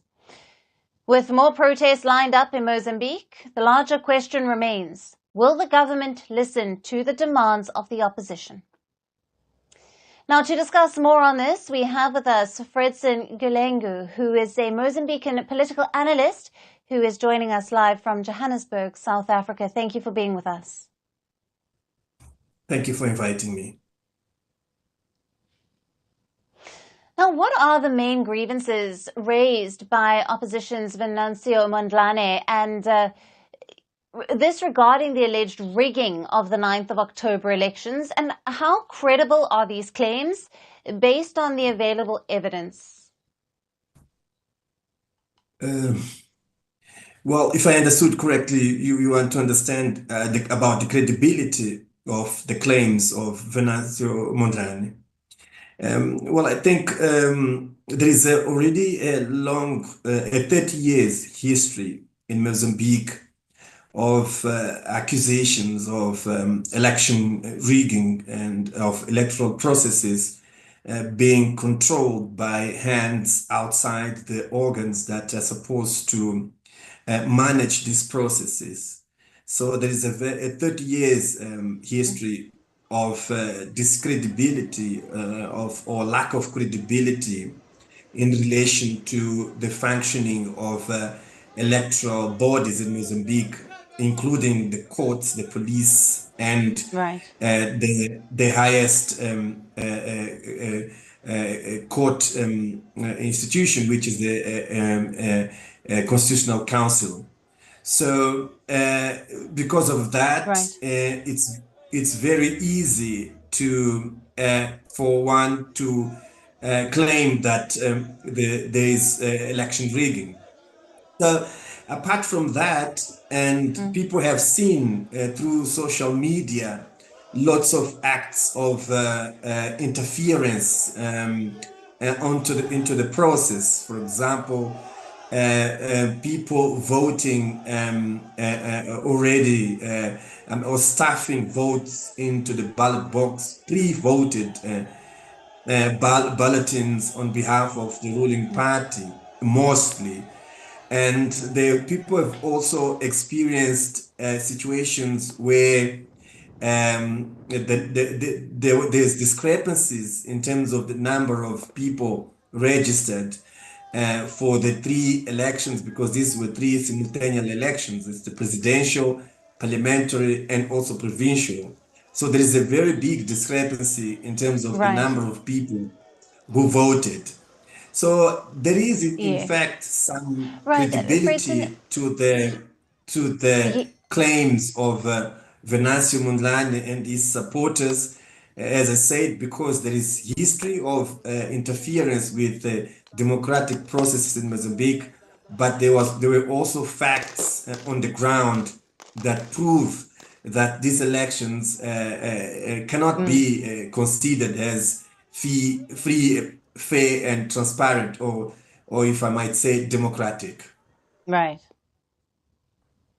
Right. And Fredson, how significant is the support for Mondlane's call for protests? I mean, we've seen huge support. And what potential impact could these demonstrations have on Mozambique's political stability?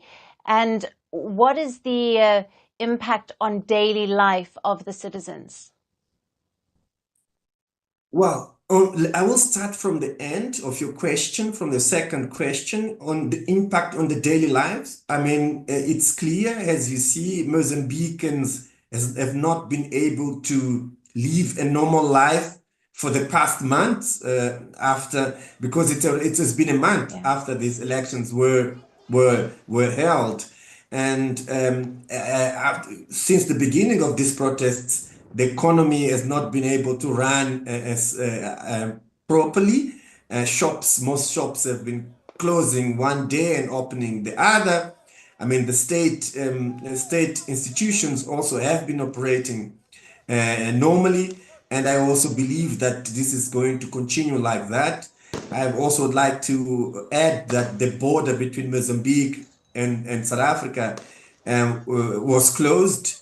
And this is a very important border because Mozambique relies substantially in the import of goods that come from South Africa, even for the daily life of the Mozambicans, of Mozambican families.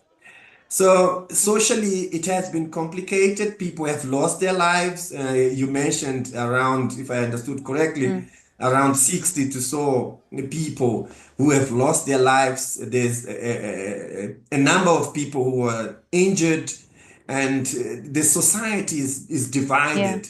There are two centers of power in Mozambique today. One center, which is the de facto power that resides, in my understanding, in the hands of Mondlane, and the other center is the Juris power, which resides in the hands of Frelimo government. And Mondlane has been able to exercise power firmly. Yeah. But in terms of the political changes, I think this is a major development for Mozambique. No demonstration against electoral results have ever reached this dimension, this magnitude. Before, the center of contestations were on the countryside, but now they've moved to the urban areas. Yes. Fredson, thank you very much. Unfortunately, we have to leave it there. Thank you for being with us on First Post Africa and for your valued insights there. Thank you.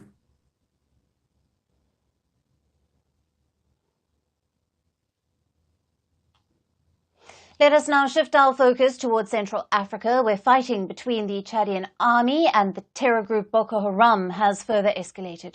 In the latest, reports suggest that at least 15 to 17 Chadian army soldiers were killed in a weekend attack in the Lake Chad region. The Chadian army says that at least 32 soldiers were wounded in the attack. However, the army did not provide further details about the incident.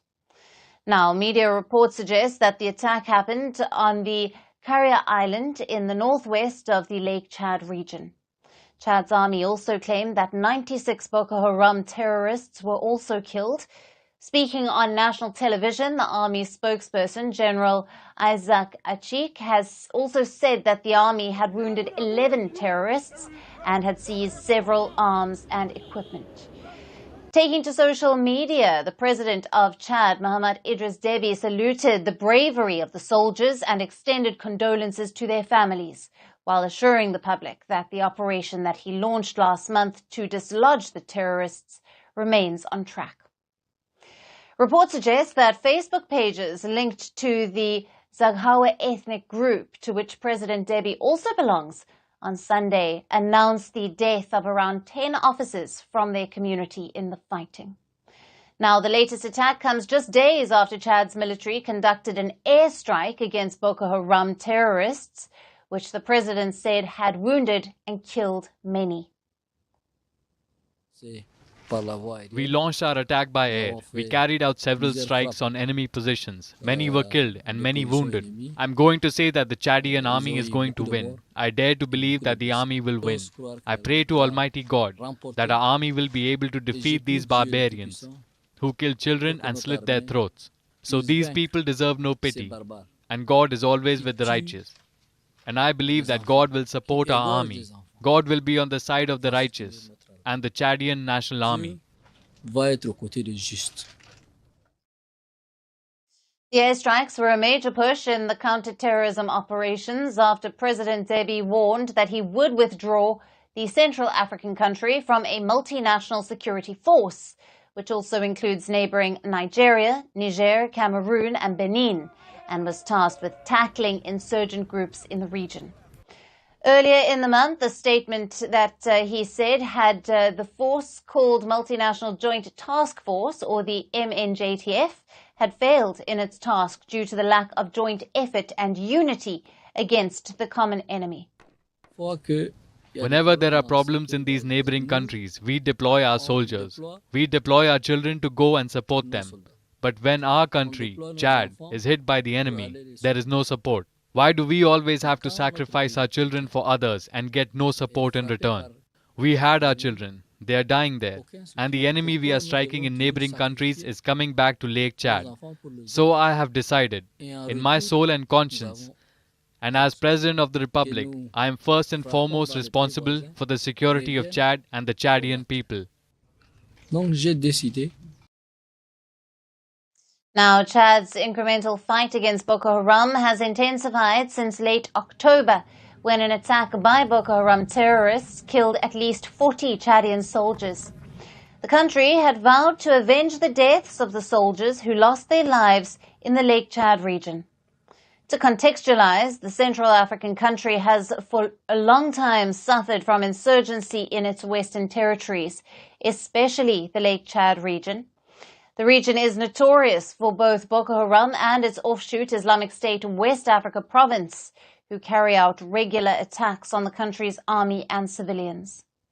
To tackle Boko Haram terrorists who have spread from Nigeria to other neighboring countries, Chad has also urged the international community to step up its counter-terrorism support.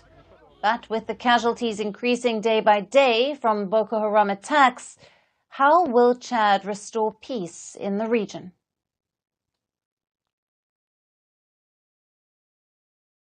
Our next story is about elephants living in Africa. Now, these colossal creatures that have made the savannas and African jungle their home are in serious trouble.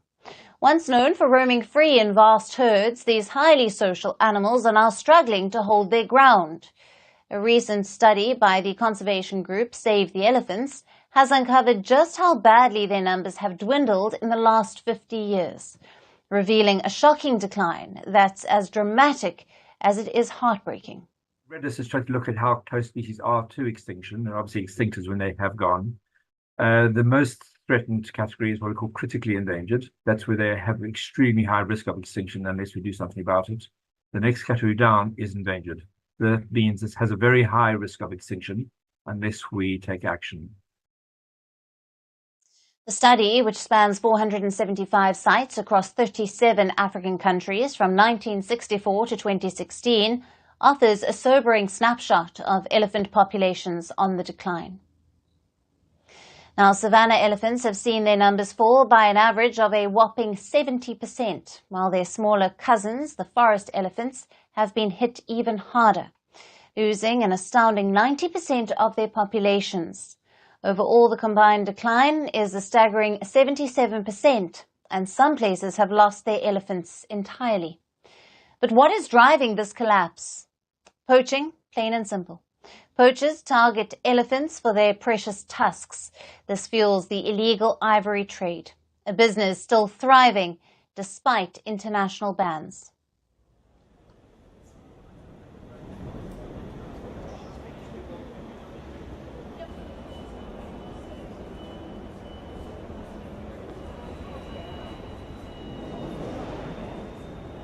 Governments have taken the brave step of burning their stockpiles to make absolute sure. The demand, mainly from China and parts of Asia, is pushing these gentle giants to the brink. But poaching isn't the only threat. They are also losing their homes due to agricultural expansion. Now, it's a double whammy. Killed for their tusks and squeezed out of their territories, experts say that the human-animal conflict is driving elephants into confined territories, where it has become easier for poachers to kill the elephant. You can't confine them to the reserves. Trying to fence the reserves would be exorbitantly expensive, but also just not good for the conservation of the species. You need them to be moving between the different areas so that they're mixing, so you need to have them moving. So really, in the long term, the plan there is looking at coexistence and how to create awareness in local communities about the value of the elephants and how to plan around them so that there isn't this retaliatory killing. The forest elephant, already the underdog with only about a third of the savanna elephant's population, is bearing the brunt of the damage, particularly in northern and eastern Africa.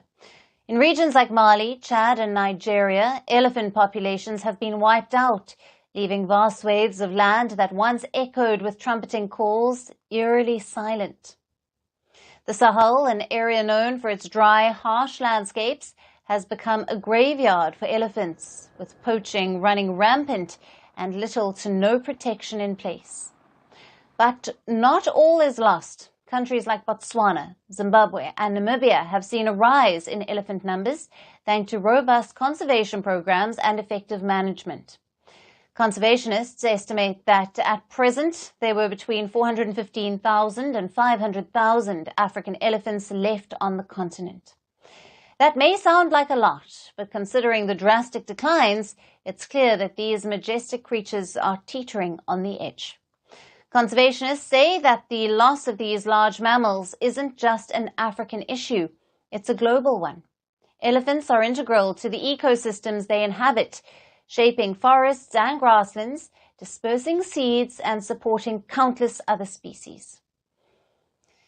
Losing elephants would throw nature's delicate balance into chaos. It's time to take a stand, because if we don't, we might find ourselves asking, how did we not crack down on human activity that is forcing the world's largest land animal toward oblivion?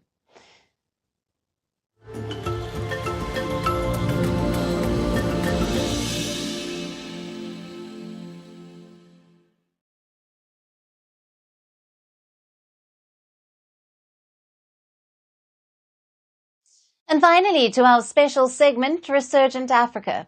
Amid the coups and the crises, there are many positive stories from Africa that often get overlooked, but not on this show. Our story today is a special report from South Africa. The coastal city of Durban was a sight full of enthusiasm and thrill over the weekend.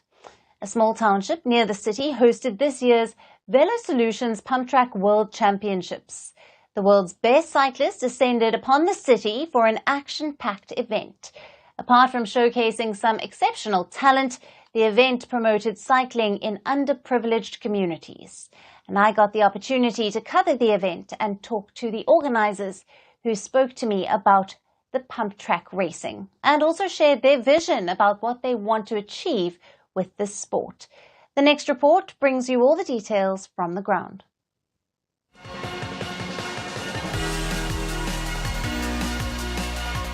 KwaMashu, a vibrant township near the Durban city in South Africa, was abuzz with excitement and enthusiasm this weekend.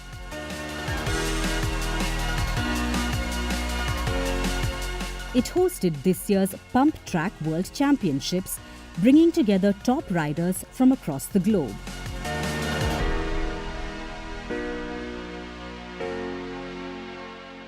This white frame here that you can see is the starting box. This is where the riders have to line up to get going into this first break here. The international event brought together the best cyclists from over 20 countries. 60 international riders and 4 local cyclists took part in the mega event. They all reached the final stage after competing in the qualifiers, which were held in some of the most breathtaking places worldwide. Zarkova from Czech Republic. And there is the big hope for the mountain bikers. But for the climax, the ultimate battleground became Kwamashu, a vibrant township renowned for its rich cultural heritage and spirited community. The big difference is that we are the first official pump track, official world championships held in the township. And I think that makes the thing special. And with our foundation, Pump for Peace, we try to make a lot of things happen. We have the township series the week before. We invite riders from Lesotho. We have a qualifier there. So we invite them to come here and participate at the official world championships. As the town hosted the finals, the atmosphere in the city turned electric, with riders showcasing thrilling performances and tricks on the pump track. Pump track racing is a little different than regular cycling. For starters, it doesn't require a rider to pedal the bike. These tracks are kind of like small roller coaster rides, giving bikers the momentum with just a little push. Then the cyclists balance and perform tricks to score points on these purpose-built tracks. The tracks have circuits of rollers, banked turns and features designed to be ridden completely by riders, pumping quite literally. It's high-speed sport, you know. The turns, they have to go through turns. They have to pump. They need power. They need also technique to ride the bike properly in the turns. So there are a lot of different small skills that are coming together. And the best riders, they have all these skills, and that makes it very interesting to watch as well. You don't have to be an advanced rider to get pumped into the riding action. It's a fun and safe sport that could be practiced by young and adults both. And it's not just restricted to bikes. In fact, any equipment with wheels could go galloping on these tracks. It's not just a high-end sport. It is a playground for everyone. It's not just cycling. It's skateboarding, scooters. Sometimes we even have wheelchairs on them. Wow. So basically anything that has wheels. Can go on there. To promote the activity around the world, pump tracks making firm Velo Solutions have been organizing such events since 2018. In this year's fiercely competitive events in Kwamashu, Ryan Gilchrist from Australia became victorious in the men's category, while Sabina Kosarkova from the Czech Republic won the women's category. Unlike other cycling events, this racing is not a head-to-head contest, but an individual sport where the participants showcase their exceptional speed, skill, tricks and balance to claim the winning spot in their respective categories. So the race was amazing. I enjoyed every moment of it and I was feeling really comfortable, won every lap, so yeah. Absolutely perfect. From start to finish, I executed my plan perfectly. I was building, going faster and faster and faster until the final, and in the final I did the best lap, so couldn't have been much better, and I'm super proud to be representing Australia. I race BMX back home in the States, but it's very different than pump track. This is kind of for fun and just like a different discipline to try out. So I qualified in the States and decided, hey, like South Africa would be super cool to go to. While the successful event showcased the exceptional bike riding talent from across the world, the organizers say the championships also helped in local community building. The event highlighted the impactful work of Pump for Peace, a global initiative by Velo Solutions that aims to promote cycling in underprivileged communities.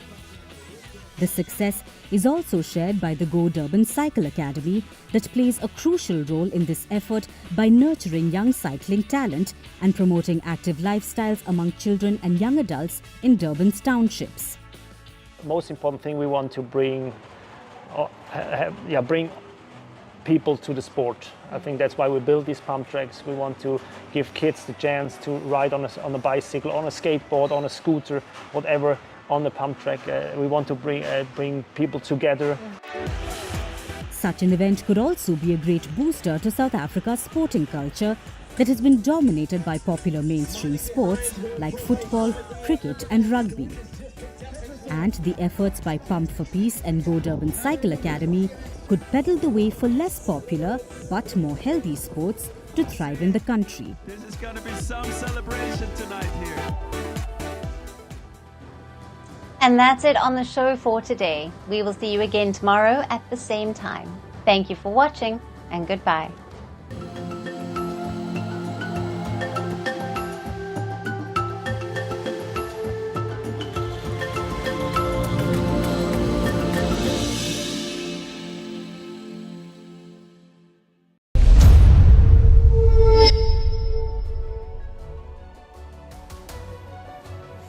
Hello, Namaskar. This is Firstpost and you're watching Vantage with me, Palki Sharma.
No more suspense. Elon Musk will be part of Donald Trump's team. Finally, some real power for the poor guy. Apparently, owning Twitter and being the richest person on earth was not enough. So Trump has asked Elon Musk to head a new department. It's called DOGE, the Department of Government Efficiency. And Musk won't be alone. He will share the job with Vivek Ramaswamy. Their task? To reduce unnecessary public spending, basically to trim the US budget. A lot of people have pointed out the obvious irony here. You want to increase government efficiency, yet you appoint two people to do the same job. Sounds a bit contradictory, but that aside, what's the plan here? This DOGE department has Elon Musk's fingerprints all over it. Just look at the acronym. DOGE is also a cryptocurrency, one that is promoted by Elon Musk. He's also been speaking about wasteful government spending. We heard that in New York last month. Musk said that he could cut $2 trillion from the US budget. Listen to this. Well, I think we could do at least $2 trillion. Yeah! Yes. $2 trillion. I mean, at the end of the day, you're being taxed. You're being taxed. All government spending is taxation. So whether it's direct taxation or all government spending, it either becomes inflation or it's direct taxation. Your money is being wasted, and the Department of Government Efficiency is going to fix that. Now, to put that in context, total US government spending is $6.7 trillion. Elon Musk says 1/3 of that can be cut. How? By dismantling some parts of the bureaucracy, by cutting certain regulations, and by restructuring government agencies. He's done that at Twitter or X. Musk fired nearly 80% of the staff after buying this platform. 80%. He wants to do the same for the US government, but not directly, because this DOGE department is not a government agency. It will only advise the White House. Still, a lot of people are worried. They feel that Musk may cut spending on important areas like healthcare or corporate regulation, or military oversight. Of course, conflict of interest is also an issue, but I think we've crossed that bridge, which brings us to Vivek Ramaswamy. His name was floated for a lot of jobs, like Secretary of State and Education Czar. Instead, he has ended up at a made-up department, sharing the bench with Elon Musk. It's a bit of a downgrade for Ramaswamy, but he does have some plans. For example, he wants to abolish the Department of Education. That's right, Ramaswamy says public schools are getting woke, so might as well abolish the department that regulates them. Elon Musk has a similar plan. Right now, the US government has 438 federal agencies. This includes the likes of the CIA, the Census Bureau, and the Civil Rights Commission. Musk says 438 federal agencies are too many. 99 should be enough. What about the rest? Should be abolished, I guess. The plan is to complete this process by July 4th, 2026. That's the 250th anniversary of US independence. Now, here's the deal. Wasteful government spending is a huge problem, not just in America, but everywhere in the world. But who should be solving that problem? A billionaire who runs 2 companies full-time, or someone with experience in government? That's the criticism against most of Trump's cabinet picks. He has the mandate to make changes. People have voted him in to shake things up, and he's doing exactly that. He's disrupting the system. Look at his choice for the new defense secretary, the man who will lead the Pentagon, which is basically the American Defense Ministry. His name is Pete Hegseth. And guess what he does right now? He hosts a show at Fox News. So he's a journalist. Now, to be fair, he served in the military too, in the wars in Iraq and Afghanistan. So he is a former soldier, but his policy experience is nil. Most defense lobbyists and experts did not even recognize his name. So even by Trump's standard, it was a surprise. But why was this man picked? Because of loyalty. He has constantly defended Donald Trump on television, so the hope is that he will keep doing that in government too. But remember, we're talking about the Pentagon here. They have a budget of more than $800 billion. They control the world's most powerful military. So ideology matters too. And what is Pete Hegseth's ideology? He supported the war in Iraq. He backed torture and waterboarding. He opposes women in combat roles. And he wants to fire so-called woke generals. You can see why he's a surprising pick. Even Republicans are not commenting on this. They simply did not expect such a wild selection, but Trump wants people who will carry out his orders, not people who will question him. Then who will temper his worst impulses? Last time, that duty fell to his daughter Ivanka Trump. She and her husband Jared Kushner worked at the White House. Kushner was in charge of Trump's West Asia policy. What about this time? Both Ivanka and Jared are staying away. So is Trump's son, Donald Trump Jr. He'll not be part of the government. He's joining a venture capital firm. But Trump's daughter-in-law could be taking a plunge. That's Lara Trump. She could replace Marco Rubio in the Senate. As we told you yesterday, Rubio will be the new Secretary of State, so someone will have to replace him in the US Senate, and that could be Lara Trump. There's also some news about the new First Lady, Melania Trump. Reports say she may not move into the White House full-time. She will attend state events and celebrations, but otherwise, she will stay away. Now, all of this makes a couple of things clear. One, we may see less of the Trump family this time, at least in government. And secondly, Trump has come with a plan. His picks may confuse experts and commentators, but his thinking seems quite clear. He does not want people slowing him down. He wants to hit the ground running. Will there be pushback in Washington? Of course there will be. But Trump is armed with a Republican Congress. In his mind, he's on a highway to make America great again. He may or may not reach his destination, but it promises to be an entertaining ride. As we speak, Donald Trump is heading to the White House. He was invited by Joe Biden last week. Remember, Trump did not extend this courtesy to Biden in 2020. But this time, Biden has invited him. It promises to be a meeting for the ages. Let's see what comes out of it.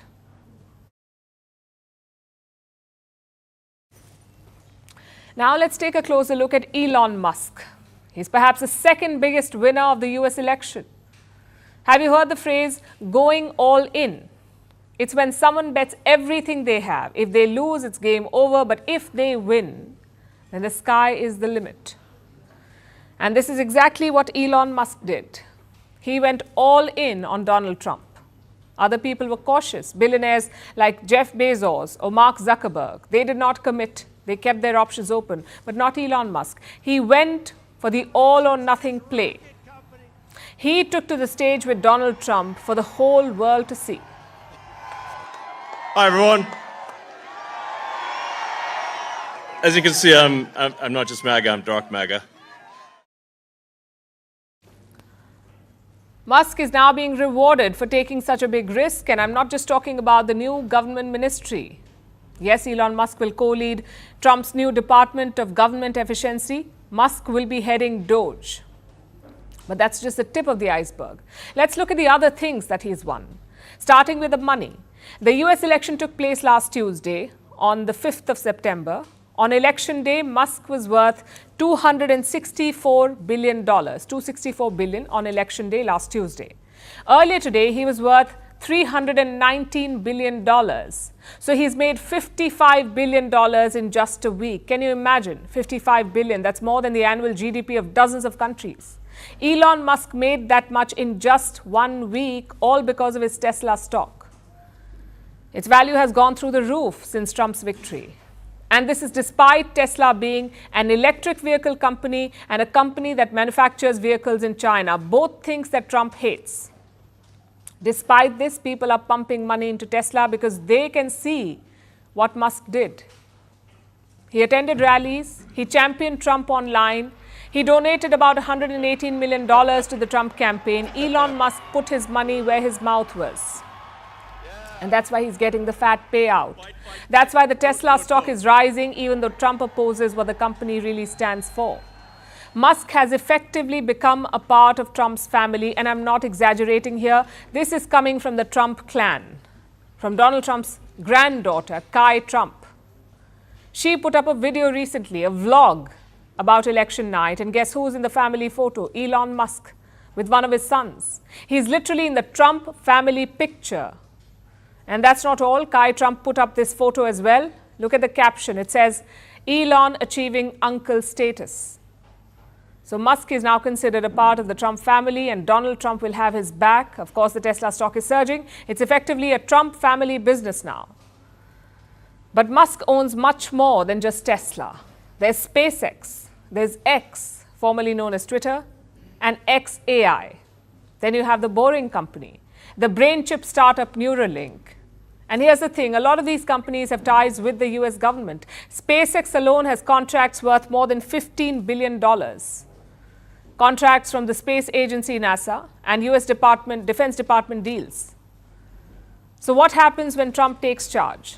What stops him from putting more money into projects led by Elon Musk or removing regulation that affects Musk?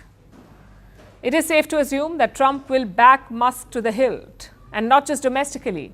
Trump is a businessman. He knows how to work out a deal with foreign countries as well.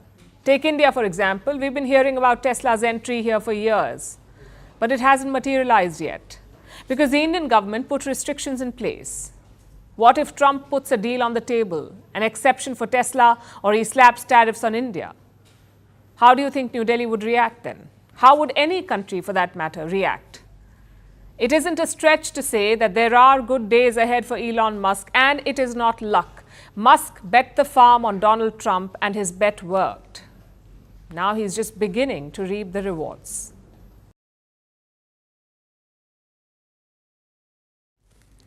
So Trump's victory has boosted Musk's fortunes. What about India? Will Trump's win boost the Indian economy too? It could be a mixed bag. The government is confident that it can manage the uncertainties of a Trump presidency, but the industry is anxious. India's SBI has released an assessment. That's the State Bank of India. SBI is India's biggest banker. It believes that there could be challenges ahead, that India could see a shift in the flow of FDI, or foreign direct investment. And why is that? Because of Trump's America First policy and his protectionist approach. Trump wants American companies to keep their money in America. That would mean fewer investments for India. And numbers from the past support this argument. Let's look at Trump's first term. From 2016 to 2020, how much FDI did India get in those 4 years? $11 billion, 2016 to 2020, $11 billion. Under Joe Biden, India received more than $35 billion in FDI. So FDI flows increased by over 3 times under Joe Biden. With Trump's return, this trajectory could reverse because the president-elect's views remain unchanged. He still calls India a tariff king. The biggest charger of all is India. India is a very big charger. I mean, I think they probably charge more than, in many ways, China.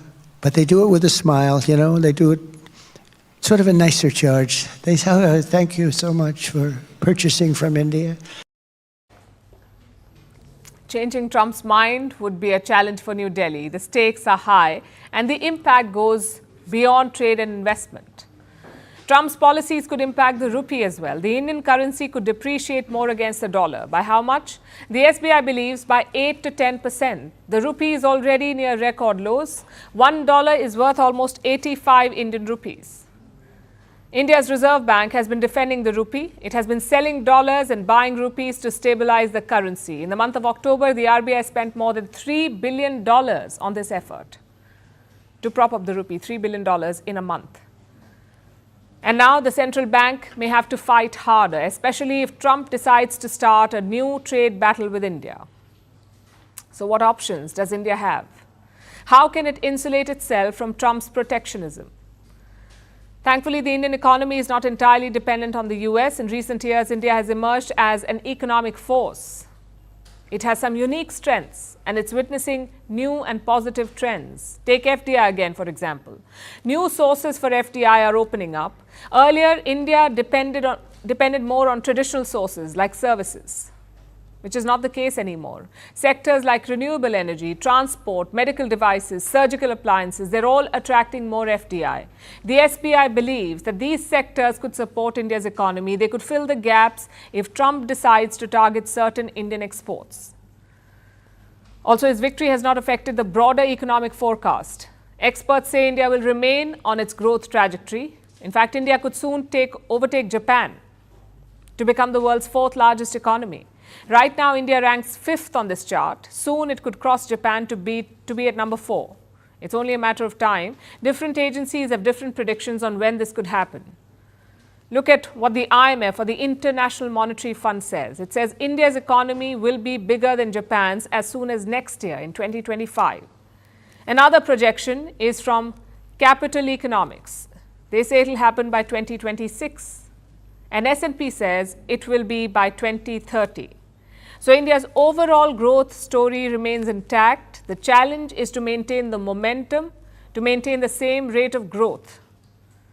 So India has no reason to fear this change of guard in Washington, D.C. A Trump presidency may shake up the global order. It may lead to some chaos. But if New Delhi makes the right moves, it could also open up new opportunities. India's External Affairs Minister is counting on that. I know today a lot of countries are nervous about the US, okay? Let's be honest about it. We are not one of them. But do remember one thing. The older, the Western economies, the older industrialized economies, they have not gone away. They still count, they are still today prime investment targets. So let's recognize the shift, but let's not get carried away and kind of overstate it. So Jaishankar is confident. He says India isn't nervous about a Trump presidency. I guess that should settle it for now.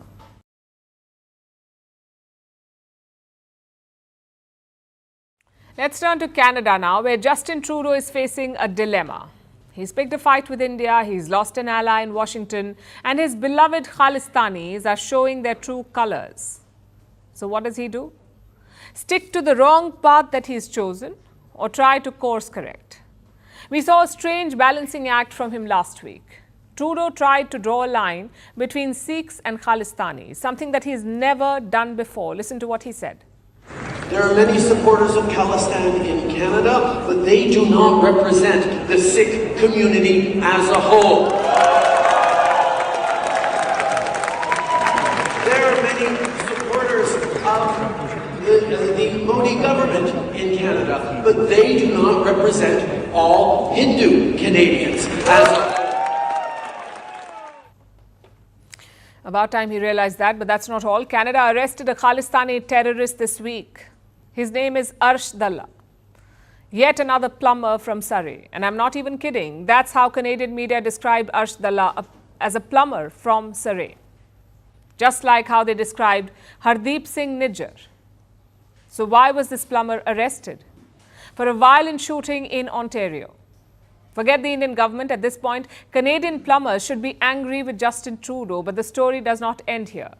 Arsh Dalla was an associate of Hardeep Singh Nijjar. Together, they raised money for the Khalistan Tiger Force, which, as you know, is a banned terrorist group. Dalla was a gangster in Punjab until 2018, then he fled to Canada. If only someone could have warned the Trudeau government about him, then the attack in Ontario could have been prevented. Well, guess what? India did warn Canada about this man. In 2023, he was designated as a terrorist. He is wanted in India for assassinations and extortion. In March this year, Indian officials flagged his location to Canada. We told them where the man was. India told Canada his location, what crimes he had committed, and what charges he faced. Yet Canada did nothing until the same man shot someone else in Ontario. So India stands vindicated, much like last week when peace-loving Khalistani hordes attacked a Hindu temple in Brampton. The pictures were quite scary. I'm sure most Canadians saw the scenes on social media. If you did, you may have had one question. Are we really supporting these guys? That too over the world's largest democracy. As a policy, it doesn't make sense, especially with the recent change of guard in Washington, D.C. Justin Trudeau got along with Joe Biden, but he may not with Donald Trump. History is proof of that. Trudeau was caught insulting Trump at a NATO summit in London. Trump later called him two-faced. If you think that's harsh, listen to this. Earlier this year, Trump claimed that Trudeau is the son of Fidel Castro, the longtime leader of Cuba. It's a popular conspiracy theory, but there is no proof of it, just like there is no proof against India in Niger's murder. Either way, the bottom line is this. Trump is more likely to help Wakanda than Khalistan. He hasn't spoken publicly about the issue, but some Republican supporters have. They expect Trump to crack down on the likes of Gurpatwant Singh Pannu, the leader of Sikhs for Justice. They also expect him to put pressure on Trudeau. Trump's cabinet is also anti-Khalistan. He has picked Congressman Mike Waltz to be his national security advisor. Waltz had visited India last year. Around the same time, Khalistanis attacked Indian consulates in the US. Waltz was asked about these attacks. Listen to his response. There has been some attacks in the Indian mission in USA by Khalistani separatists. Yeah. What will you say on that? Well, I have condemned, with my colleague Ro Khanna, we've condemned those attacks. Any type of violence along those lines are unacceptable, and it certainly is unacceptable on American soil. Trump is all about the big picture. He's unlikely to risk his ties with India for a case with no evidence. But will that force Justin Trudeau to rethink as well? It certainly should. Recent attacks have exposed Khalistanis based in Canada. They've also united the Indian origin community, especially Hindu Canadians. Most of them shifted to Canada to build a new life. They have no interest in separatism. Perhaps Justin Trudeau is beginning to realize that, which would explain his recent statement to the Sikh community that Khalistanis do not represent all Sikhs. Considering the hole that he's dug for himself, a U-turn is virtually impossible, but never underestimate how shallow Trudeau's politics is. He will do anything to cling on to power.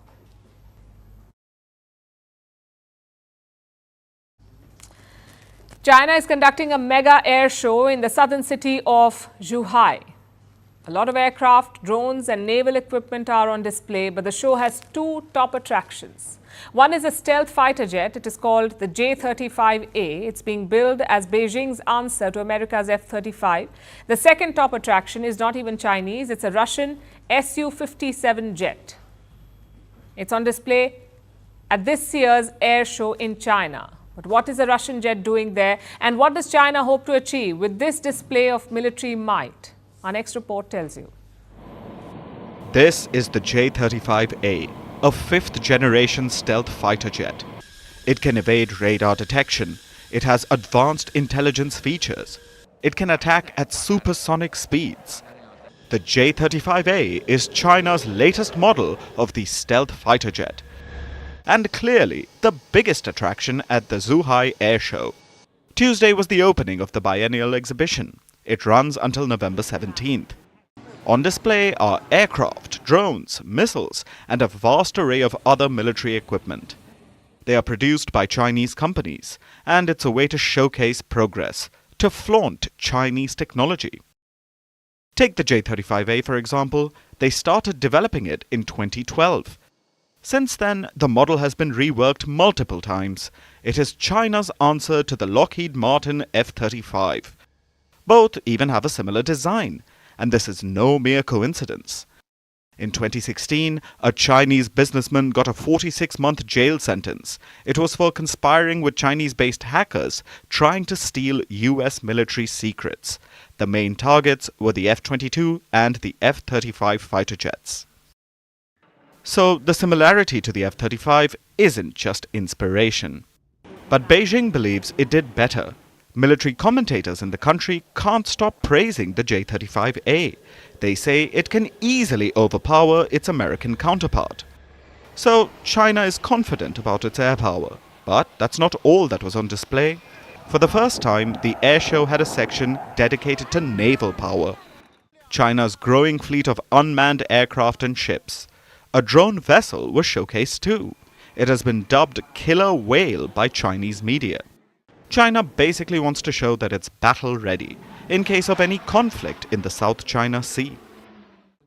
However, one of the top attractions was not Chinese. It was this jet, Russia's Su-57. It is Moscow's most advanced stealth fighter jet, and it was here in China, even being flown by a Russian pilot. It was a big deal for both countries, which is why Putin sent one of his top men to mark the occasion. Sergei Shoigu, the head of Russia's National Security Council, attended this air show. So, Beijing is flexing its military muscle, it's showing that it is battle-ready. With its vast display of military power and equipment, Russia is there as a witness and a partner. Their camaraderie is on full display, a signal of growing military ties between the two countries. But that's not all that China hopes to achieve.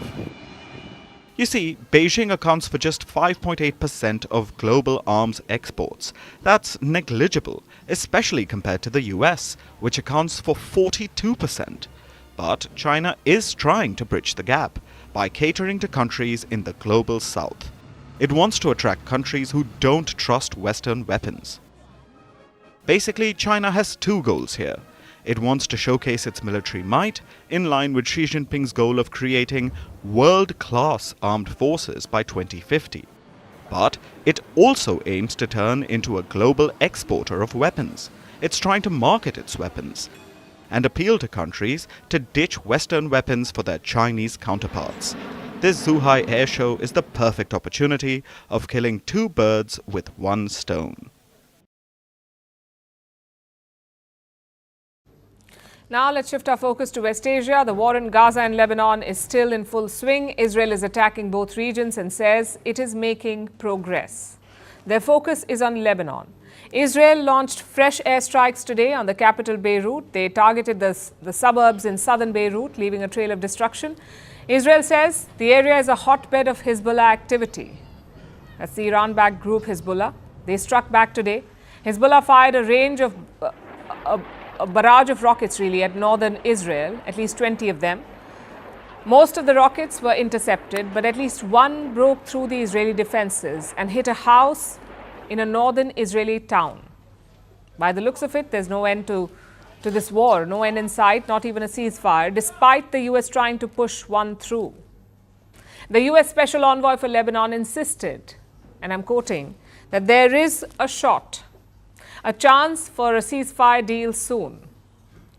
But today's strikes seem to say otherwise. Meanwhile, the US has its own problems, not just at home, but in West Asia as well.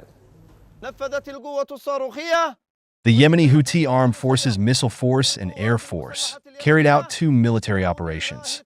The first targeted the American aircraft carrier Abraham in the Arabian Sea using several cruise missiles and drones during American enemy preparations for hostile operations targeting our country.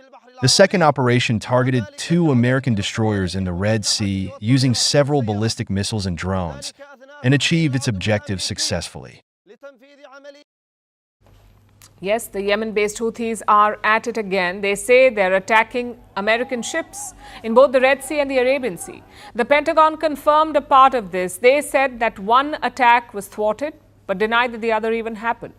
They said they did not know of any Houthi strike on their aircraft carrier, the USS Abraham Lincoln. Either way, this means one thing. The Houthis are acting up again. They had been relatively quiet for a while. They last attacked a ship on the 28th of October, but it seems they're active again after a 2-week pause. Were they waiting for the US election to conclude? Or is there another reason behind their return? Perhaps the group received a shot in the arm, some new hope, because of a recent conference in Saudi Arabia. The kingdom renews its call for and categorical rejection of the genocide committed by Israel against the brotherly Palestinian people, which has claimed the lives of more than 150,000 martyrs, wounded and missing, most of whom are women and children. That was the Saudi Crown Prince Mohammed bin Salman, also known as MBS. MBS is not holding back anymore. He publicly called Israel's actions in Gaza a genocide.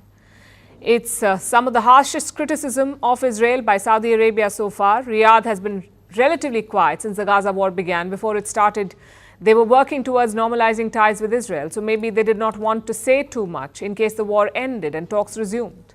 But it seems that normalization is a pipe dream now. The war is still raging, there is no end in sight, not even a ceasefire, and Donald Trump is about to return as the US president. He is expected to give Netanyahu free rein. MBS cannot have that, which is why he is being more vocal, more direct, and he did not stop there. MBS also publicly backed Iran. We call on the international community to assume its responsibilities to preserve international peace and security by immediately halting the Israeli attacks on the brothers in Palestine and Lebanon, and by obligating Israel to respect the sovereignty of the sisterly Islamic Republic of Iran by not attacking its territories. The Saudi Crown Prince is calling for peace. He wants all attacks to stop, even Israeli attacks on Iran, Saudi Arabia's old nemesis. It would have been unthinkable a few years ago, but it shows how unstable West Asia is right now. Saudi Arabia's backing may galvanize support for the Palestinians. It could breathe new life into the anti-Israeli factions, but maybe it could also force the world to act and bring about an end to the war. We'll be tracking this one for you. Now let's turn our attention to Spain, where a top cop has been arrested. His name is Oscar Sanchez. Until recently, he was the head of fraud in the police force. Now he is being held for fraud. Yes, the irony is not lost on us. A sum of $21 million was found hidden in his house, not behind lock and key. Apparently, that's too basic. Sanchez kept his cash sandwiched in the walls and ceilings of his house. You have to see it to believe it. But where did a cop get all this money from? And is it common for criminals to hide money inside walls? Our next report tells you. This is Oscar Sanchez, one of Spain's top cops. Until recently, he was the head of the Fraud and Anti-Money Laundering Division. And now, he has been arrested, ironically, in a fraud case along with his wife, who's also a police officer. They are both in custody because it was discovered that the couple was living in a house of cash.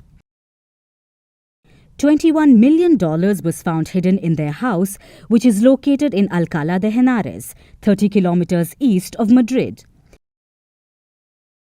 The cash was sandwiched in walls and ceilings. $8 million were found in a single room. Another $1 million was in Sanchez's office, stashed inside cupboards. But how does a police officer have this kind of money? Authorities found all this cash during a raid as part of an investigation into a cocaine bust earlier this month. You see, Spain is a hub of drug trafficking. It's the main entry point for drugs making their way into Europe from major cocaine producers in Latin America like Colombia and Peru, as well as Morocco, a top cannabis producer. So drug seizures are fairly common in Spain. But this particular cocaine bust is the country's largest ever. It's the second largest for Europe, and that says something.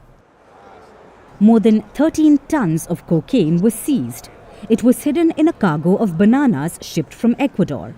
The interception has led to a spate of arrests in Spain. So far, 16 people, including Sanchez and his wife, have been arrested. The couple has been charged with drug trafficking, money laundering, corruption, and membership of a criminal organization. It is suspected that Sanchez was working with drug traffickers for about 5 years, allegedly providing them information, helping them with surveillance of the drugs, and enabling them to avoid checks. So the millions found in his house are drug proceeds. Sanchez allegedly laundered the funds via cryptocurrency. He even acquired a fleet of swanky vehicles through a relative. But on the outside, his lifestyle was not ostentatious. Though, thanks to his antics, Sanchez has been compared to the infamous drug lord Pablo Escobar, who hid $18 million in the walls of his mansion. But these are not the only instances where people have hid money in their homes to avoid capture. In 2015, a municipal engineer in the Indian state of West Bengal was raided. Police stumbled upon cash worth $31 million hidden in the walls of his 6-room, 2-story house. But sometimes it isn't the police who find the hidden treasure. In 2022, builders in the United States found $500,000 inside the walls of a house they were renovating. But they didn't get to keep the money. It went to the heirs of the man who previously owned the home and hid the cash. Last year, a man in Spain found about $60,000, again hidden in the walls of a home he was renovating. Unfortunately, his joy was short-lived. The cash was in Spanish pesetas, a currency which ceased to be legal tender in 2002 when the euro was adopted as the Spanish currency. Clearly, one way or another, it's rare for good news to follow money hidden in walls.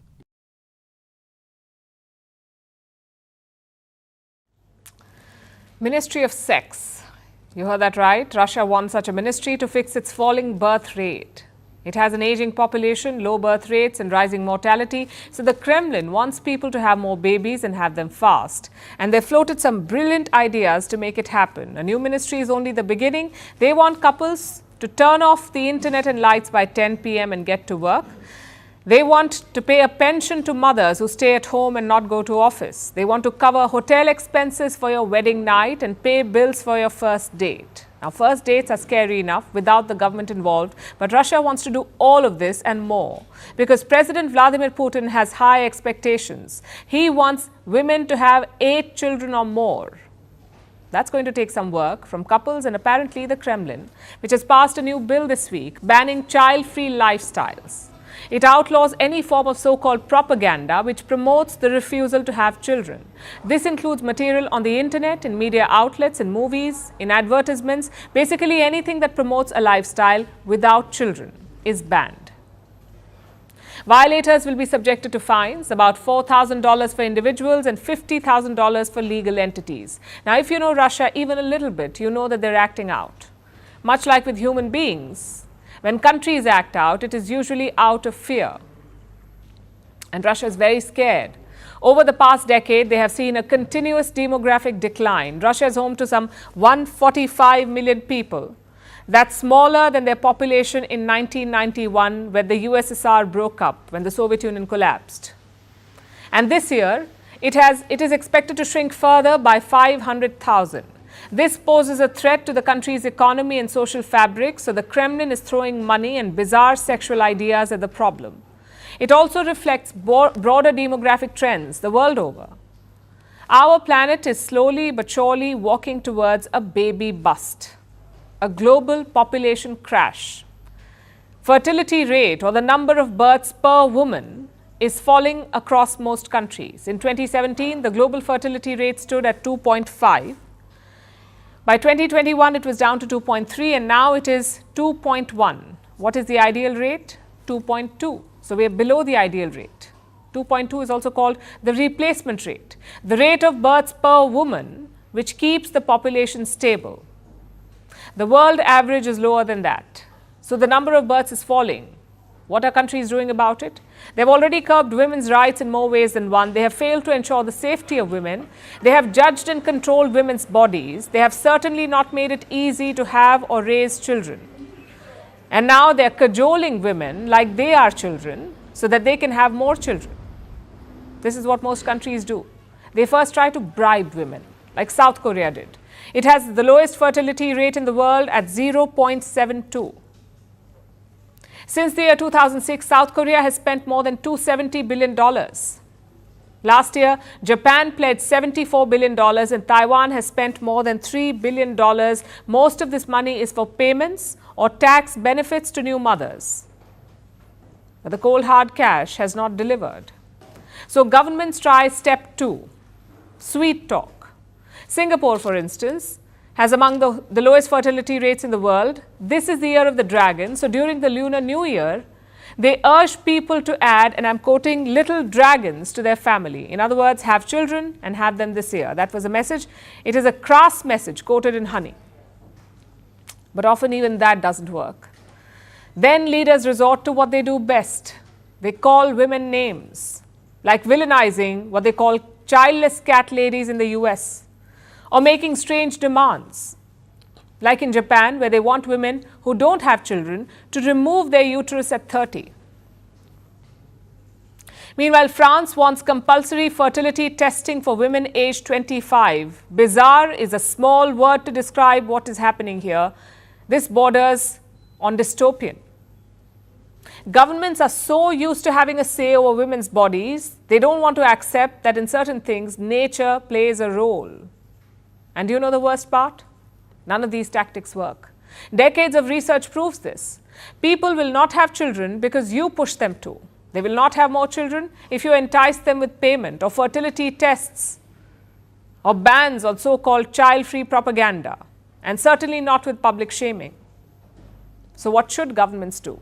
Well, create conducive environments, implement policies that help mothers, provide better housing, generous maternity leave, cheaper childcare, and more jobs, so people can build the lives they want while also having children. About time governments get their act together, do their research, and stop acting like nosy neighbors pushing women to have children.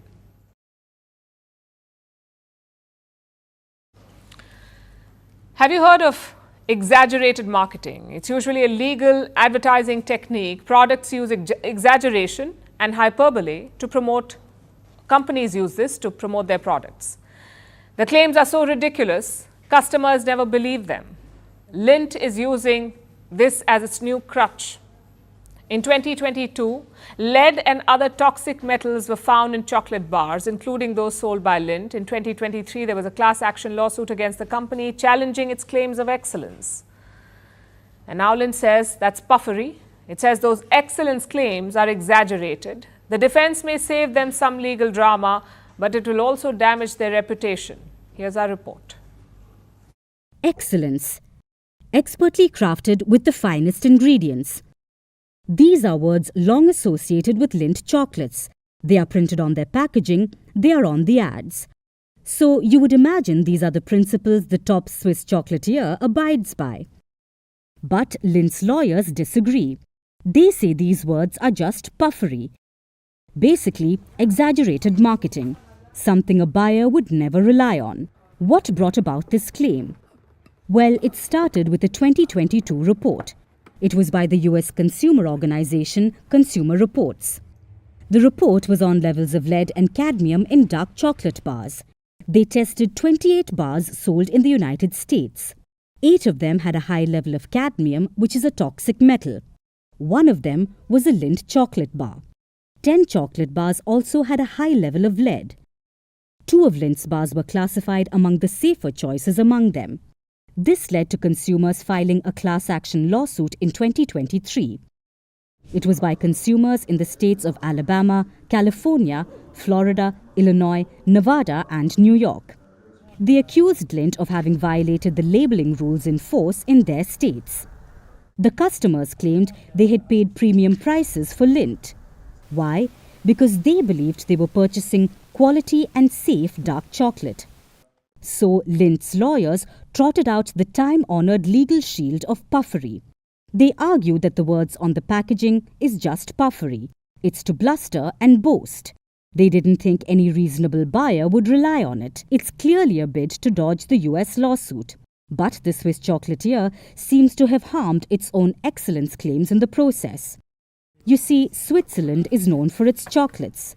Swiss chocolatiers often boast about the quality of their products, and they are usually more expensive for this superior quality. So, by dismantling it in their defense, Lindt is walking a tightrope according to Swiss newspapers. Now the company has issued a clarification. It says the puffery argument was merely a legal response. It wasn't an admission of inferior quality products. In fact, the company stands by its claims of excellence and products expertly crafted with the finest ingredients. That argument was used to clarify that an advertising challenge by plaintiffs is not sufficiently objective to support the specific false advertising claim being made. More legal jargon there for you, but let's cut to the center of this marketing fiasco. Lindt just happened to be the one that got caught with its fingers in the candy jar, and it used a daring defense. But the idea of false marketing isn't a new one. Corporations and companies do it all the time. Lindt may have exposed itself in a bid to protect its company, but it's sure to leave a bitter aftertaste.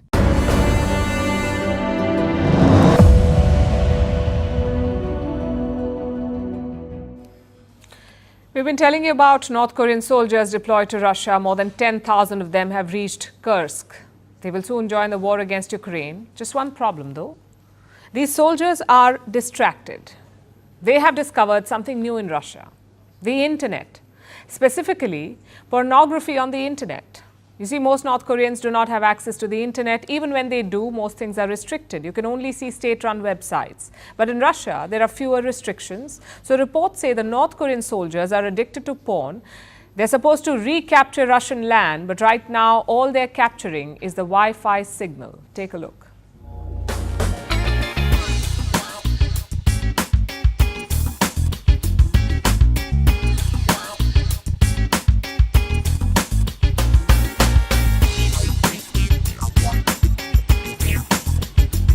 You.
On the show today, the T20 World Cup bandwagon has moved across to the West Indies. What do you expect from this? Hello, I'm Alison Green, coming to you from Durban, South Africa. Today we have a special show. Start with a report on India's shifting nuclear posture. For the first time since India officially became a nuclear power. Hello and welcome to Firstpost America. I'm Aaron Ham, coming to you live from the nation's capital, Washington, D.C.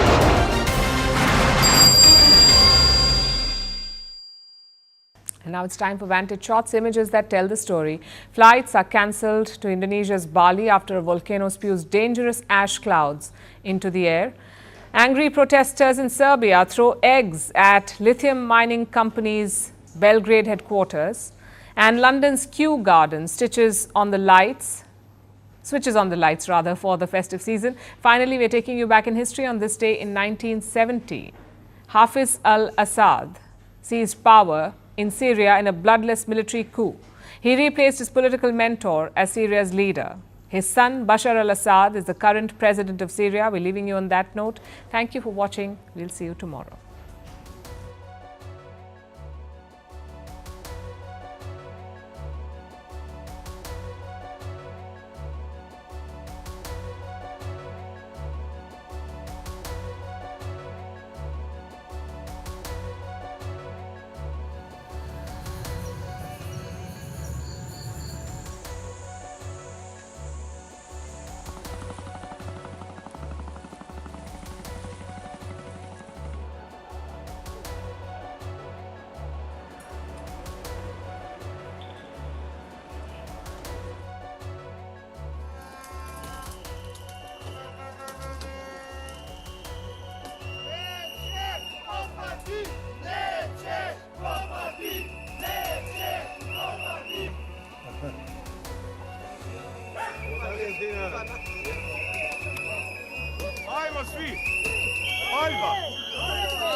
From impeachments to inaugurations, if it's a political story, we are on the scene. If it's breaking news, we're live with the latest coverage. From the White House, the State Department, and Capitol Hill, we know the issues, but above all, we know the players to bring you the latest in-depth analysis on all the key stories that we're covering. I'm Eric Ham. Join me from Washington here on Firstpost America.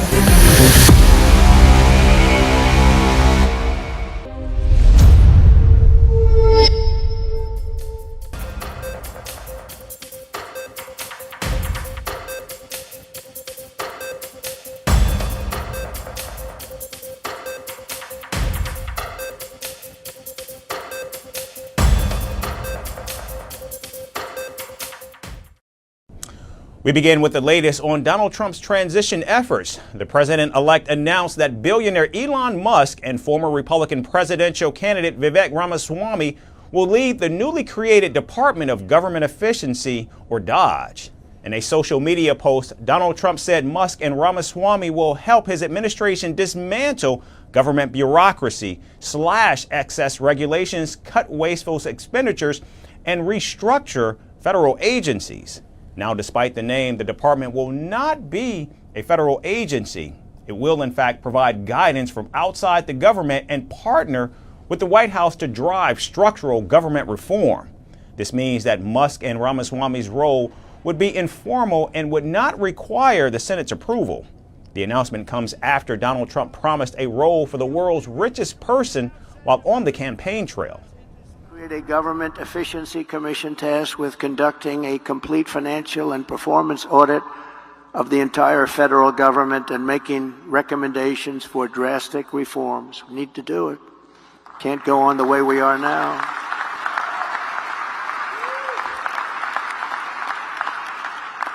And Elon, because he's not very busy, has agreed to head that task force. Be interesting. If he has the time, that'd be a good one to do it, but he's agreed to do it.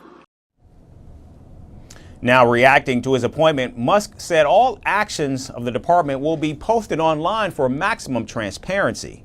The Tesla CEO, who donated more than $100 million to Trump's reelection, talked about cutting government expenditure throughout the campaign.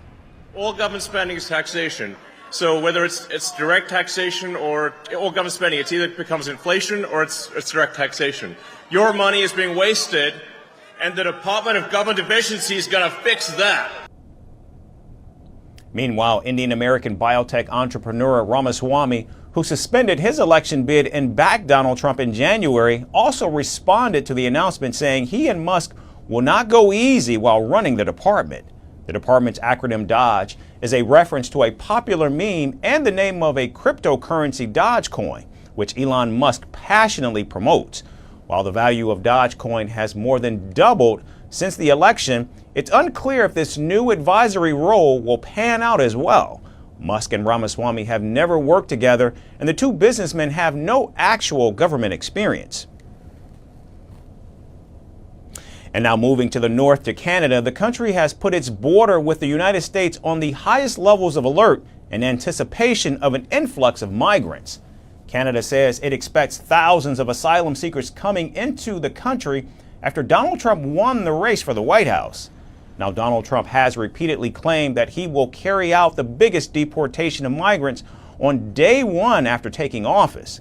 In response, Canada has deployed hundreds of Border Patrol agents anticipating a wave of asylum seekers. However, Canada's Immigration Minister Mark Miller said that not everyone will be welcome in Canada, and Ottawa will take aggressive actions in the national interest. The warning comes 7 years after Prime Minister Justin Trudeau promised that Canada would welcome any and all asylum seekers. The Trudeau administration, however, is now backtracking as immigration becomes a hot-button issue ahead of the 2025 election. Donald Trump has repeatedly said that he disapproves of Canadian Prime Minister Justin Trudeau, and the two leaders have shared frosty relations in the past. Trump has said that he doesn't like you very much in the past. What makes you the best person to lead the Canadian government's efforts here? I think that President Trump will obviously speak for himself, and I would never put words in his mouth. But in my experience, President Trump respects strength, and he respects people and countries who are strong and clear in defending their countries, in defending their national interest. That's what I've always done, and that's what I will continue to do. Meanwhile, Prime Minister Justin Trudeau said that he will work with the incoming Trump administration to strengthen bilateral ties. We know that even as the Trump administration is, significantly concerned about international pressures, particularly overcapacity by China and unfair trade practices by China, Canada is aligned with the United States already, and we're going to be able to do good things together. We were able to make sure that Canada and the United States together were creating good jobs and economic growth on both sides of the border by working as friends and partners, and we're going to do that again. Canada's concerns of receiving an overwhelming number of people fleeing Donald Trump's America are in fact legitimate. After Donald Trump took office for the first time in 2017, Canada witnessed a spike in Americans and immigrants trying to enter the country. From 2016 through 2020, Canada saw a six-fold increase in asylum seekers. The majority of asylum seekers have been from countries like Haiti, Mexico, Colombia, and the United States. And data from the Canadian Immigration Department shows that most of the asylum seekers had fled the United States. Regardless of whether Donald Trump carries out mass deportations or not, his plans are already straining ties with Canada, which has been America's strongest supporter and ally for centuries. World leaders are gearing up for Donald Trump's return to the White House, but they are prepping in rather unique ways, ranging from golf to English lessons. South Korean President Yoon Suk-yeol is polishing his putting skills, hoping a round or two of golf could set the stage for big conversations. Others, like Indonesian President, took a vastly different approach, aiming to connect with Donald Trump. Leaders around the world are readying themselves for Donald Trump's next chapter. And here's more on the preparations these leaders are in fact making. The 47th President of the United States. With Donald Trump back in office, global leaders are polishing up their putting skills and English vocabulary, preparing for an unprecedented swing in diplomacy. Trump, an avid golfer himself, has a history of completing business deals and meetings at the 19th hole. And now, as Trump returns to the White House, South Korea is expecting to boost diplomatic relations on the greens. South Korean President Yoon Suk-yeol is relearning golf and practicing his swings in the nets. After staying away from the golf course for nearly 8 years, President Yoon now finds himself spending his free time on the fairway. President Yoon has a knack of wooing American presidents. In 2023, the South Korean leader sang his rendition of the famous Don McLean song American Pie. Music used to make me smile. This happened at a state dinner with current President Joe Biden. And now, with Donald Trump making a comeback, President Yoon has dropped the mic and picked up the golf clubs. But why golf? Because it's one activity that Donald Trump truly cherishes. During his first presidency, Donald Trump reportedly played 261 rounds of golf. That's at least one round every week. Donald Trump also owns at least 18 golf courses across 3 continents. While a majority of the president-elect's golf courses are in the United States, he also owns fairways in Scotland, Ireland, Dubai, Oman and Indonesia. Clearly, Donald Trump takes his golf seriously. And South Korea's President Yoon doesn't want to be caught in the bunkers. However, golf isn't the only thing on the minds of world leaders. Indonesia's new president, Prabowo Subianto, has shown his readiness to connect, posting a congratulatory video for Trump. In the video, he called Trump Sir multiple times and offered to meet him personally. When Trump shrewdly appreciated the Indonesian president's English, Prabowo thumped with excitement and saw an opportunity to strengthen US-Indonesia relations. Nice to talk to you. How are you? Fine, thank you. I would like to congratulate you on your election as President of the United States of America. I would like, thank you so much. if possible, I would like to call personally on you.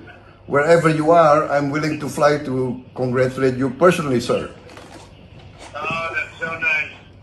That's so nice. Well, we'll do that anytime you want, but great job you're doing in Indonesia. Great job. Proud of you. Sir, Really amazing. And your English is so good. Yes, sir, I've been... Very good, the English. All my training is American, sir. Ah, that's great. Yeah, we had a great election in the U.S. South Korean President Yoon and Indonesian President Prabowo aren't the only ones preparing for Donald Trump's return to the White House. Leaders of France, Germany and Australia are also making efforts of backtracking from previous insults which were once directed at Trump. As world leaders prepare for Trump's unconventional style, they are well aware that this administration might call for creative, flexible diplomacy. From the fairways to the negotiation tables, the next 4 years could bring unexpected opportunities for cooperation and a reshaping of alliances. And now to the Middle East, where Prime Minister Benjamin Netanyahu has warned Iran against carrying out more attacks on Israel. The Prime Minister released a video warning the Iranian regime against further escalations in the region. Netanyahu said that another attack on Israel would cripple Tehran's economy. The Netanyahu regime launched hundreds of ballistic missiles at my country, Israel. I wonder, did he tell you how much that attack cost? Well, I'm not guessing. It's $2.3 billion. That's how much of your precious money they wasted on futile attacks. In an attempt to speak directly to Iranians, Prime Minister Netanyahu urged them to stand up to the Islamic regime headed by its supreme leader, Ayatollah Khamenei. Another attack on Israel would simply cripple Iran's economy. It would rob you of many more billions of dollars. I know that you don't want this war. I don't want this war either. The people of Israel don't want this war. There is one force putting your family in grave danger. The tyrants of Tehran. That's it. Now, the Israeli leader also said that Khamenei's regime was more afraid of free speech and empowered women than it is of Israel. The world has seen but a fraction of our power. Yet there is one thing Khamenei's regime fears more than Israel. You know what it is? It's you, the people of Iran. That's why they spend so much time and money trying to crush your hopes and curb your dreams. Well, I say to you this, don't let your dreams die. I hear your whispers. Women, life, freedom, zan, zandagi, azadi. Don't lose hope. And know that Israel and others in the free world stand with you. Tensions between Israel and Iran have reached a boiling point since April, when Tehran launched ballistic missiles at Israel in retaliation for an Israeli airstrike that destroyed the Iranian consulate in Syria. Then on October 1st, Iran launched over 200 projectiles at Israel to avenge the killing of the leaders of Hamas and Hezbollah. In retaliation, Israel launched airstrikes targeting air defense systems and other military installations across Iran on the 27th of October. The United States maintains its support for Israel, and Washington has even warned Tehran against any more attacks. Incoming President Donald Trump has repeatedly threatened Iran and was responsible for escalating tensions with Tehran in 2020 after ordering the killing of a senior Iranian general. The president-elect and prime minister have enjoyed close ties over the years, but it remains to be seen whether Washington will in fact take a more aggressive approach towards Iran once Donald Trump takes office. And finally, Costa Rica has awarded El Salvador's President Nayib Bukele its highest honor for his ruthless approach to slashing gang violence. Despite human rights concerns, Costa Rican President Rodrigo Chavez seeks Bukele's tactics as a model for his own country, which is facing record-breaking violence fueled by drug trafficking. As Chavez looks to Bukele's playbook, Costa Rica weighs how far it is in fact willing to go to restore public order. Our final report looks at the growing violence. Costa Rica awarded El Salvador's President, Nayib Bukele, its highest diplomatic honor, celebrating his fierce battle against gang violence. This move marks a surprising twist, with Costa Rica lauding Bukele's tough methods while struggling with its surge in crime. It was the most insecure country, and now it is one of the safest countries there is. You tell me, and it's very good what he does, that those who are imprisoned must have to work. Bukele's war on gangs has captivated and divided Central America. His campaign suspended key constitutional rights, allowing arrests without warrants and fast-tracking prosecutions. Critics see this as a rollback of democracy, but his supporters see it as necessary action. I have said 1,000 times in this country that for democracy to be worthwhile, it has to give results to society, to not be replaced by another political system that we Costa Ricans don't want to see.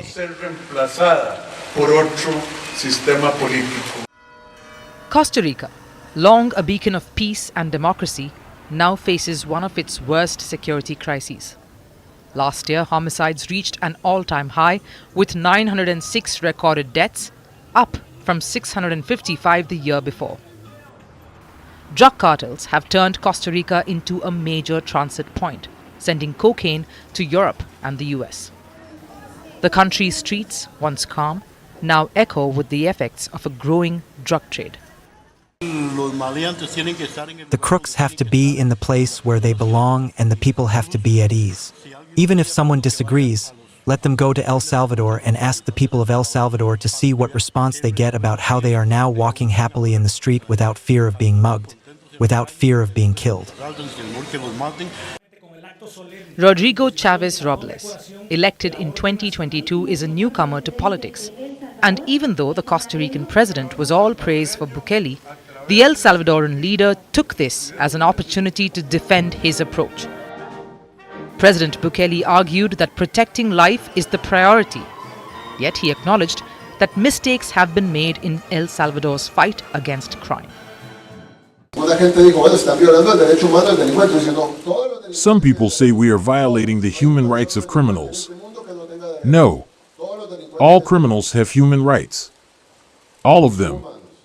There is not a single criminal in this world that doesn't have rights. All criminals have rights because they are human. Bukele admitted that over 8,000 innocent people were wrongfully jailed under his state of emergency, though activists claim the true number is far higher, possibly 30,000.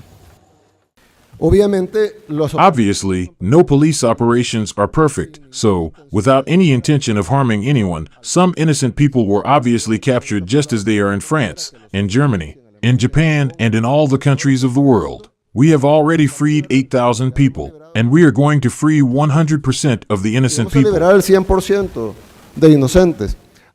Bukele also advised Costa Rica to toughen its own prison policies, calling the country's current system too permissive after a visit to one of its largest prisons. y esperamos que ustedes tomen las medidas. We hope you will take action and listen to those of us who have suffered, not what you're suffering now. Prisons cannot be the headquarters of crime. They must be places to hold those who must be removed from society. Esos elementos de la sociedad que se deben de sacar. Bukele's policies, however controversial, have reshaped El Salvador and now prompt questions about Costa Rica's path forward. As Costa Rica weighs Bukele's hardline model, the debate over democracy and security intensifies. Costa Rican officials face tough choices about balancing rights and safety in a region increasingly affected by gang violence and the global drug trade. That's all we have time for today. We certainly thank you so much for tuning in. We look forward to seeing you once again back here tomorrow. Thanks everyone for watching.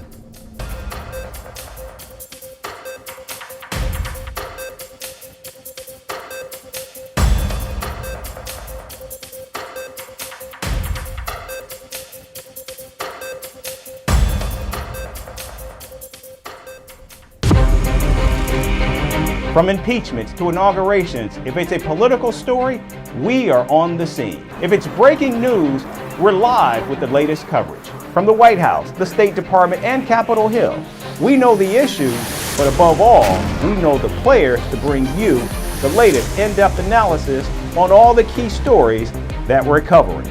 I'm Eric Ham. Join me from Washington here on First Post America.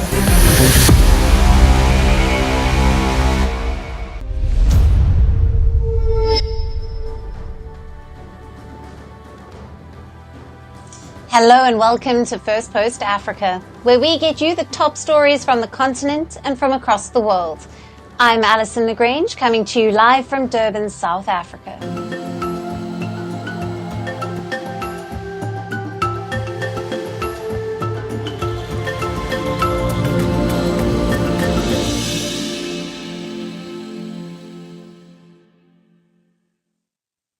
Hello and welcome.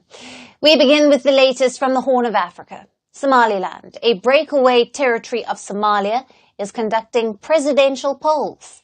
It's a high-stakes election which can have major implications for the region, where Somaliland is at the center of the ongoing geopolitical tensions.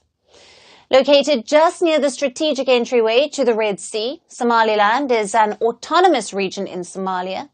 It declared unilateral independence in 1991, but is not recognized by any other nation. Despite this, it has its own government, currency, and security structures. Its government has been pushing to gain international recognition, a move which has angered Somalia.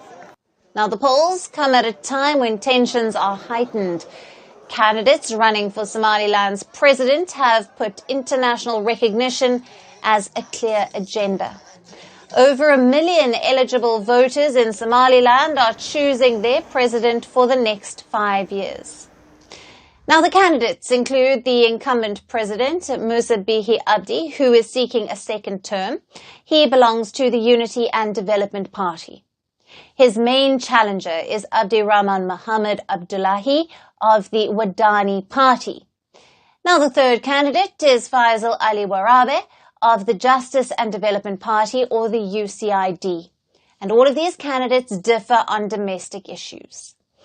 The region has seen a decline in economic growth in recent years. Opposition candidates have been pressing for growth and jobs.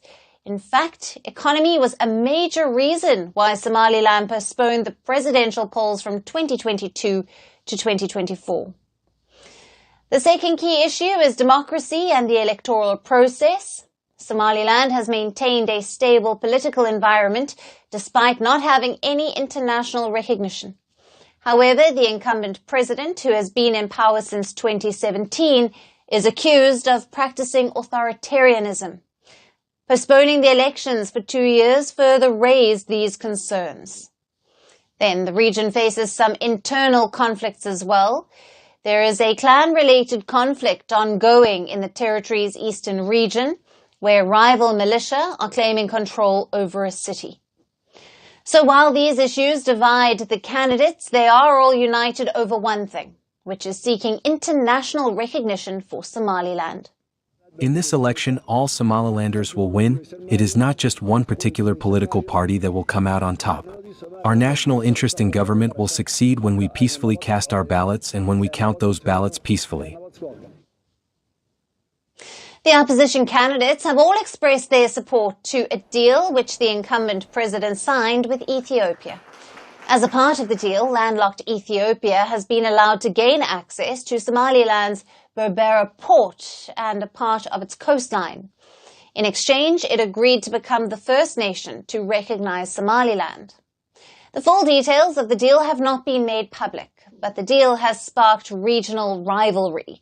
Somalia expelled the Ethiopian ambassador after the deal was signed. It is also expelling Ethiopian troops who are helping Somalia in fighting against al-Shabaab terrorists. Now, Somalia has confirmed that Ethiopian troops will not be a part of the renewed peacekeeping mission next year.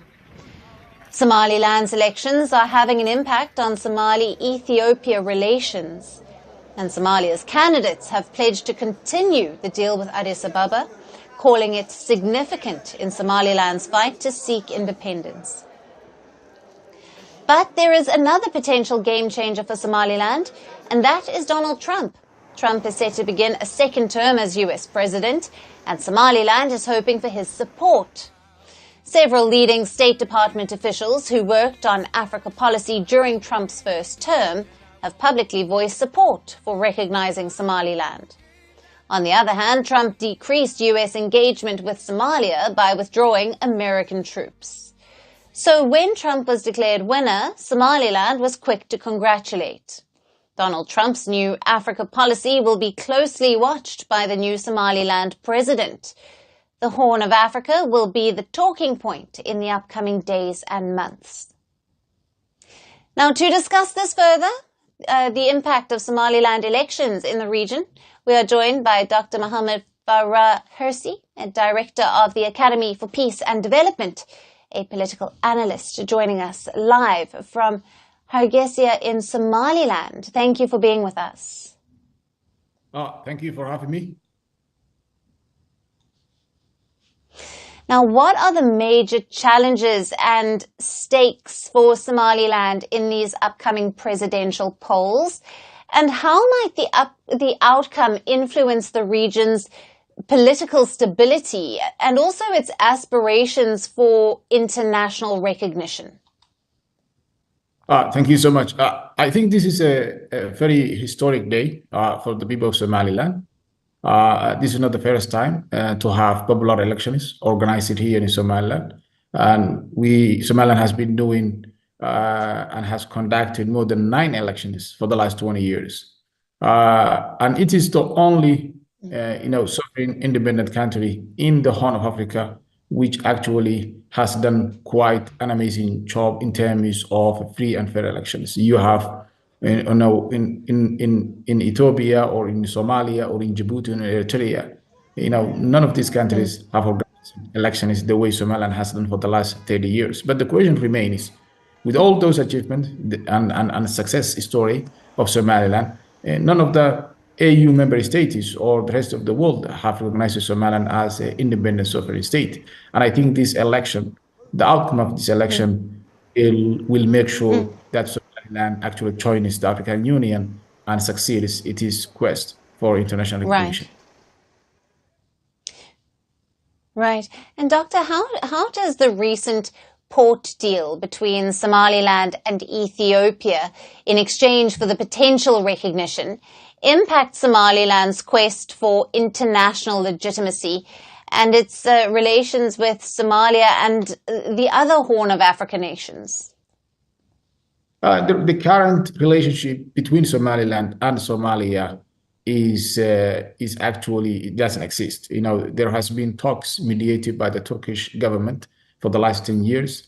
And those talks and negotiations between Somaliland and Somalia has proven unproductive. Most of the agreements reached by the parties and facilitated by the Turkish government have become actually not implemented by Somalia. And I think that was the one main reason why Somaliland stopped the dialogue with Somalia and actually pursued its unilateral international recognition with Ethiopia. And I think this deal between Somalia and Ethiopia will pave the way for the first country to recognize Somaliland as an independent state. And this is, I think, a very, a historic deal for Somaliland. And it's a deal that has been supported by the people of Somaliland as well as by the opposition parties. All the three candidates who are now running for presidential elections are supportive to the deal between Somaliland and Ethiopia. And I think, the relationship between Somaliland and Somalia will definitely will not be good. Right. Doctor, thank you very much for being with us and for your valued insights on all the latest in those upcoming Somaliland elections. Thank you for having me.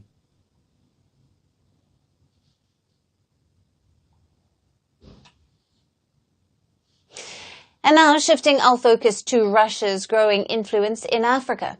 Reports suggest that Russia has deployed up to 200 military instructors in the Central African nation of Equatorial Guinea to protect the presidency of the 82-year-old president, Teodoro Obiang Nguema Mbasogo. Now, according to reports, the Russian military instructors had arrived in the past 2 months and might also include troops from Russia's ally Belarus. It is also believed that the military personnel are a part of the Africa Corps, a Kremlin-controlled paramilitary force which was earlier known as the Wagner Group and has been operating in the Western and Central Africa. Now, the Russian military personnel are likely to be stationed in the capital city of Malabo, which is located on an island in the Gulf of Guinea. Reports suggest that troops are also present in the city of Bata, in the country's mainland territory, which is a sliver of land between Cameroon and Gabon. It is believed that the Russians were training the elite guards in the two main cities of the oil-exporting Equatorial Guinea, which has a population of 1.7 million. The main aim of the Russian military instructors is primarily to ward off any potential threat to the ruling dynasty of Equatorial Guinea. Now, the 82-year-old Teodoro Obiang Nguema Mbasogo has ruled the country since seizing power in a coup in 1979. He has been the president since 1982 and is among the longest-serving leaders in the world. The president has survived several coup attempts in the past and has previously beefed up his presidential guard with Moroccan and Israeli soldiers. The president is also known to be grooming his most favorite son, Teodoro Nguema Obiang Mangu, who is likely to succeed him. Now, Obiang's son, known as Teodorin, is the multimillionaire vice president of the country. He has been the subject of investigations, criminal charges, sanctions, and asset seizures in the United States, France, and Britain over embezzlement and money laundering. Now, during his visit to Moscow in September, Equatorial Guinea's president thanked the Russian President Vladimir Putin for sending military instructors to the Central African country. I would like to express my gratitude to my friend Vladimir Putin for sending instructors to our country who contribute to strengthening the security and defense of our country, which is of great importance because Equatorial Guinea is always faced with threats. But we were able to survive and are surviving thanks to the support that our society has shown. And our society has received the presence of Russian experts in Equatorial Guinea with great enthusiasm.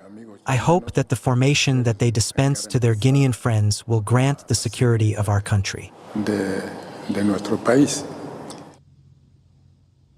The knowledge of Russian troops in Equatorial Guinea comes just days after a shocking high-profile sex scandal that made headlines around the world and brought the country into the limelight.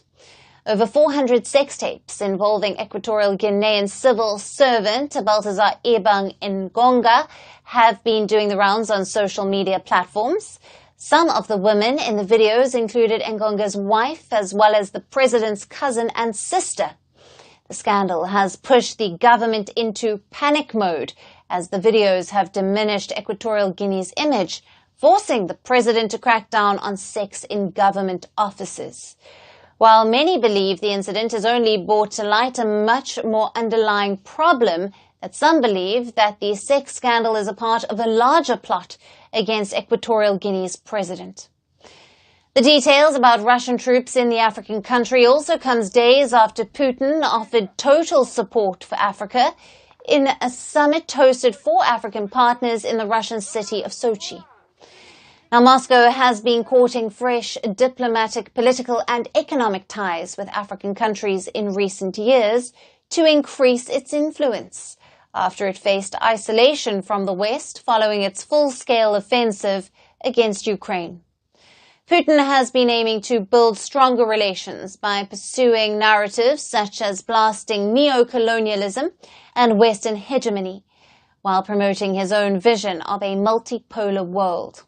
Economically, Russia has been pouring in large investments in the raw materials and energy sectors.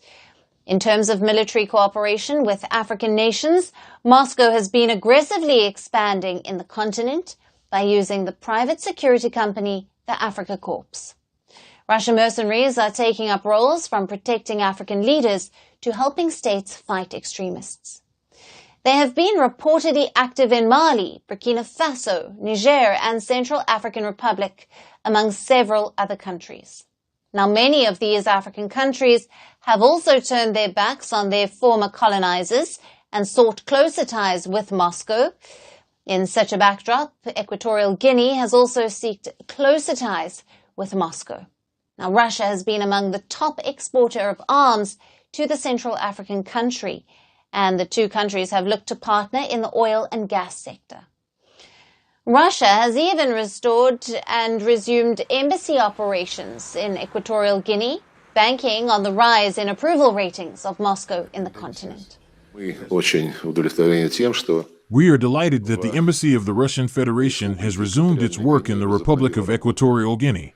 There was a long break after the early 1990s. We have now restored the functioning of our diplomatic mission. That will make it easier for us to communicate on a regular schedule. Let us move forward in a positive manner. With Russia's deployment of troops in Equatorial Guinea, it is clear that Putin is finding more friends than foes as the West struggles to isolate him over the war in Ukraine.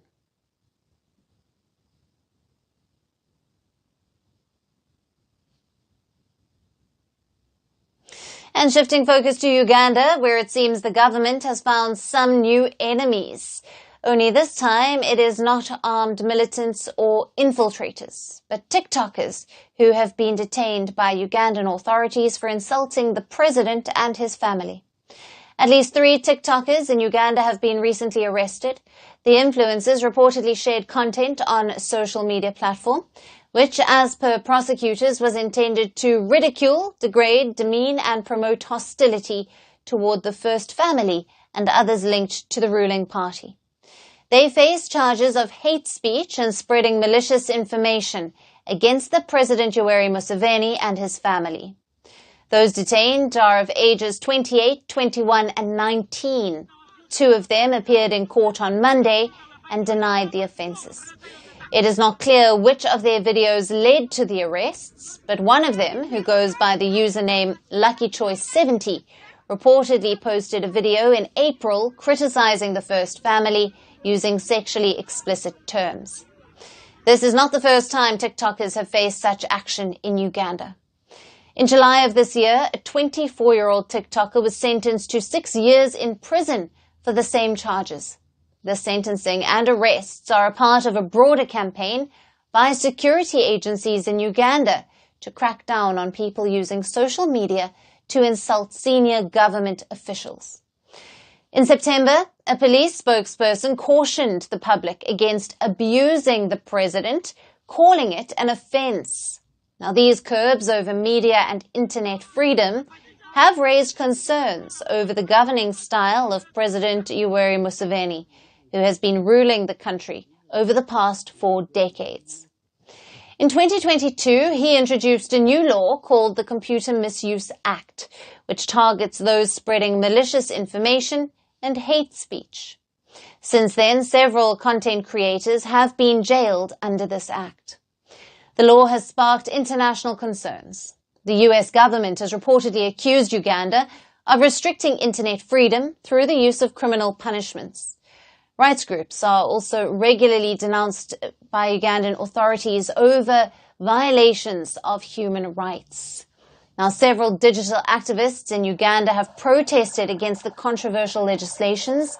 The crackdown on freedom of expression in Uganda also comes when public dissatisfaction with the government is on the rise over other issues. Earlier this year, several young Ugandans held anti-government rallies to protest against corruption and other pressing issues in the country. Now, these protests were also mobilized through social media. However, these rallies were suppressed as the authorities used stringent measures to curb the demonstrations.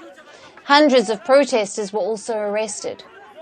And now the use of force, violence and laws to restrict freedom of expression has raised fears over the future of Uganda under the continued authoritarian rule.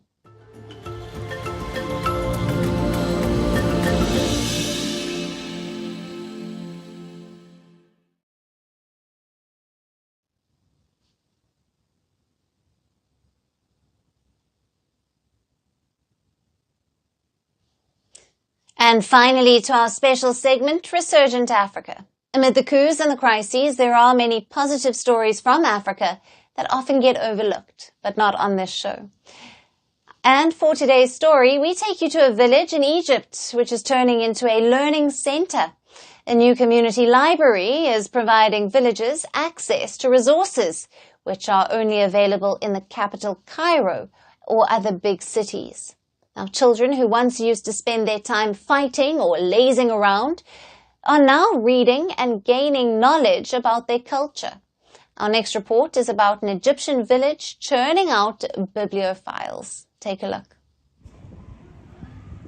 At the heart of Egypt's Sharqiya region, a small village is turning into a learning center. A newly opened community library is spreading culture into the remote area. The library is located in Kafra Abu Nafi, a delta village in Egypt's Sharqiya governorate, far away from the capital of Cairo. Unlike the bustling cities, the remote area had a lack of cultural and learning resources. But thanks to this new library, people have gotten a chance to learn, explore and express their creativity. The problem was identified by Reem Nafi, an author of children's books, and her uncle Hamdi Nafi. They often found young kids around them spending away their time, bored, dejected and uninterested. Having no place to gain wisdom hampered the mental growth of the children. It is then that the Nafi family decided to establish a community library to offer learning activities to the village at par with the capital and other big cities. When I looked at the children in the village around me, I found them truly spending a boring time. The child finishes homework if he has some, does everything that can be done, and the rest of the day is empty. There is nothing to be done, no place to go, nowhere that can gather the children of the community to do something useful. When I look at them, I either find them fighting or doing bad things, breaking stuff, throwing stones, or beating the dogs. There is no avenue for them to find a space to develop themselves or dream for a better future. Once the library was up and running, it saw an unusually high demand. So the library operations were put on a structured schedule. It is now open 6 days a week. People are divided into groups and are given time slots twice a week to visit the library. The Learning Center is not just for children, young adults and seniors are also welcome. The library also has volunteers to teach people about things that were once inaccessible in Egypt's rural areas. The library does not only welcome children, but it welcomes youth, women, and even men, anyone who needs cultural support, who is looking for information or need courses of any sort. The founders of the library are on a mission to bring back the culture of reading books and to spread knowledge in an era when everything is just an internet search away, but concerns over inaccuracy and misinformation on social media remain. We notice that there is a very big gap between the book and the reader. Everyone depends on the internet and new things like social media websites, which I don't want to say always, but most of the time have no sources, and there's a lot of wrong information. But the book's author and its publisher are known. The book is an honest friend for culture. The efforts to make books new friends of the people in Delta Village are proving to be successful. It has sown the seeds of curiosity in the village children. Young kids are engaging in education as well as recreational activities at the library. There is a lot of excitement when the library opens. Before the library, I didn't know much about science, technology, and mathematics. Once the library was open, I learned a lot, and I learned how to use the computer. This is one of the most important things that I saw changing. The children are centered around the library, revolving around it. They look for, when the library opens, the timings in which they can come twice a week to the library. With the successful model, the library founders are planning on establishing similar learning centers in thousands of Egyptian villages. They have already started developing a similar project in the Delta city of Mansoura. With more community libraries springing up, they could empower rural Egypt and make sure that education and learning are not beyond anyone's reach. And that's it on the show for today. We will see you again tomorrow at the same time. Thank you for watching, and goodbye.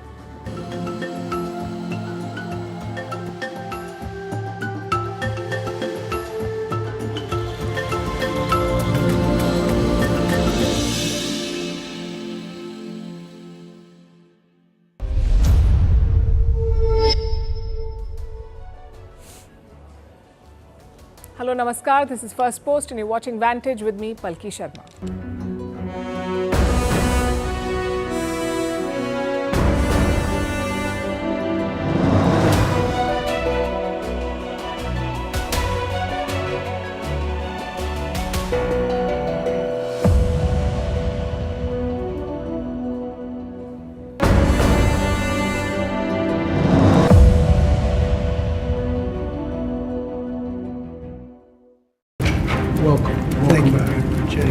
Thank you very much. Elon Musk! Oh!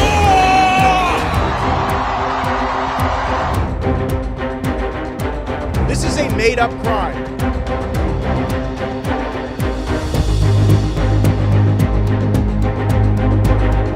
It's nice to win. Next time, if we go up even a fraction of what we went up.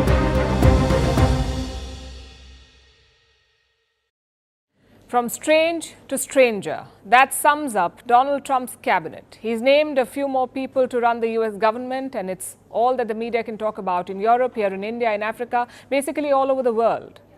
We generally do not cover government formation like this. We cover the campaign, we cover the results, and that's about it. Such an intense coverage on cabinet picks is rare. I mean, can you name Britain's defense secretary or China's finance minister or India's attorney general? Chances are you can't. But you know that Trump's Pentagon chief is a Fox News host. It shows the sort of power the US wields in world affairs. It also tells you how they dominate media narratives. There are so many reports, so many leaks, so many insider accounts, so the whole thing becomes riveting to cover. Of course, Trump's choices have added to the intrigue. Meet his pick for Attorney General, the man who will head the US Department of Justice, sort of like America's top cop, the FBI, the Drug Enforcement Agency, all of them will report to him. And his name is Matt Gaetz, a congressman from the state of Florida. Even Republicans are surprised by this choice. One lawmaker said that he was stunned and disgusted. Another said that Gaetz has a better shot at dining with Queen Elizabeth than being confirmed by the Senate. And yes, he is talking about the late British monarch. John Bolton called this the worst cabinet pick in history. And Bolton was Trump's national security advisor, a longtime Republican. I'm sure you're wondering what this outrage is all about. Well, listen to Gaetz's resume. He ousted a Republican House Speaker in 2023. He was investigated in a sex trafficking case. He was probed for sexual misconduct and drug abuse. And he once invited a Holocaust denier to the US Congress. That should give you an idea. But Trump says And Gates is a gifted attorney, someone who will reform the Justice Department. Which brings us to his other pick, Tulsi Gabbard, as Director of National Intelligence, basically America's intelligence chief. Now, Gabbard used to be a Democratic congresswoman, but she supported Trump this time. She was also America's first Hindu lawmaker, and her politics? Like Trump, she wants Washington to withdraw from foreign wars. She opposes military aid to Ukraine. She also wants US withdrawal from Syria and Iraq. Interestingly, Gabbard met Syrian President Bashar al-Assad in 2017, right in the middle of the Syrian civil war. In 2019, Hillary Clinton claimed that Russia was grooming her, sort of like a deep state Kremlin candidate. Many Republicans are unhappy with this choice, with Tulsi Gabbard, but she and Gates may find it hard to get Senate confirmation. At least 50 senators need to approve their appointment. On paper, this should not be a problem because Republicans have 53 seats in the US Senate. But a number of them are privately concerned, and not just about the cabinet picks. Look at this report. It says the Trump team is planning a purge at the Pentagon. They're drawing up a list of officers to fire. Even Joint Chiefs of Staff are said to be on this list, especially those appointed by Mark Milley. Now, the Joint Chiefs are the heads of different military wings like the Air Force, the Navy or the Marines. And Milley used to be Trump's chairman of Joint Chiefs, sort of like a chief among chiefs. He later called Trump a fascist to the core. So Trump wants to root out his appointees, it seems, and that may include his successor, General Brown. Trump's allies have asked if he got the top job because he was black. So expect a churn at the Pentagon. I'm sure US rivals like China and Russia will be quite happy to see that. Trump himself was in Washington yesterday. He was invited to the White House by President Joe Biden. No animosity, no tension in the air. It was like two old golfing buddies chilling around. Take a look at this. Well, Mr. President-elect and former President and Donald, congratulations. And looking forward to having like we said, a smooth transition. Do everything we can to make sure you're accommodated, what you need. And we're going to get a chance to talk about some of that today. So Good. Welcome Thank you back. very much. And thank you very much. And politics is tough. And it's, in many cases, not a very nice world, but it is a nice world today, and I appreciate it very much. And a transition that's so smooth, it'll be as smooth as it can get, and I very much appreciate that, Jim. And how did the talks go? The White House says it was substantive and cordial, which is frankly a surprise, because not very long ago, Trump called Biden the worst president in US history, and Biden compared Trump to Hitler. Yet the two men had a cozy fireside chat. I guess that is politics for you. But before going to the White House, Trump met with Republican lawmakers. They have won both houses of Congress, the US Senate and the House of Representatives. So Trump will have absolute control in Washington. And what will he do with that power? Well, he did drop a hint. Listen to this. I suspect I won't be running again, unless you do something. Unless you say, he's so good, we have to just figure it out. A third term in office. Is that even possible? Legally, no. The US Constitution caps the presidential terms at 2. But constitutions can be amended. You need 2/3 majorities in the House and Senate, plus approval from 38 out of 50 states. Realistically speaking, it may not be possible. Only one US president has served more than 2 terms. Franklin Roosevelt in the 1930s and 40s, and he had a good excuse to do so. First, the Great Depression and then the Second World War. Donald Trump does not have those excuses, and his supporters say he was joking anyway. He also joked about his new friend Elon Musk. Listen to what he said. Elon won't go home. I can't get rid of him. Again, we can tell he was joking, but some members of Trump's team are actually concerned. Musk has visited Mar-a-Lago almost every day since Trump's victory. He's also joining his calls with world leaders. Musk is in those calls between world leaders and Donald Trump. So the Trump team says he is overstaying his welcome. One of them said that he was acting like a co-president. Well, too late now. Musk has used X to peddle his importance to Trump. It's as if his support pushed Trump over the line. So a lot of campaign insiders are unhappy. They feel that Musk is stealing credit. Frankly, this sounds less like a cabinet and more like a palace council. We can't wait to see who Trump picks next. Perhaps Captain Haddock from Tintin. will head the Navy. And that would send shivers down China's spine. To me, the most beautiful word in the dictionary is tariff. If China or some other country is behaving badly, we have things called tariffs that are so severe.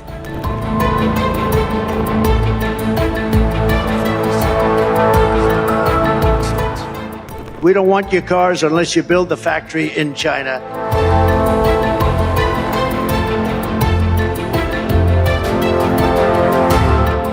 We're going to tariff the hell out of them.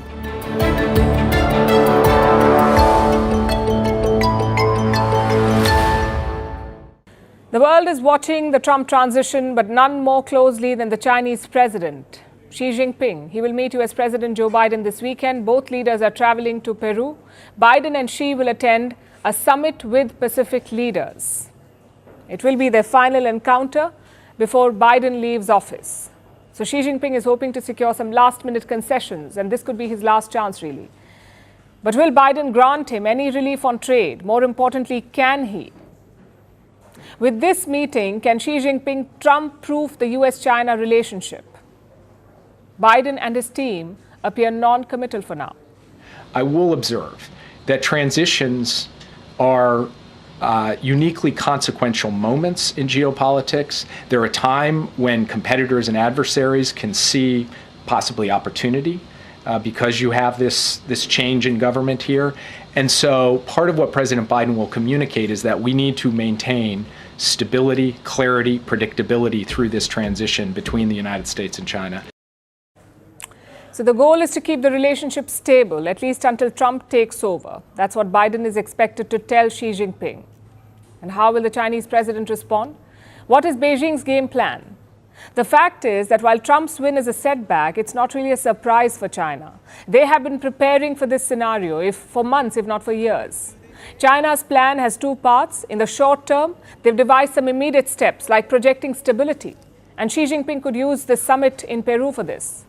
He could make a case for China, highlight the instability that Donald Trump is expected to bring, and try to build a bigger coalition against the West.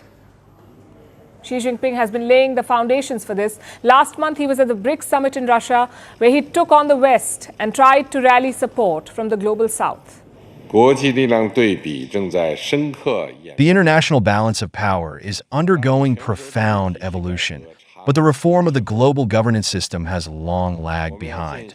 We must practice true multilateralism, adhere to consultation, joint construction, and sharing in the global governance.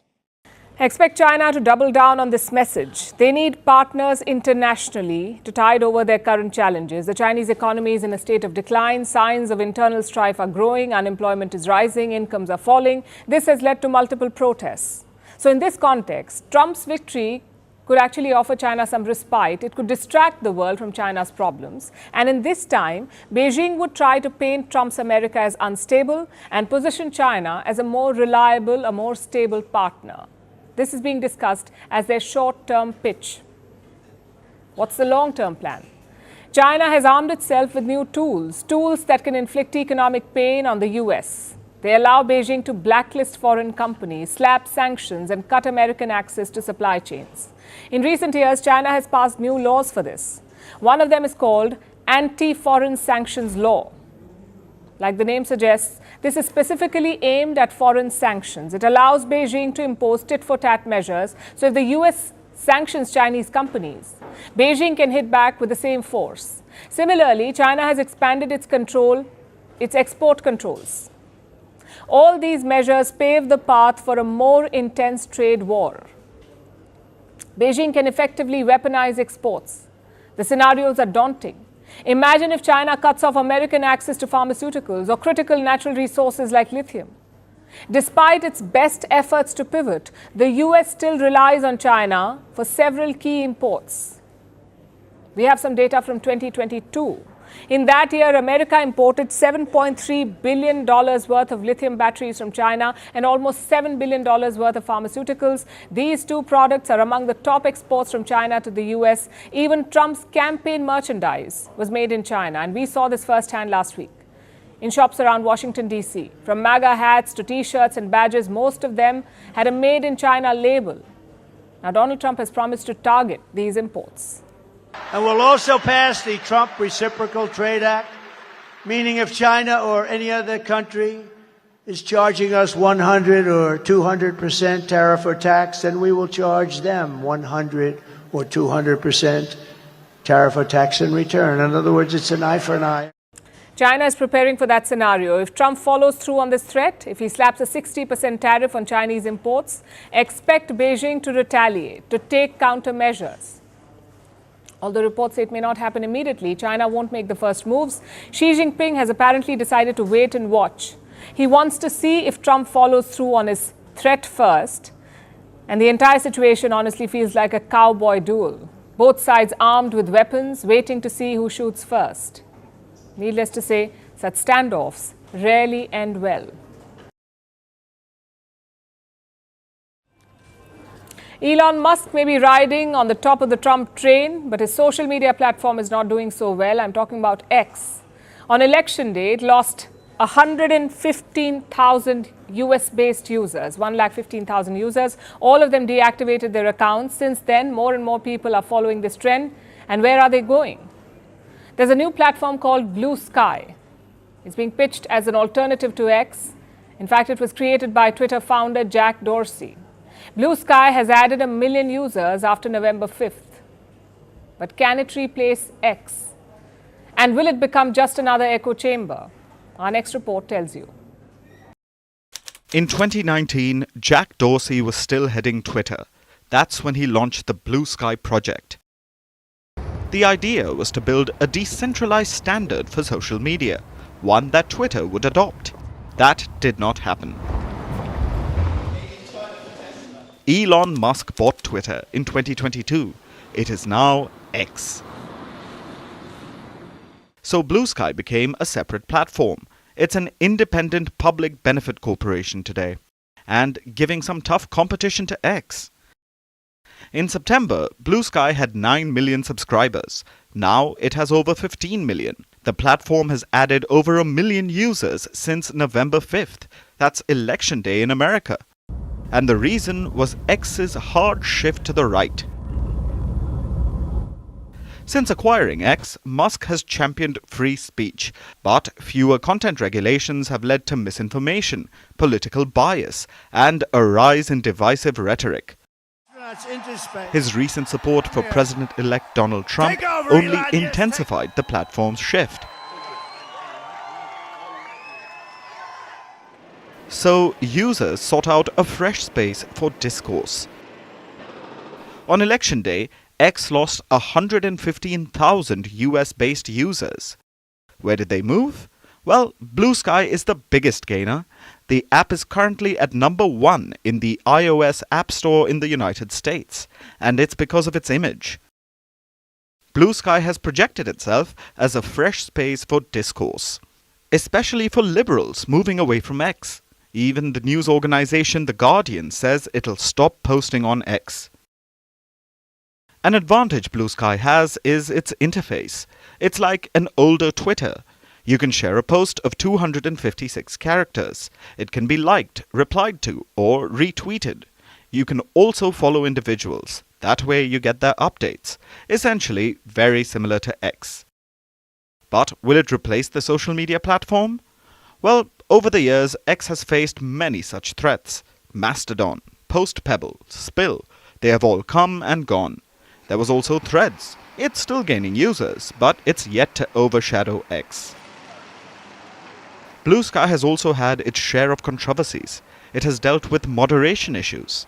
The app was accused of failing to protect users or moderating racist content. Frustrated users even threatened to stop posting unless the platform established some guardrails. That has changed now with new moderation updates. But while Blue Sky may feel like what Twitter used to be, a place to have conversations without the intense partisanship, it faces the risk of becoming an echo chamber itself. Social media often gravitates towards like-minded communities, creating self-affirming spaces that stifle diversity of thought. The influx of disillusioned ex-users may inadvertently lead Blue Sky to cater to one political perspective, thus alienating voices across the spectrum. In the realm of social media, change is the only constant. The question isn't whether Blue Sky will replace X, but whether it offers the diversity of views that its creators envisioned. That makes Blue Sky's challenge bigger. It'll have to grow while maintaining balance. That's a delicate act in today's polarized digital landscape.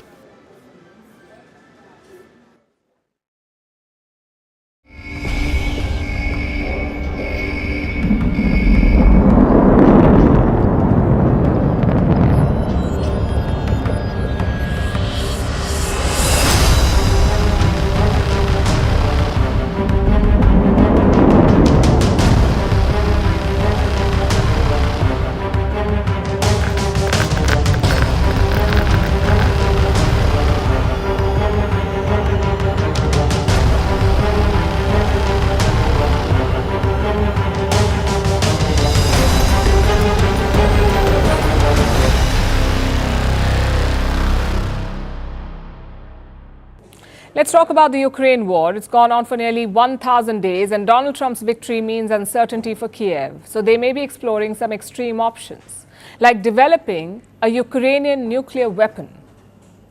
So will it come down to that? We'll discuss. But first, let's look at the latest situation on the battlefield. Russia has lost some territory. It wants to seize this lost territory. It's amassing troops. It is bombarding the Ukrainian capital. Yesterday, it hit Kiev with a wave of drone and missile strikes. It was the first aerial assault on the capital since August. Meanwhile, Ukraine is struggling to hold on to its gains. It had the advantage this summer, but now its front lines are faltering. So is the political support, courtesy Donald Trump. He promised to end the Ukraine war on day one. How? He says it would require concessions, especially from the Ukrainian side.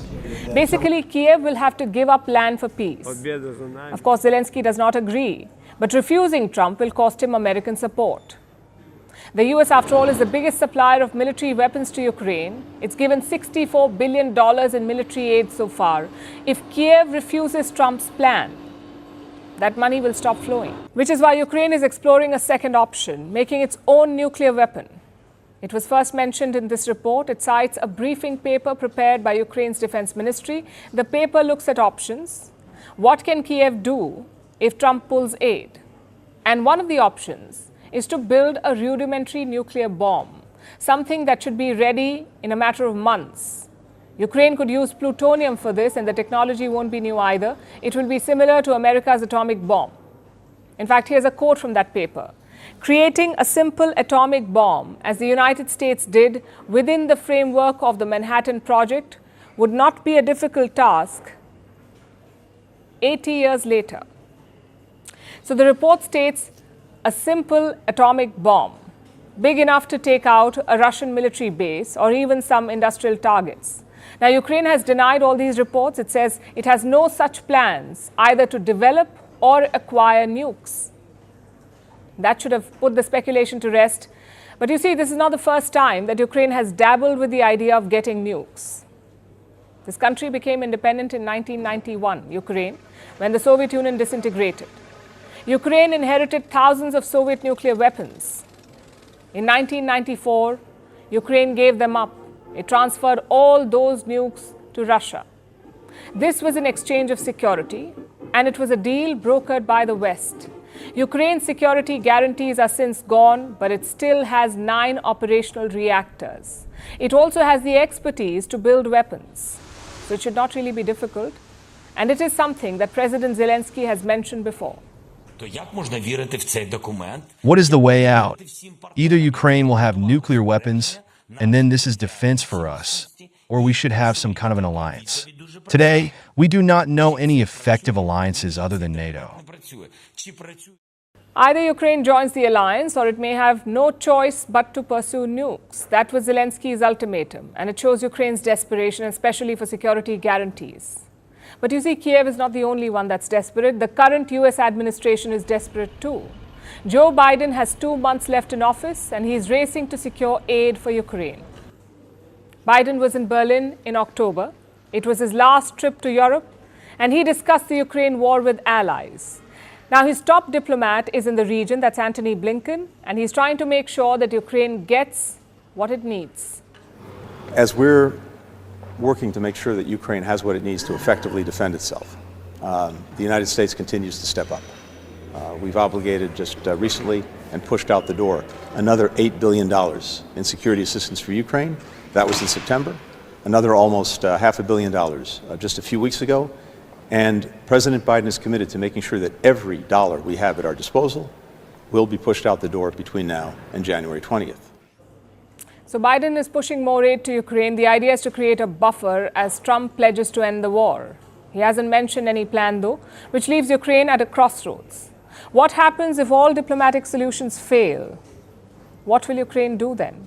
Getting nukes could reshape global security for generations. It could trigger another arms race, so the stakes are quite high. The question is, how far will Ukraine go to protect its sovereignty? Let's turn to Sri Lanka now, where today was election day, the first parliamentary election since the financial crisis. It's a big test for the country's new president, Anura Kumara Dissanayake. He called for these polls after winning the presidency. Right now, his party has just 3 seats in parliament, which is not enough to make meaningful policies. So Dissanayake is asking Sri Lankans for a decisive mandate. He says we should win big enough to make the opposition cry, which is a strange rallying call. But what exactly is a big win? Sri Lanka's parliament has 225 seats. The majority mark is 113. Dissanayake is eyeing a 2/3 majority, one that will enable him to reform the presidency or maybe even abolish it. But does his party stand a chance? And what about the old faces like Wickremesinghe and the Rajapaksas? Will they be making a comeback? Our next report tells you. Sri Lankans lined up to vote today. A bit of a déjà vu if you follow their politics. Because Sri Lanka voted in September to elect a new president. But this one is for the parliament. Around 17 million people were eligible to vote. They lined up at more than 13,000 polling stations across the country. The turnout was reportedly low, perhaps a sign of fatigue from back-to-back elections. But those who did turn up had the same message. There is no corruption, and the people who are supposed to do their work do the work they are supposed to do. We need to select the people who can serve the country without any corruptions. This is Sri Lanka's first parliament elections after the financial crisis of 2022. A crisis triggered by mismanagement and corruption. So voters are desperate for change. We saw that in September too, when they voted in a Marxist leader as president, Anura Kumara Dissanayake or AKD. He leads the NPP or the National People's Power Alliance. They have just 3 seats in the current parliament. Not enough to fill a cabinet, let alone implement major reforms. Which is why AKD called for these snap elections. He cast his vote in Colombo today. This is an election that shows a decisive turning point. In this election, the National People's Power expects a mandate for a strong government, and we believe that the people will give us this mandate. But what does that strong mandate look like? Most pollsters expect NPP to cross the majority mark. In Sri Lanka, that's 113. The parliament has a total of 225 seats. Out of these, 196 are directly elected by the people, and the rest distributed based on vote share. A simple majority will allow AKD to implement reforms, but his goal is much bigger. AKD wants to abolish Sri Lanka's executive presidency. Sri Lanka had a parliamentary government until 1978, much like India or the United Kingdom. Most powers rested with a prime minister. But a new constitution in 1978 created an executive presidency. The president was vested with vast powers. And many Sri Lankans trace their problems to this move. Nearly every party and president has promised to abolish this system. But once in office, they have all seemingly forgotten about it. AKD too has promised to abolish the executive presidency. But to do that, he needs a two-third majority. Will he get it though? Most of the old guard isn't contesting this time. AKD's predecessor, Ranil Wickremesinghe, is not in the fray. He's skipping elections for the first time since 1977. The Rajapaksa brothers, Mahinda and Gotabaya, are also missing. AKD's biggest challenge will come from the Samagi Jana Balavega, the party of his presidential rival, Sajith Premadasa. I think the president's party, the NPP, will emerge victorious from the parliamentary election. The size of their majority obviously is to be determined based on many other factors, including things like voter fatigue and other things as well. Sri Lanka's biggest priority is their IMF bailout package, which is a $2.9 billion deal.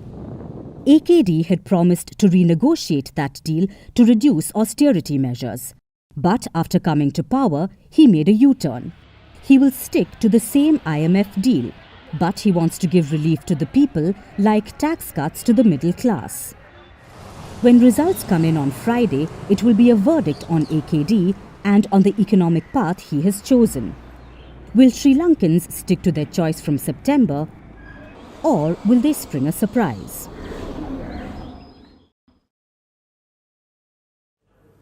Our next story is from France. A trial is underway in the country and it involves one of their biggest politicians, Marine Le Pen.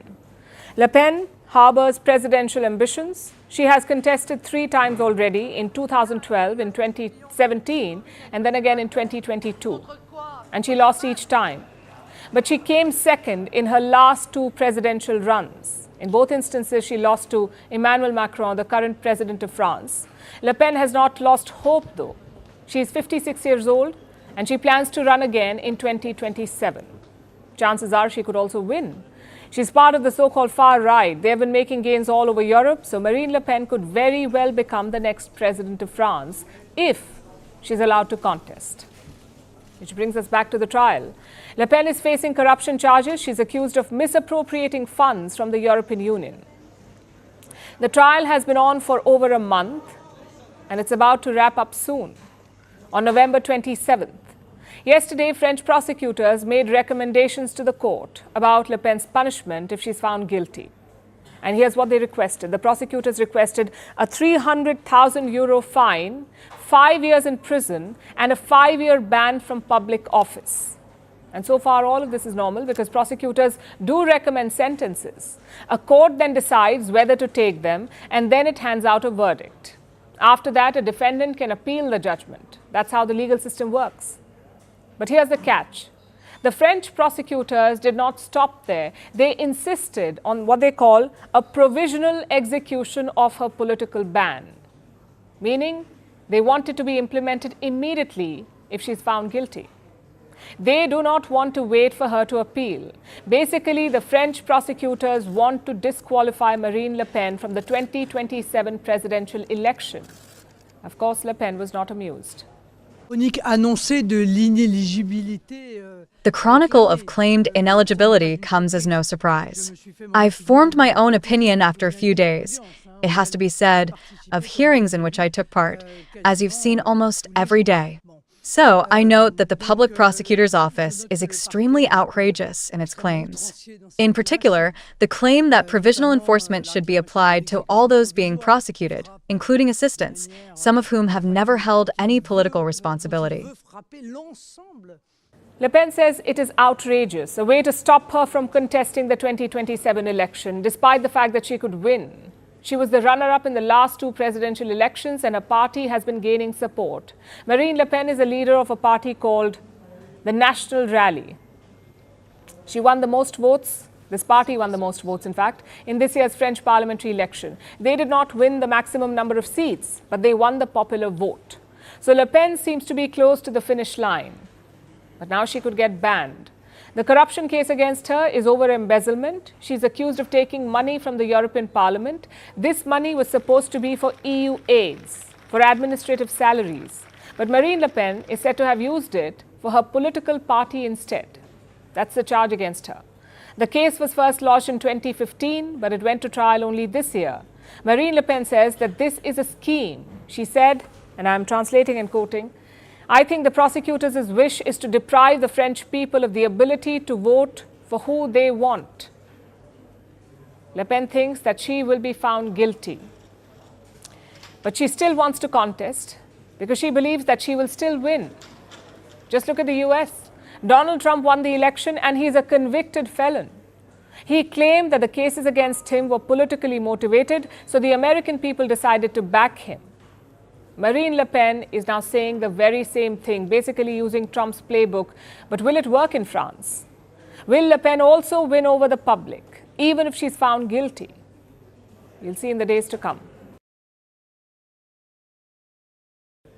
Now let's look at Apple, the world's second most valuable company. It was number one for over a decade, but it lost the top spot earlier this year, and that makes sense. Apple seems to be lacking in innovation these days. Every year it's the same thing, a slightly fancier iPhone, a slightly upgraded camera, and a truckload of new fees. That's how Apple has held on to its dominance for so long, even though it's far past its prime. But now it has lost the number one spot, and even its bread and butter is under threat. A new lawsuit has been filed in the UK, a lawsuit worth £3 billion. Apple is accused of ripping British customers off using its iCloud monopoly. Here's our report. Apple is being sued in the UK for about £3 billion. That comes to about $3.8 billion. The lawsuit states that Apple ripped off customers by that much. The alleged victims are 40 million British people. They are the UK's iCloud customers. iCloud is Apple's cloud storage feature. It allows iPhone users to back up their photos, messages, data, and everything else. With a few clicks, Apple users can have their data protected. For a price, of course. The first 5 GBs are free. But then, things can take an expensive turn. People have to start paying for extra cloud storage, depending on how much you use. In the UK, it can range from 99 pence a month all the way to $54.99 a month. That's about $70. The prices shot up last year, between 20 and 29%. It was a very steep hike, perhaps too steep for a lot of people. Now, in most cases, if things become too expensive, you can switch to a cheaper alternative, get rid of the wasteful luxury, and live more frugally. But this is Apple we're talking about. What is the alternative? How does one leave iCloud? It is impossible. Not entirely, anyway. Photos, messages, and some other things can be shifted to a different cloud storage, but there are some things that cannot be moved. Some app data is restricted. So are some settings. These things can only be stored on the iCloud, not on other cloud backups. Apple says this is for security, but in effect, this means that customers are locked in. They don't have a choice but to use iCloud, and that is what the new British lawsuit is about. It says that Apple has a monopoly on cloud storage, and it uses this monopoly to rip off customers. The lawsuit has been filed with the UK's Competition Appeal Tribunal. It hasn't been accepted yet, so there's no guarantee that this will go to the courts. Even if it does, the payout won't be phenomenal. Individual customers may get back up to £70 each, about $90. So the goal clearly isn't to undo past wrongs. Instead, it's to apply pressure. The lawsuit is a way to get Apple to stop its anti-competitive practices. The British suit is not unique. A similar one was filed in the US earlier this year. The American case hasn't concluded yet, and already we're seeing this new British one. The message is clear. People across the world are fed up with Apple's monopolistic practices. They want to be free to make real choices, to pick alternatives to the ecosystem. People would begrudgingly accept Apple's monopoly in the past because at least they were getting innovative new products. But after years of just the iPhone 14, 15, 16, the Pro, Pro Max, Pro Ultra Super Elite Triple Plus, people have had enough. They want real innovation, not just some innovative new fees that squeeze them dry. The British iCloud lawsuit is part of a growing trend, another challenge to big tech. Let's see if it can make a difference. Now let's turn our attention to a gas chamber. New Delhi, the world's most polluted capital city and the second most polluted city overall after Lahore in Pakistan. Delhi's air has turned to poison, and for the first time this year, it is now in the severe category. On the scale that measures air pollution, it is a reading between 400 and 500 is considered severe. Delhi's air quality stands at 428, and that's the average. Some parts of the city are far worse. Delhi has 39 air quality monitoring stations. 32 of them have recorded severe air pollution. अगर आपकी health सही है तो आप survive कर सकते हो दिल्ली में, मगर आपकी हेल्थ खराब है तो दिल्ली में रहना ही मतलब इम्पॉसिबल सा समझ लो. This is terrible. Look at this. You cannot see even from here down to kilometers. You can't see anything, and people should understand. And authority also should understand that this is ridiculous. New Delhi is surrounded by a thick layer of smog. Visibility is low. In the mornings, it drops down to zero. Flights to and from Delhi are being cancelled. The air is so toxic, it is difficult to breathe. So people's health is getting affected. 81% families have at least one member suffering from health issues due to the pollution. But Delhiites are not the only ones who are suffering. Much of northern India is in the same boat. Punjab, Haryana, Uttar Pradesh and West Bengal.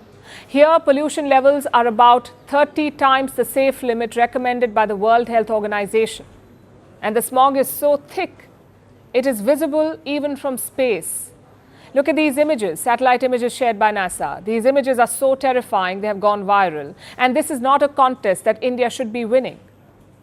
This is the world's fifth largest economy we're talking about, the world's most populous nation. With each passing year, India invites more investment. It plays a greater role on the world stage. Last year, we held the G20 summit. It was a gathering of the world's largest economies. This year, G20 is being held in Brazil. It begins in about 4 days from now. Do you think if India were to host that same summit today with the same arrangements, it would have been a success like the last time? With this kind of pollution. How many attendees would want to breathe this toxic air? In 2015, former US President Barack Obama visited India with his wife Michelle. Do you know what global headlines talked about? How toxic the air in New Delhi is. How Michelle Obama has skipped most events. How she would rather stay in the hotel than visit the Taj Mahal. Honestly, it's not a good look. About a decade has passed since then, but air pollution continues to be deadly for India's reputation. And it costs the economy. How much? $95 billion every year. This is unbelievable. We know what causes pollution. We know what to do about it. Yet year after year, interventions are planned at the very last minute. The use of coal is banned, construction is halted, schools are shut. These measures help very little in the short run. And they definitely can't fix the problem. Every year, 2 million people die in India due to air pollution. What is the government doing to save them? This requires year-round action. It requires innovation and sustained effort. It requires investment in technology, in public transport, and in behavioral change. India's pollution crisis is a perpetual emergency. About time we treat it like one. 800 million, that's how many people are suffering from diabetes the world over. 800 million. This is according to a groundbreaking study. It says that diabetes cases have doubled over the past 3 decades, but the trends differ across nations. More than half of these cases are concentrated in just 4 countries: India, China, the US and Pakistan, in that order. So why are some nations worse hit than others? Why is diabetes on the rise, and what can be done about it? Here's a report. Diabetes is underestimated, misunderstood and poorly treated, so it remains one of the most common medical problems the world over. It already affects 800 million people globally, and it is on the rise. The prevalence of diabetes has doubled over the past 30 years, and this is concerning. Because contrary to what many people believe, diabetes is not a simple disease. It's not just about abnormal blood sugar control caused by a lack of insulin. Diabetes is a chronic and progressive disorder. and it has devastating consequences. It can injure critical bodily systems. It can damage the heart, kidneys, eyes, and nerves. So, this one disease, be it type 1 or type 2 diabetes, can cause a number of other health issues like heart attack, stroke, kidney failure, blindness, and amputations. These are all potential risks. But diabetes is not equal for all. More than half of global diabetes cases are concentrated in just 4 countries. India leads the pack with more than a quarter of the cases, 212 million, followed by China with 148 million, then the United States with 42 million. This is the only high-income nation with so many diabetes cases. Then comes Pakistan with 36 million cases. Out of all the cases, more than 95% of people with diabetes have type 2 diabetes. Unlike type 1, type 2 diabetes can be prevented. It's mainly caused by being overweight, eating unhealthily, and not exercising enough. So, if much of diabetes is preventable, why is it on the rise? Well, there are a number of reasons. First, growing levels of obesity. Nearly 1 billion adults and 159 million children are obese the world over. This is fueling a diabetes epidemic. Secondly, a healthy lifestyle is not always affordable. Diabetes has witnessed the largest increase in low and middle income countries, where unhealthy food is the cheap and convenient choice. Thirdly, more than half of diabetes cases go untreated, and many people in lower income nations don't get the medication they need. So, what can be done about it? Improving medical access will help curb the disease. It will make both prevention and diagnosis easier. Reducing the cost of diabetes drugs will help too. In addition, countries need more action to reduce obesity, like greater availability of healthy food and increased taxes on junk food. Diabetes needs policy intervention the world over. If not, this silent killer will continue to ruin millions of lives.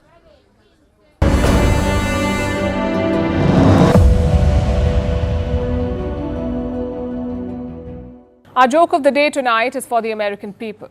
Actually, scratch that. It's on the American people. You spent months insulting and abusing each other for 2 candidates. First Trump and Joe Biden, then Trump and Kamala Harris. They put on a campaign show like no other. Name-calling, personal attacks, racist taunts. It was a pretty heated year of campaigning. The American people bought into all that animosity, but yesterday it fell apart. Biden and Trump got together at the White House and sparks did fly, but of a different kind. There was bromance, and I dare say chemistry between the two. Certainly wasn't on anyone's bingo card, but the pictures reminded us of those meetings in the principal's office, where 2 high school enemies patch up after fighting for years. Take a look at this. He called them suckers and losers. Who in the hell does he think he is? Which better, Sleepy Joe or Slow Joe? Tell me. The only garbage I see floating out there is his supporters. Joe Biden is a helpless puppet of the radical left. Donald Trump isn't just a convicted felon. Donald Trump is a one-man crime wave. Joe Biden finally said what he and Kamala really think of our supporters. He called them garbage. No way.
And now it's time for Vantage Shots, images that tell the story. In Amsterdam, protesters defy a ban to show support for Palestinians. In Peru, hundreds clash with the police on the sidelines of the Asia-Pacific Economic Cooperation Forum. And Russian rescuers save a beached whale by returning it to the sea. Finally, we are taking you back in history. On this day in 1969, Apollo 12 lifted off from Florida. This was the second manned mission to the surface of the moon, but it came chillingly close to disaster. The flight was hit by 2 lightning strikes right after its launch. We're leaving you on that note. Thank you for watching. We'll see you tomorrow.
From impeachments to inaugurations, if it's a political story, we are on the scene. If it's breaking news, we're live with the latest coverage. From the White House, the State Department, and Capitol Hill, we know the issues, but above all, we know the players to bring you the latest in-depth analysis on all the key stories that we're covering. I'm Eric Ham. Join me from Washington here on Firstpost America.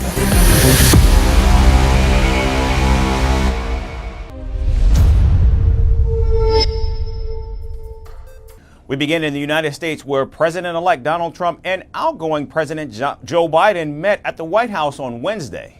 The two leaders advocated for a smooth transition of power in a nearly 2-hour meeting, a formality that Donald Trump did not offer President Biden himself back in 2020. Elect and former President, thank you, Donald, congratulations. Thank you.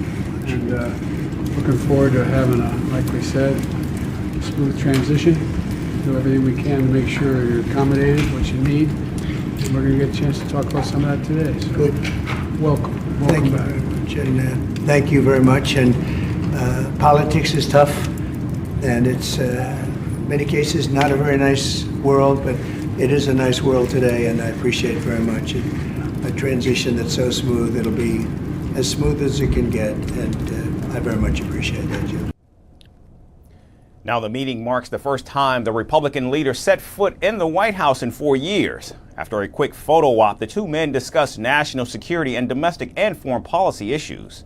Was indeed very cordial, very gracious, and substantive.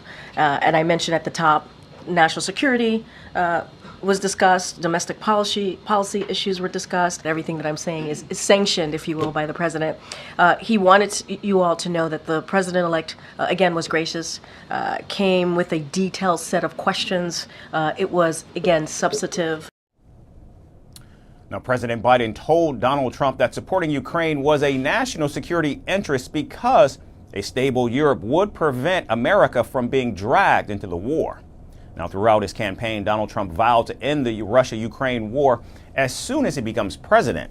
Both men also discussed the situation in Gaza, where several Israeli hostages are still being held captive by Hamas.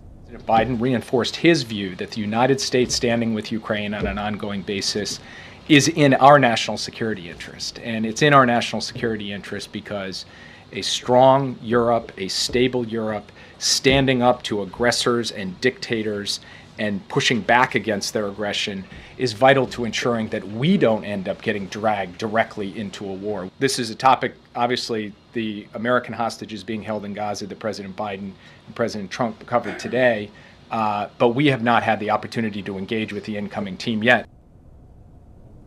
According to the White House, Donald Trump's new chief of staff, Susie Wiles, briefly joined the meeting as well. And reports say that billionaire Elon Musk, who has been appointed to help the Trump administration cut federal expenses, was with the president-elect on the plane as they headed to Washington. Meanwhile, Donald Trump's wife, Melania Trump, did not accompany him to the White House, bucking a tradition where the wife of the president-elect and the current First Lady have tea while their husbands meet. Instead, First Lady Joe Biden stood next to Joe Biden to welcome Donald Trump and handed him a handwritten letter addressed to Melania Trump. The letter expressed the First Lady's willingness to help Melania Trump with the transition. Now, it's unclear whether Vice President-elect J.D. Vance will meet Kamala Harris, who as of right now has not invited Vance for a transition meeting. And staying with the Trump transition, President-elect Donald Trump has picked former Democratic Congresswoman Tulsi Gabbard to be the next director of national intelligence. If confirmed by Congress, she will oversee 18 spy agencies and act as the main advisor to Donald Trump, the National Security Council, and the Homeland Security Council of Intelligence Matters. Gabbard's appointment has stunned critics as a Democrat turned Republican has been accused of amplifying Russian propaganda in the past. How nice is it that in the Republican Party in the last few months, we've traded Liz Cheney for Tulsi Gabbard, right? That's a hell of a trade. Now, the 43-year-old was born in American Samoa and has European and Samoan ancestry. Gabbard was a child when her family moved to Hawaii, where her mother eventually started practicing Hinduism. In 2002, the former Democrat ran for the Hawaii House of Representatives and became the youngest woman elected to a U.S. state house. In 2003, Gabbard joined the Army National Guard and was deployed to Iraq in 2004 and Kuwait in 2008 in both medic and civic roles. The major turning point for Gabbard came in 2012 when she became the first Hindu to be elected to the U.S. House of Representatives. In 2015, Gabbard made headlines for criticizing former President Barack Obama for not calling out Islamic extremism in the Middle East. After serving in Congress for 8 years, Gabbard took her shot to become the Democratic presidential candidate in 2020. Her campaign mostly focused on foreign policy, which opposed military-led foreign interventions. Now, interestingly, Gabbard's candidacy was widely celebrated by Moscow-based media outlets and publishers supportive of the Kremlin. Gabbard eventually withdrew from the race and left the Democratic Party in 2022, accusing its leadership of wokeness, anti-white racism, and warmongering. She also blamed NATO and the Biden administration for Russia's invasion in Ukraine. This year, Tulsi Gabbard endorsed Donald Trump's re-election bid and joined the Republican Party last month. And specifically because of the leadership that President Trump has brought to transform the Republican Party and bring it back to the party of the people and the party of peace, that I'm proud to stand here with you today, President Trump, and announce that I'm joining the Republican Party. With no significant experience in directing or managing intelligence, it remains to be seen how, in fact, Gabbard will lead one of the most important roles in the Trump administration. Now, Melania Trump is set to return to the White House, but with a twist. This time, she may not, in fact, call it home at all. In a bold move that is raising questions and breaking tradition, the soon-to-be First Lady plans to spend most of her time outside Washington, splitting her days between New York and Florida's Mar-a-Lago. After skipping the customary meeting with outgoing First Lady Jill Biden, Melania seems ready to craft her unique path in America's most visible unpaid role. Here's our report with more. On January 5th, Melania Trump will step into the role of First Lady for the second time. And her unconventional plans for life outside the White House have already raised eyebrows and intrigue alike. Known for her independent streak, she may once again rewrite the playbook for America's First Ladies, with insiders suggesting she will skip a full-time move to Washington. Instead, she plans to split her time between New York and Florida, sparking fresh discussions on the decades-old tradition and the evolving role of a First Lady. In another surprising twist, Melania even declined a traditional White House meeting with outgoing First Lady Jill Biden. The official account of the office of Melania Trump confirmed the same, adding to avoid misleading and inaccurate information. During a friendly interview with Fox News, Melania even said that her experience gives her the confidence to shape her own path. I'm not anxious because this time is different. I have much more experience and much more knowledge. I was in the White House before. When you go in, you know exactly what to expect. This move alone suggests that Melania will continue to follow her vision of the role rather than conform to convention. Melania's unique plan includes spending significant time in New York, where her son Barron, now 18, attends New York University. With a base in Trump Tower, she will be near Barron while also having access to her familiar New York network and lifestyle. Meanwhile, Florida, specifically Mar-a-Lago, has become a second home for Melania over the past 4 years. Sources close to the family reveal that she has developed a close-knit social circle there, allowing her to maintain both privacy and high-profile visibility. Melania's loyalty to her Florida base is likely to keep her tied to the Sunshine State, especially with Donald Trump's frequent visits during winter weekends. Now, despite her planned absence from full-time residence at the White House, Melania will reportedly be present at major events. She will continue to advocate for her personal causes, creating a unique balance between her public responsibilities and private life. As Melania steps back into the role of First Lady, could her life between Florida, New York and Washington redefine the balance of personal autonomy and public service? If so, the world will be watching to see how she navigates these uncharted waters, shaping the legacy of the First Lady in ways yet unseen. And now to the South American nation of Peru. Chinese leader Xi Jinping will unveil a Beijing-funded megaport in Peru later today. Known as the megaport of Chancay, the $1.3 billion project is located just a few miles north of the country's capital, Lima.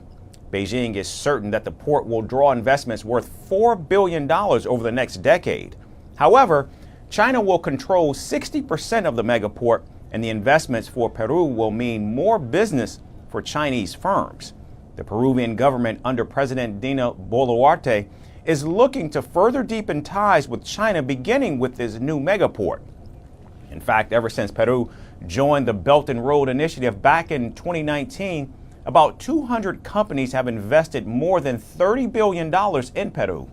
Apart from Chancay, China also operates 5 copper mines and 1 power generation project in Peru's north. However, despite these Chinese investments, Peruvians remain skeptical of Beijing's intentions. Right before Xi Jinping was scheduled to land in Peru's capital, protesters flooded the streets denouncing the Chinese leader's visit. Imperialist countries, powerful countries such as the United States and China, have come to Peru to distribute the natural resources because Peru's political constitution since 1993 has done this looting. This regional government does not represent us. Stop visiting all the countries seeking your own business. You're too old. You are about to die. Meanwhile, several protesters said that the Chinese projects were only benefiting the two governments. The demonstrators added that Chinese companies would refuse to hire them in the mega projects that Beijing is funding across Peru. We have nothing against APEC. It would be great that the investment it brings be good for the progress of our nation. But regrettably, we don't see the progress. The progress is minimal, and the people are outraged. Now, after inaugurating the megaport, Xi Jinping will attend the Asia-Pacific Economic Cooperation Summit in Lima. World leaders from Australia, Europe, and neighboring Latin American nations will also take part in the summit. Meanwhile, the White House has confirmed President Joe Biden's attendance at the summit as well, along with a bilateral interaction with Xi Jinping, which is scheduled for Saturday. While in Lima, President Biden will also meet with President Xi Jinping of the People's Republic of China. This will be the third in-person meeting between the two leaders since President Biden came into office, and their final meeting as presidents. Now, the United States is closely monitoring the inroads China is making in South America and has warned its Latin American allies about the Chinese debt trap. And with Peru opening its China-funded megaport, Washington is treating Beijing's move as too close for comfort. And with the U.S. election now over, Elon Musk is wasting no time and is setting his sights on Italian politics. Yesterday, Musk sparked a firestorm by challenging Italy's legal system after judges blocked Prime Minister Giorgia Meloni's plan to process migrants in Albania. Musk called the court's decision unacceptable, questioning if Italy's democracy is led by its people, or as he puts it, an unelected autocracy. Our final report offers a deep dive into Musk, Prime Minister Meloni, and Italy's immigration policy. Now that the US election is over, Elon Musk is turning his attention to Italian politics, and this time on the heated issue of immigration. This week, Musk openly criticized Italy's judiciary for blocking a plan by Prime Minister Giorgia Meloni to manage migrants outside Italy. Meloni's policy has already sent its first batch of migrants, with urgents from Egypt and Bangladesh, to Albania for processing. Italy has set a good example by signing the Italy-Albania Protocol to process asylum claims on Albanian territory, but under Italian and European jurisdiction. The two facilities under the protocol, the Shingin and Jadar centers, are now ready and operational. But a court in Rome recently stopped the plan, ruling that the group of detained migrants should return to Italy while the European Court reviews the action's legality. I think that the decision of the judges in Rome is a biased ruling. This is demonstrated by the fact that some of these judges had criticized the agreement with Albania even before going into the merits. I'm afraid it must also be striking that this decision by the judges was brought forward yesterday by some members of the Democratic Party. Now, amid all the chaos, Musk jumped in, calling the ruling unacceptable and questioning if Italy was really a democracy or an unelected autocracy. Italy's President Sergio Mattarella responded sharply, saying that Italy can manage its own affairs, warning Musk to respect Italian sovereignty. Italy is a great democratic country and knows how to take care of itself. Anyone, particularly if, as announced, he is about to assume an important role of government in a friendly and allied country, must respect its sovereignty and cannot give himself the task of issuing it instructions. In response to Mattarella's stark comment, Musk also issued a statement via his Italian representative Andrea Stroppa, expressing respect for the Italian president and the country's constitution, but reaffirming his intention to continue to freely express his opinions. Now, even though Meloni's office did not respond to a request for comment, a government undersecretary said that Meloni's party, Brothers of Italy, has always been attentive to the issue, rejecting any attempt of foreign interference in our internal affairs. Elon Musk and Giorgia Meloni's relationship is not new. The duo have appeared together at several events before. They have talked immigration, technology, and even population decline. Some call them political allies, despite their dating rumors. Look, I don't know what exactly political commitment means. Certainly, Tesla CEO Elon Musk is a person who has taken sides in the election campaign. Donald Trump, like thousands of others, has taken sides in the American election campaign on both sides. That it is within the right of citizens to take sides in election campaigns. After that, I can tell you that I consider Elon Musk an added value at this time, a person who has certainly done some extraordinary, important things. I think that he should and can be an interlocutor, a person with whom you can engage. Now, with the European Union's laws under review, Meloni's team is defending the Albanian processing plan. But Italian judges are challenging it, claiming EU rules don't support designating Albania as safe for all migrants. The problem is not Albania. The problem is much broader because basically what the judges are saying is that there are no safe countries, so I am officially communicating that the problem is not in Albania. The problem is that nobody can ever be repatriated again. The problem is that you can't turn people away. The problem is that you can't make any policy to defend your borders. As Musk gears up for his new government role in the US, he has made it clear he's watching Italy and rooting for Meloni's immigration plan to succeed. Will Musk's backing make a difference? It's anyone's guess, but it's for sure adding fuel to Italy's already fiery immigration debate. That's our show for today. Thanks so much for tuning in, everyone. We hope to see you right back here again tomorrow. Thanks again for watching.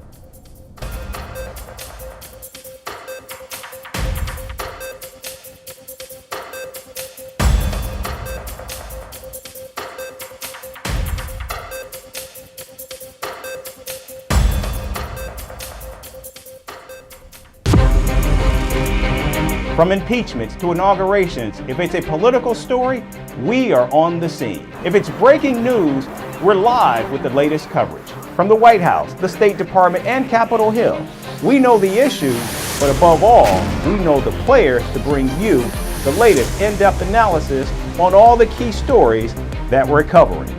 I'm Eric Ham. Join me from Washington here on Firstpost America.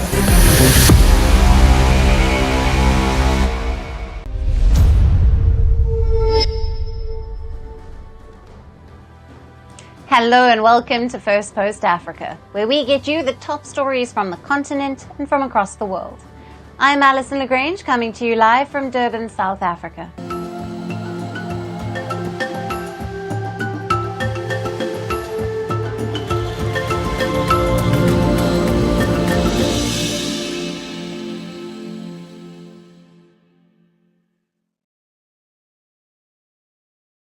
Hello and welcome.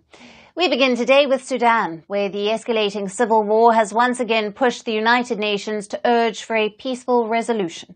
In the latest, the United Nations has said that continued weapons supplies to Sudan's warring military and paramilitary forces are enabling the slaughter of many civilians, which must stop immediately. The UN Under Secretary General for Political and Peacebuilding Affairs, Rosemary DiCarlo, said that both the Sudanese Army and the Paramilitary Rapid Support Forces, or the RSF, were escalating their military operations and recruiting new fighters, fueled by considerable external support and a steady flow of arms. DiCarlo also added that this was enabling the slaughter in Sudan, but refrained from naming any country or parties that were sending weapons. Now, Sudan has been grappling with a deadly civil war since middle of April 2023. A power struggle has erupted between the Sudanese army, led by General Abdel Fattah al-Burhan, and the paramilitary RSF, led by Mohammed Hamdan Dagalo, who have been vying for control over territory. According to the United Nations, the conflict has led to over 24,000 lives being lost. Moreover, the fighting has created one of the world's largest humanitarian crises, with over 11 million people being displaced and parts of the country seeing extreme hunger or famine. Speaking about the conflict earlier this week at the Security Council, Sudan's ambassador to the United Nations said that it was the government's top priority to protect the civilians. In terms of civilian protection, this is a priority for the government of Sudan under the conditions where the state is facing a war of aggression threatening its existence, launched by the terrorist RSF and their allies, the foreign mercenaries, with support, funding and provision of weapons, as well as media and political support from very well-known countries in the region.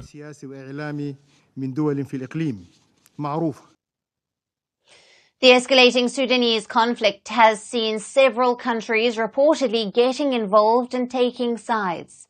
Now, reports suggest that weapons linked to countries including Iran, the UAE, Russia, China, France, Serbia, Ukraine, Azerbaijan, Egypt and Turkey have been found in Sudan.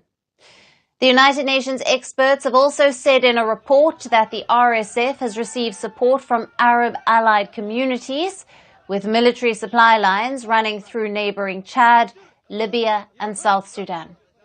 Now, the UN's condemnation comes just days after the UNSC discussed a draft resolution proposed by the United Kingdom and Sierra Leone that demanded Sudan's warring parties to immediately cease hostilities and protect the civilians who are bearing the brunt of the conflict. As it assumed the presidency of the Security Council for the month of November, Britain wanted to put the draft resolution to a vote as quickly as possible. 19 months in to the war, both sides are committing egregious human rights violations, including the widespread rape of women and girls. More than half the Sudanese population are experiencing severe food insecurity. Despite this, the SAF and the RSF remain focused on fighting each other and not the famine and suffering facing their country. But just to be sure, the United Nations has already passed 3 important resolutions this year on the Sudanese war. The first one was passed on the 8th of March, called for an immediate cessation of hostilities in Sudan during the Muslim holy month of Ramadan. The second one was passed on the 13th of June and demanded that the RSF halt the siege of the El Fasher, the capital of North Darfur state. The Security Council passed a third resolution on the 11th of September, renewing sanctions on Sudan, including asset freezes, travel bans, as well as arms embargo. Now, the discussions that the United Kingdom initiated at the UNSC this week also demanded the warring parties to allow humanitarian aid into the country. The United Nations uses the Adre border crossing between Sudan and Chad to deliver humanitarian aid in the form of food and other supplies to the areas that are at risk of famine in Sudan. Sudan had initially agreed to keep the crossing open for 3 months, a period that is set to expire on the 15th of November. Now, reports suggest that Sudan has now extended the use of the Adre border.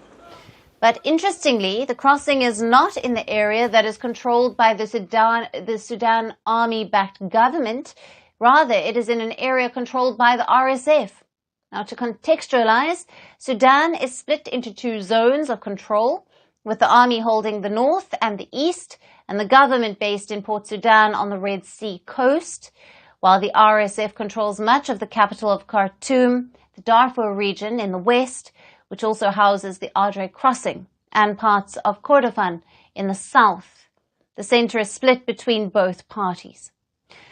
Now, reports suggest that several members of the government had protested the Adre border's opening, as it would have meant that arms supplies would continue to flow into the hands of the RSF through Chad. But the United Nations welcomed this latest decision of the Sudanese authorities to extend the opening for an additional 3 months. Since the crossing was opened in mid-August, we and our partners have now moved more than 337 trucks of load of humanitarian aid through the route, with more than 11,000 metric tons for food and other relief items that could cover the needs of close to 1.4 million people. Distribution of these items continues in various locations around Darfur. A further 30,000 metric tons of supplies are either already in place in Chad or in transit in the area. Still, the United Nations emphasized that more would need to be done, as the Adre crossing is alone not sufficient to fulfill the needs of the Sudanese civilians. But as the conflict in Sudan continues to spiral day by day, there is no sight of the warring parties coming to the negotiating table and ending a crisis that has caused havoc in the lives of millions. Now, to discuss more on this, we have with us Mohammed Kir Omer, a political analyst, joining us live from Oslo, Norway. Thank you for being with us. Thanks for the invitation. Now, how significant is the impact of the external weapons supplies in the ongoing conflict in Sudan? And which countries and entities are most heavily involved in providing this support? The war has been raging for 19 months. A lot of people are using modern warfare through drones, dropping barrels of explosives. And this all needs logistics through neighboring countries, needs military vehicles, fuel, personnel, and gold is being used to fund these purchases. Supporting the army are Egypt, Iran, and Russia, which has, from Wagner Group, it has shifted now in supporting the army. There is also Turkey. Ukraine is also involved in terms of personnel. Supporting the RSF are mainly the UAE, with logistics flowing through Chad and Libya, particularly areas controlled by Khalifa Haftar. And given the escalating violence and the recruitment efforts by both the Sudanese armed forces and the RSF, what immediate measures can be taken to protect civilians and to ensure the humanitarian aid reaches those in need?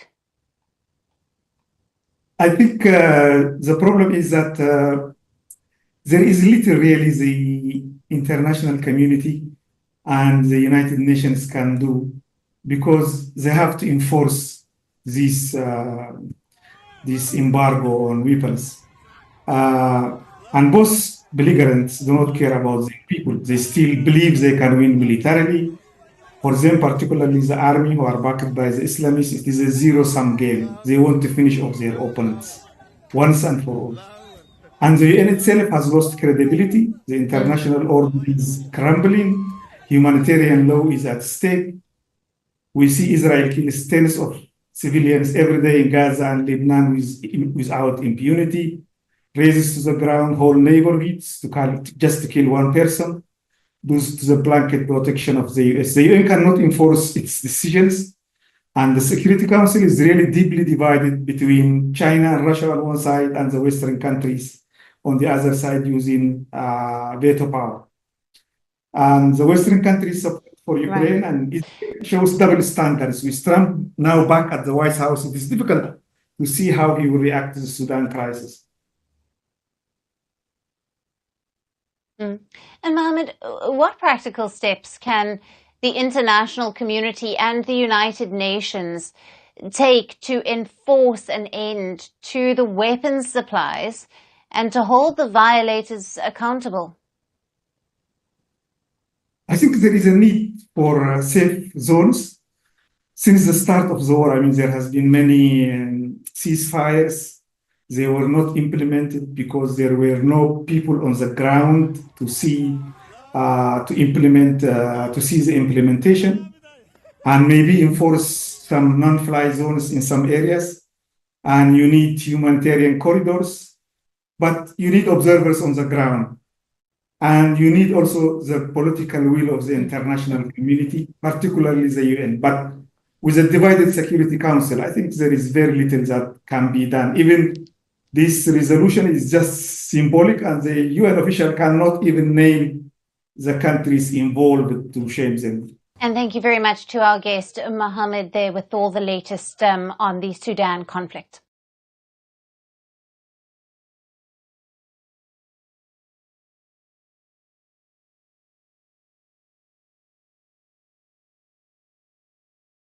And now let us shift our focus to West Africa, where it looks like new allegations on Nigeria's president have emerged. Reports suggest that the Central Intelligence Agency, or the CIA, has confirmed that Nigeria's president, Bola Tinubu, is regarded as an active asset by the US intelligence agencies. Now, the disclosure surfaced in a joint filing by the CIA, the Federal Bureau of Investigation, and the Drug Enforcement Administration. The agencies were opposing the release of the unredacted or the non-hidden information about President Tinubu's background. Now, according to the Nigerian journalist David Hundeyin, who has spearheaded the efforts for full transparency, the American agency submitted a memorandum citing Tinubu's status as a CIA asset. The CIA's memorandum underscored the importance of safeguarding its intelligence partnerships. It stated that human sources can be expected to furnish information to the CIA, and only when they are confident the CIA will do everything in its power to prevent the public disclosure of their cooperation. Now, this has sparked a huge debate about whether President Tinubu is a CIA agent or not. Now, 72-year-old Bola Tinubu has been serving as the president of Nigeria since 2023. President Tinubu is criticized as the flying president for the frequent visits that he takes outside of his country. He had forfeited about $460,000 to the city of Illinois in the United States in 1993 after an investigation linked him to drug trafficking activities.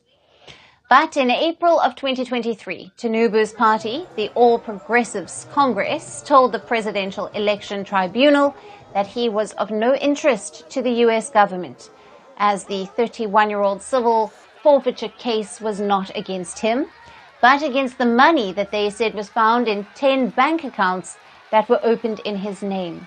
Now, this came as Tinubu's candidacy was challenged by other presidential election contenders. And now the party's claim prompted Nigerian journalist David Hayden and the US-based legal data website Plainsight's owner Aaron Greenspan to file a Freedom of Information Act request to the FBI, the CIA, and the DEA to seek more information on the US government's interest on Bola Tinubu. Now, the DEA has also supported the CIA's position, asserting that while citizens have the right to transparency about what their government was up to, they are not entitled to unrestricted access about President Tinubu. The report confirmation triggered a mixed set of reactions on social media, with David Hundeyan claiming that the U.S. intelligence support for certain African leaders has contributed to regional instability. Now, some users on social media platform X were quick to comment on how did one jump to the conclusion that Tinubu was an asset, while others criticized the U.S. for installing a criminal as their country's president. And some even went a step further and called this as an act of treason. In response to the accusations on President Tinubu, his special assistant on social media took to X and dismissed the claims surrounding the president's alleged CIA ties. He called them baseless and tragic. But the stance of U.S. intelligence agencies of not releasing information about President Tinubu, as well as the government and president's silence on it, has raised more questions than before.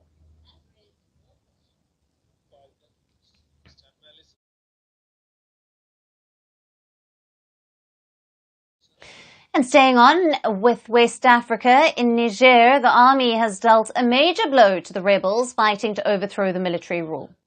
9 members of an armed rebel group called the Patriotic Liberation Front, or the FPL, surrendered on Monday as they handed over their weapons and ammunition. They were seeking the release of Niger's ousted President Mohamed Bazoum. As per reports, this surrender comes days after discreet negotiations that involved some influential local personalities. The rebels were fighting for the release of Mohamed Bazoum, Niger's former president, who was overthrown in a military coup last year. Since then, Bazoum has been imprisoned with his wife at their presidential palace in the capital of Niamey. It was after his house arrest in July that the rebel group, the Patriotic Liberation Front, or the FPL, was set up in August of 2023. It has claimed responsibility for attacking the army in the north and disabling part of the crucial pipeline carrying crude oil to Benin in June. The group had also threatened to attack some strategic sites in Niger. Now, apart from the FPL, the junta is also battling other rebel groups, which have kidnapped some of its military officials. Niger's military government has stepped up security in recent weeks. Along with the rebel groups, the army is also battling attacks by Islamist groups who have waged insurgency in West Africa for nearly a decade. Now, in July of last year, the Niger army overthrew the democratically elected president with a promise to better tackle the security problems. The army chief and now self-proclaimed head of state, General Abdurrahmane Tiani, has publicly accused Western nations like former colonial power France of destabilizing the country. So this sick desire to destabilize Niger spread through the repositioning of all the French DGSE agents that we expelled from our territory. They have been repositioned in Benin City. I repeat, they have been repositioned in Nigeria. France and the United States were key partners of the Niger government before the coup. They had access to military bases and had deployed thousands of troops to fight against the Islamist insurgents in Niger and neighboring Burkina Faso and Mali. But after a military takeover in all three nations, the Western powers were kicked out and replaced with Russian mercenaries for the counterterrorism efforts. In the latest, Niger's military junta has banned a French aid group from the country. The group, called the Agency for Technical Cooperation and Development, has been active in West African countries since 2010. It was mainly helping people displaced by the Islamist violence and natural disasters. Niger has not mentioned any reason for the ban. However, some pro-junta activists are seeing it as a sign of a march toward national sovereignty, as Niger's military junta promises to undertake what it calls as decolonization in the Sahel country.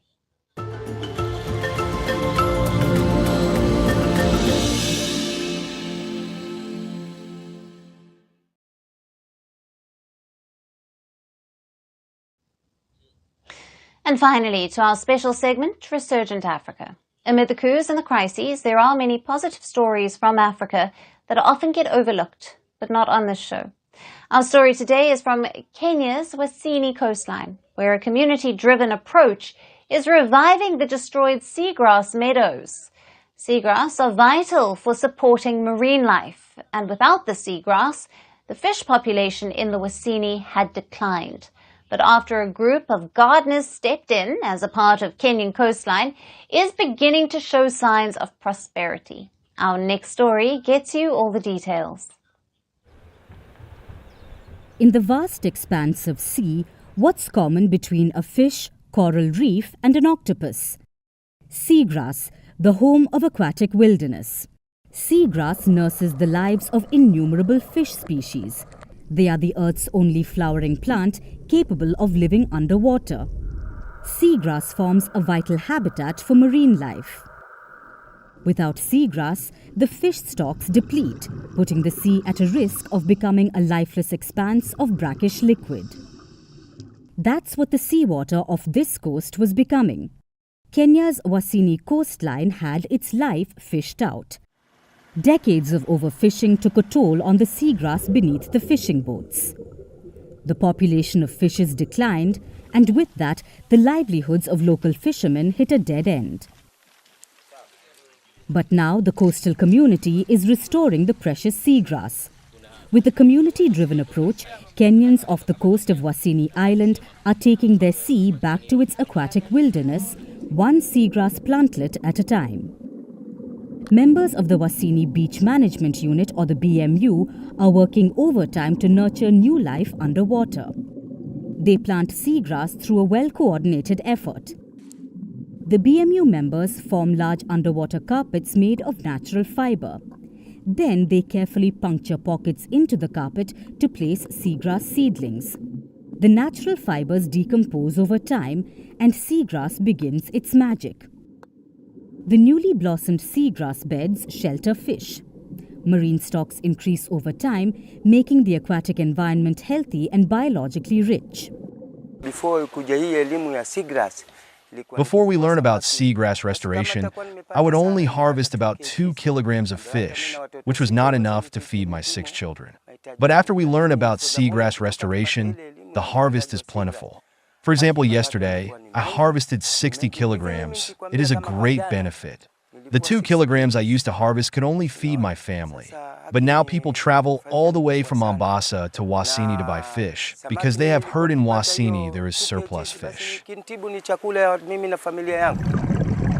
seagrass are critical to combat climate change as well. They cover less than 0.2% of the world's oceans, but they store twice as much carbon as forests on land. Seagrass are beneficial to the ecosystems in the sense that they are habitats that provide food for fish and other fauna that are associated with seagrass ecosystems. They also provide nursery habitats for small fish where they are able to thrive, as well as providing breeding areas for fish and other fauna. But the revived seagrass beds remain threatened by human activity. A nearby port project involves dredging, the process of removing sediment from the bottom of the sea. The recently restored seagrass faces the risk of being dredged away. We have invested over $200 million through restoration. I believe the fish port will cause sedimentation at the restoration seagrass meadow because of dredging. The movements of ships will also cause sedimentation. Research using heavy machinery will also affect our restoration efforts. There is also the problem of sound pollution underwater. The restoration of seagrass has transformed the coastline of Wasini in Kenya. About 2.5 acres of seagrass meadows have been revived, with 10,000 seedlings planted. For the Kenyans in Wasini, the stakes are high. Preserving the seagrass means sustaining the fish stocks. Their efforts have brought benefits to both the environment and the local economy. But the question is, will the seagrass revival survive the stress of modern-day development? And that's it on the show for today. We will see you again tomorrow at the same time. Thank you for watching, and goodbye.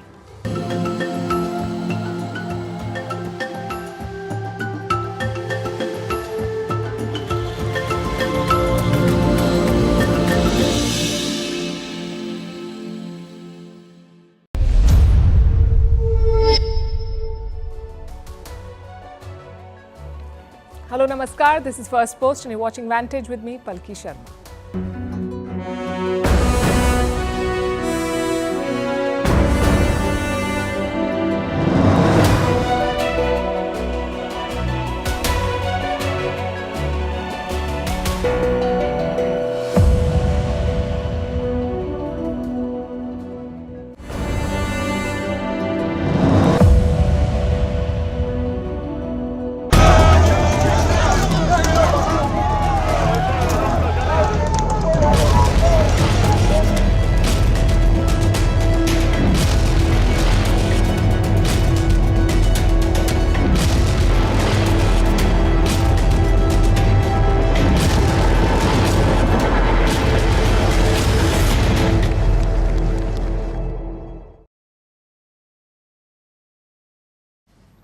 Tonight we begin with the Pacific Summit in Peru. Leaders from 21 countries are attending, but the world's focus is on two of them. Xi Jinping and Joe Biden, the presidents of China and the United States, they will meet tomorrow, Saturday, turning Peru into the latest arena for this great power rivalry. And it comes amid a churn in Washington, D.C. As Trump prepares to take the presidency, Xi Jinping has made a power move. He's widening China's footprint in the Pacific, so America now faces a new challenge in the region. China has built a new port in Peru, a massive deep water port. Beijing has invested more than $1 billion in this project. Today, Xi Jinping inaugurated it from Lima, the Peruvian capital. He got a grand red carpet reception. Leading the welcome party was Peru's president, Dina Boluarte.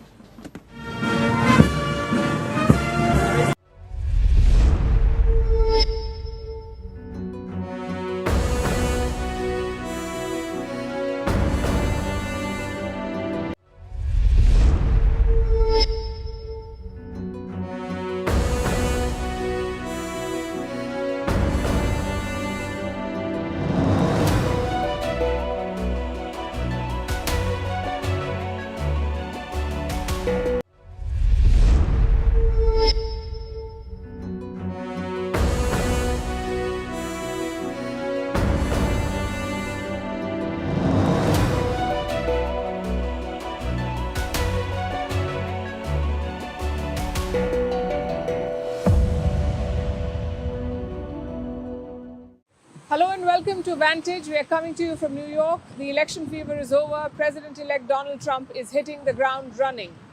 New reports say he spoke to Russia's Vladimir Putin last week. But the Kremlin says the call never happened. So why the mixed messaging? What is Donald Trump's plan to end the war in Ukraine? We'll bring you a report. And while Putin denies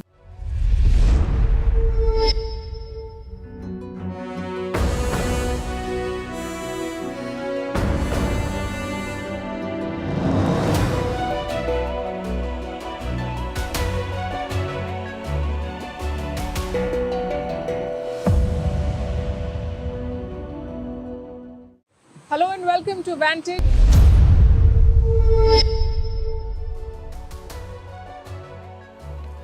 Hello, namaskar. This is Firstpost and you're watching Vantage with me, Palki Sharma.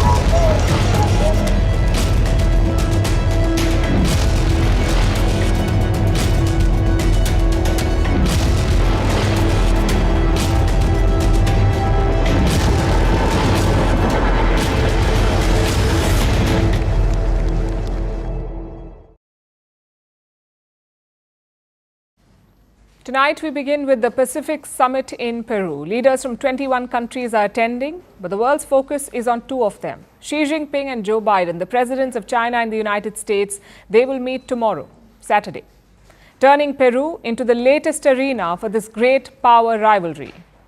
And it comes amid a churn in Washington, D.C.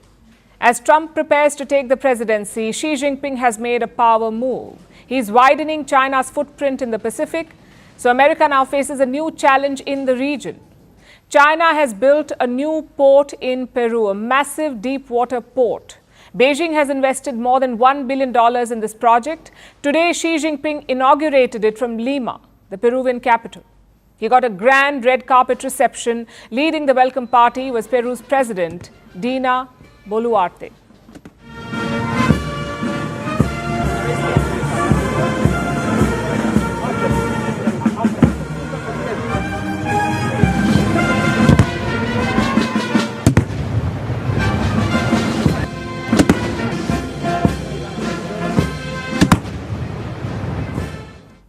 Just a few blocks away from this ceremony, a completely different story was playing out. Anti-government protesters were clashing with the police.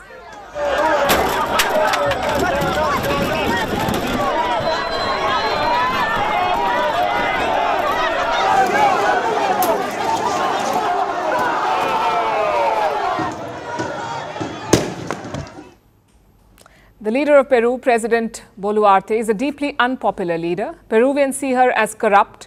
Her approval ratings stand at just 4%. 4%. There are calls for her impeachment. So Peruvians are taking to the streets. They're challenging the government and trying to disrupt the summit of Pacific leaders. Of course, none of that matters to Xi Jinping. He completely ignored the protest and he hailed the port's opening. Today, the port of Chansey is becoming the new starting point of the Inca ancient road in the new era. From Chansey to Shanghai, what we're witnessing is not only the Belt and Road Initiative taking root and flourishing in Peru, but also the birth of a new maritime land corridor between Asia and Latin America and the Caribbean. This is the port that the Chinese president was talking about, the Chansey port. It is on the Pacific Ocean, about 80 kilometers north of Lima. This port is part of Xi Jinping's Silk Route, an expansion of the Belt and Road project. And the pretext remains the same: trade, movement of goods, and more investment. That is what China is selling. Peru sees the Chansey port as a strategic export hub, one that can connect South America to Asia and speed up trade. The local press is celebrating the project. They're reporting big numbers to showcase the potential of this port. Like $4.5 billion in annual revenue, more than 8,000 direct jobs, and a big fall in logistics costs. They say shipment costs to China will drop by 20%. The first ship will set sail next week. It will carry Peruvian fruit to China. But that's not even the real story here. Xi Jinping is sending a significant message to the world.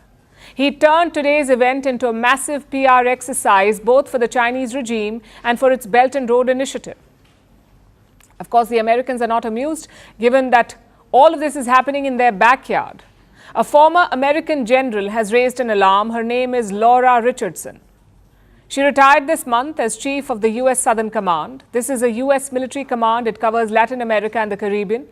The American military fears that the PLA could use this port in Peru. The PLA is the People's Liberation Army, that is the Chinese army. The worry is that Chinese ships could dock here at this port and that this facility could be used for spying.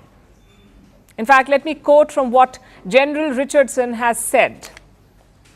It could be used as a dual-use facility.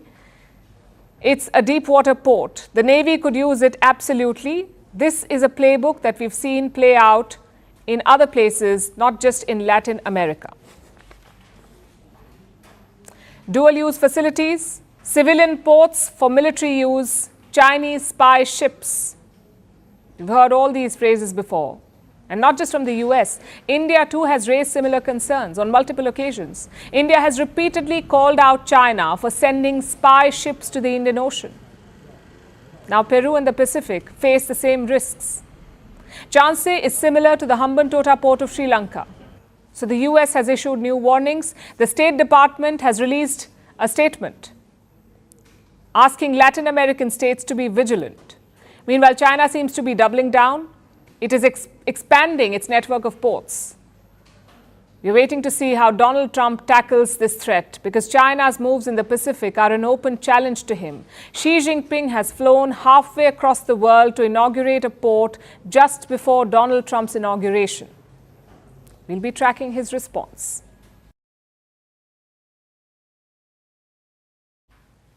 Back in the United States, it was another action-packed day with Donald Trump picking his cabinet and the media and critics shaking their heads in disapproval. The latest to be named was his health secretary. The health secretary, that's the health minister of the United States, and the name is Robert F. Kennedy Jr. He will head the U.S. Health Department. It's the largest department in the U.S. government. It has a budget of $700 billion. With 11 agencies falling under it and roughly 65,000 employees. RFK Jr. will control all of that. Another one who's another great mind and a great guy and so popular, and I think he's right. He wants to make people healthy. It's driven him pretty wild over the last number of years, and the Democrats didn't treat him well. He was doing fantastically well, and I think they came out with some rule that you had to do this, Mike. You had to get 70 or 75% of the vote to qualify to be in the primary. That was a pretty tough thing to get.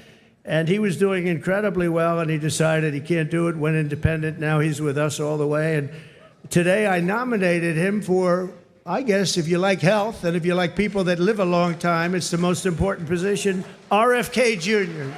Bobby? Good.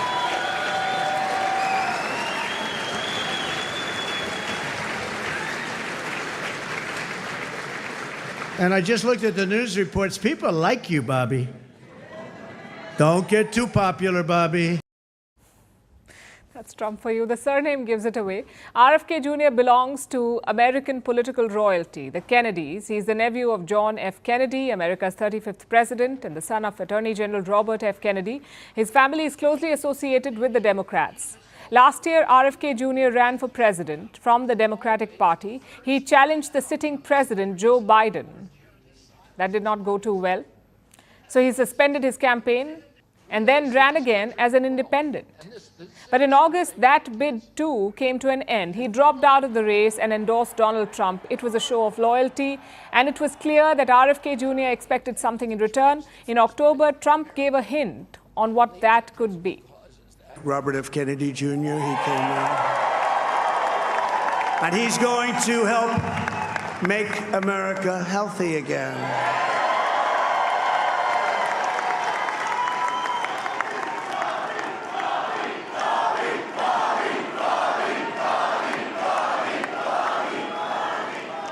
And now he's a great guy, and he really means it. He wants to do some things, and we're going to let him go to it. I just said, but, Bobby, leave the oil to me. Make America healthy again. Trump's team dismissed this. They said that he's not getting the top job. But here we are a month later, and RFK Jr. has the same job that Donald Trump promised him, the job of America's health secretary, and this appointment had an immediate reaction. Vaccine shares tanked. Pfizer, Moderna, Novavax are companies that make vaccines. All of their shares dropped by over 2%. That's because RFK Jr. is a renowned vaccine skeptic. He's criticized childhood vaccines. He says vaccines cause autism. He's questioned vaccine efficacy. He's also said that the Wuhan virus affected only some races. So obviously, pharma companies are wary. Will the new health secretary take away vaccines? That's the question on everyone's minds. And this is how RFK Jr. answered it. I'm going to require, and first of all, anybody who wants to take a vaccine, I'm not going to get in their way. If you want a vaccine, or if you want to vaccinate your children, those vaccines will be available. So now he says vaccines are safe, but it has failed to calm the stock market. Here's what else that he wants to do. He wants to cap the price of prescription drugs, make them affordable. He wants to remove processed food from school lunches. And he wants to tackle the fentanyl crisis, the drug crisis in America. If he is able to do all of this, it will be a big service to the US. These proposals may also have bipartisan appeal, so both Democrats and Republicans could support such moves.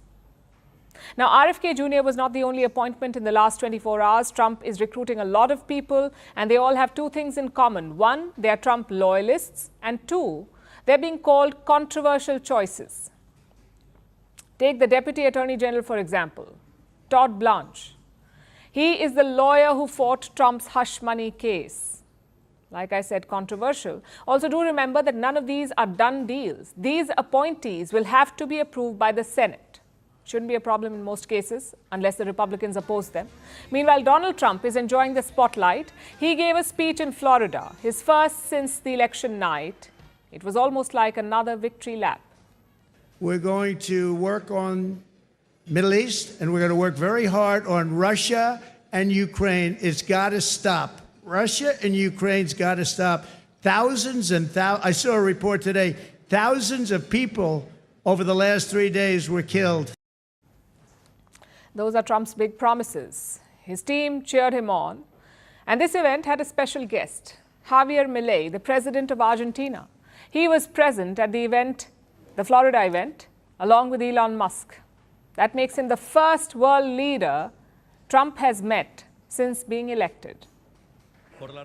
This has been the greatest political comeback in history, defying the entire political establishment, even at the risk of his own life. And thanks to this, today the world is a much better place. Today the winds of freedom are blowing much stronger. Javier, I'd like to congratulate you on the job you've done for Argentina. Your speech was beautiful, but the job you've done is incredible. Make Argentina great again. You know, MAGA. He's a MAGA person. So a lot of exuberance in the Trump camp. But on the other side of the political aisle, the picture looks bleak. The Democrats have been hammered. They lost the White House, they lost the Senate, and now they've lost the House of Representatives too. The Republicans control the trifecta, which gives them enormous power to push their policies and legislation. And the Democrats are worried about this, especially about the 22nd Amendment. What's the 22nd Amendment? It limits a US president to only 2 terms. So you cannot be president for more than 2 terms. That is the law. Earlier this week, Donald Trump spoke about it. He said he won't run in 2028 unless the Republicans did something about it. Well, Trump said it as a joke, but the Democrats don't find it funny. They are in fact alarmed. They plan on filing a new motion. And what does it say? Nothing new. It will just formalize what's already in the US Constitution, that Donald Trump cannot run for a 3rd term. That's how spooked they are. In the meantime, the Harris campaign has been busy. They're talking about recounting votes. Kamala Harris received $1 billion in donations. This money went to her victory fund. But as it turned out, there was no victory. So now the money will be redirected. Her team says it will be used for recounting efforts. What does that mean? Well, they did not specify. Where do they want a recount? Why do they want a recount? Are they planning to challenge the vote count? They have given no details. But if they plan to pull this stunt, it's a bad idea. Because look at the numbers. It was a landslide for Trump. He swept the swing states. He won all 7 of them. He won a total of 312 electoral votes, which is way more than the magic number of 270. So this was not a close election. Plus, Harris has already conceded within hours of the result coming out. There is no point talking about a recount now. The Democrats should find something better to do with their time and money.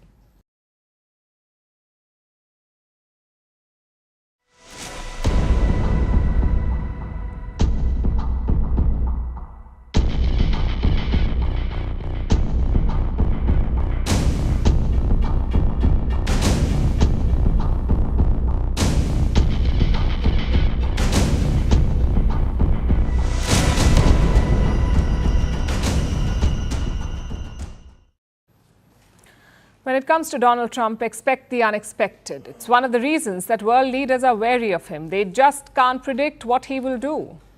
It's why Europe is holding frantic meetings right now. It's why NATO members are rushing to increase defense spending and why China is preparing for an all-out trade war, because no one knows what happens next. Not America's friends and not even their enemies. Take a look at this report. It came out yesterday. It says that a secret meeting took place earlier this week between tech tycoon Elon Musk and Iran's ambassador to the United Nations. As you know, Musk is now a top advisor to Donald Trump. The two have been inseparable lately. Musk has been a constant presence at Trump's side, so much so that Trump even joked about it earlier this week. On Wednesday, he said that Elon won't go home. Those were his words. And that he couldn't get rid of him. Trump said all of this in jest, but it underlines just how close the two are. And now we hear that Musk met a senior Iranian official. What does that tell you? Would Elon Musk do this without Trump's backing? Of course not. Which means that Trump has opened back-channel talks with the Iranians. And he's not even denying this. His team was asked about the meeting. Listen to what his communications director said. We do not comment on reports of private meetings that did or did not occur. That's practically an admission. So what were these talks that did or did not occur about? Apparently, it was a discussion on how to diffuse tensions between Iran and the US. The first move came from Musk. He is said to have requested the meeting. The venue was picked by the Iranian ambassador. We don't know what it was because the location of the meeting has not been disclosed. But we can tell you that it happened on Monday. The meeting happened on Monday. It went on for more than 1 hour. And the Iranians have described it as, and I'm quoting again, they've called the meeting positive and good news, which may sound generic. But if you follow US-Iran equations, you know that it is a big deal, especially given the involvement of Trump. Because think about it. Think about Trump's usual stance when it comes to Iran. In 2018, he tore up the Iran nuclear deal. It was a multilateral deal. It was a deal signed by multiple world powers, but Trump single-handedly killed it. This deal basically eased some pressure on Tehran. In exchange, Tehran promised to curb its nuclear program. That was the arrangement. Trump unilaterally withdrew from it, calling it a horrible deal for America. After that, he began to ramp up the pressure. He imposed a number of new sanctions on Iran and practically outlawed their oil exports. It plunged Iran into an even deeper economic crisis. And to top it off, Trump killed one of their top generals, Qasem Soleimani. Trump ordered a strike on Soleimani in 2020. The general was killed at that time. He was killed, and US-Iran ties cratered after that to depths not thought possible. That's what Trump did to Iran during his first term, and he was expected to follow the same strategy again this time, especially considering his close ties with Israel and Israeli Prime Minister Netanyahu. The world expected Trump and Netanyahu to unite and tighten the screws on Iran. But as I said in the beginning, with Trump, expect the unexpected. He has initiated a conversation with Iran. It may or may not amount to much. It may or may not bring peace to West Asia. But the outreach alone is big news. It may give hope to the Iranians and sleepless nights to the Israelis. So that's one key point to note, Trump's outreach. That's one big takeaway. The second highlight is the man chosen for this outreach. Trump did not go through the usual channels, no diplomat or security agency. He gave this job to Elon Musk. Now, part of this could be necessity. You see, Iran was furious with Trump for tearing up the nuclear deal, so they banned direct talks with the Americans. The order came from their supreme leader, Ayatollah Ali Khamenei. This ban has been in place since 2018, no direct talks between Iran and the US. So perhaps Trump could only reach out via a private citizen, like Elon Musk. But we know that that's just a technicality. We know that Musk was chosen because of his growing clout. He's weighing in on everything, including Trump's cabinet appointments. He was sitting in on Trump's calls with world leaders like Ukrainian President Volodymyr Zelensky. When Zelensky spoke to Trump after the election win, Musk was part of the call. At one point, Trump reportedly handed the phone to Musk. That should tell you about his growing stature. So it's no wonder that he's the one initiating talks with Iran. It is evident that Trump trusts him. This may not sit well with the Republican Party. The politicians may have expected that they would lead important missions like this one.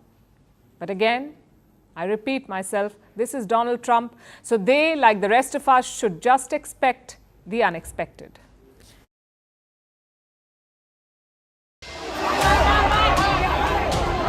Sounds like we're here to number one responsibility.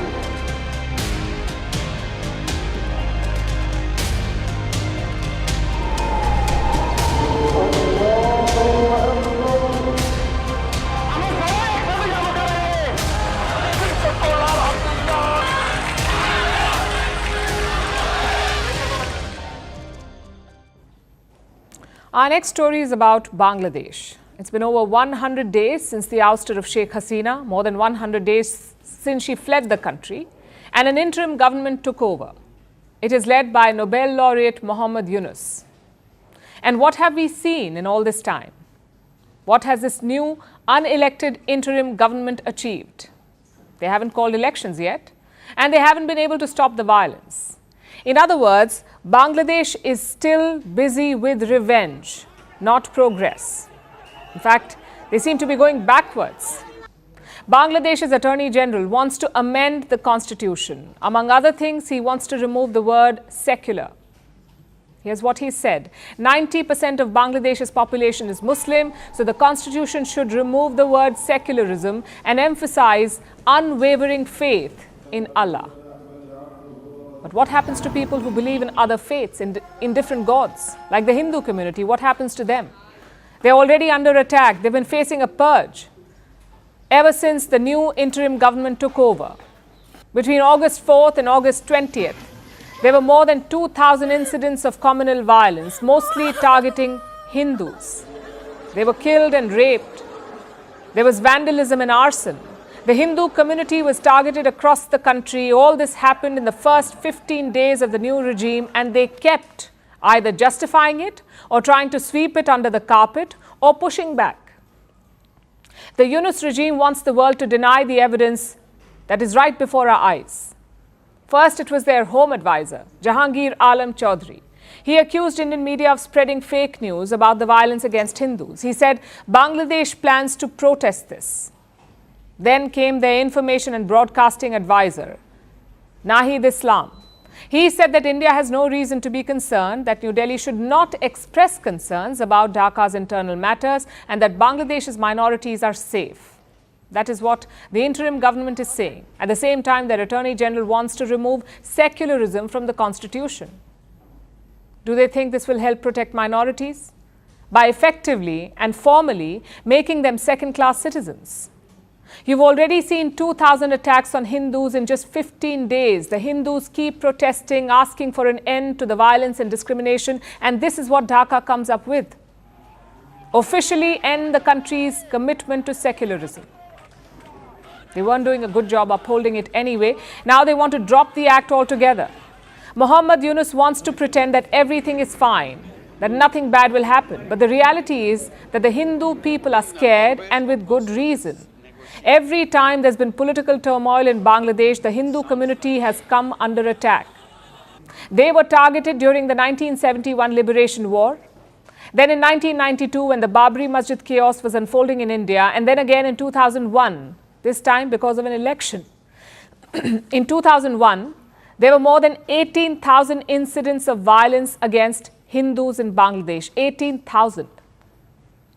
It was after Sheikh Hasina lost the election, and now she's been ousted again without an election this time.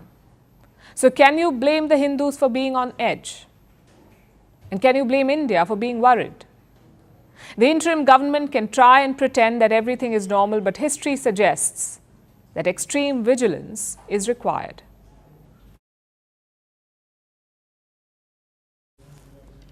Pakistan is selling its national carrier, at least it's trying to, and not seeing much success. We're talking about PIA, the Pakistan International Airlines. It's been bleeding money for some time, more than $7 billion in the last 10 years. For a broke government, that's unsustainable. So Islamabad wants to sell it. The problem is there are no takers. Until now, Pakistan has received just one bid, and it was way below the asking price. So the government has rejected it. Now they're hoping that their Arab friends will rescue them. Pakistan is set to be in talks with Qatar and Abu Dhabi. Our next report brings you all the details. Cash-strapped Pakistan is looking to raise money. Of course, what better way than to sell state assets? A prominent item on the list is the PIA, or the Pakistan International Airlines. It is Islamabad's national carrier, and it's a loss-making entity. The airline doesn't have any money. In 2022, the PIA was in the red. They lost $291 million. And the losses aren't just recent. Since 2012, PIA's losses are worth $7 billion. Its flights are cancelled. It can't buy fuel. The aircraft are dilapidated. They are overstaffed. And the 7,000 employees haven't received a salary this month. And also there are unions. In 2016, Pakistan tried to privatize the PIA, but it didn't work out. There was a strike by the employees that led to flights being cancelled for a week. So the government had to abandon this plan. But this time they are steadfast. They want a loan from the International Monetary Fund or the IMF. But it has a few conditions. One of them is to end subsidizing loss-making entities, also known as the PIA. So Pakistan is desperate to get rid of it. After all, they need that loan. So they tried to offer a sweet deal, putting a debt-free PIA under the hammer. But even that did not work. The government wanted to sell 60% stake in the PIA. The minimum price set was 85 billion Pakistani rupees, which is more than $300 million. But only one bid came. It was from the real estate development company Blue World City. They bid only 10 billion Pakistani rupees. That's around $36 million. So the government wasn't happy. They rejected that bid, and Islamabad turned to what they do best, looking for another bailout, this time from their friends in the Gulf. Reports suggest two potential buyers have emerged, Qatar and Abu Dhabi. The sale would happen under a government-to-government agreement. Leading this sale is the SIFC, the Strategic Investment Facilitation Council. It's a new body supported by the Pakistani military. They are inviting expressions of interest from international investors till the end of this month. That's the official statement. But behind the scenes, talks have moved further ahead. Reports suggest Qatar has expressed interest. It wants to buy PIA for $2 billion. Privatization Minister Fawad Hassan Fawad has already held talks with Qatari officials. Another report says Pakistan is keen to expedite negotiations with both Qatar and Abu Dhabi by establishing pre-decided terms. So the talks are underway. The Pakistani army is actively pushing for it, and the government is willing to offer concessions. Nothing is final as of now, but Pakistan is desperate to see its national carrier fly away.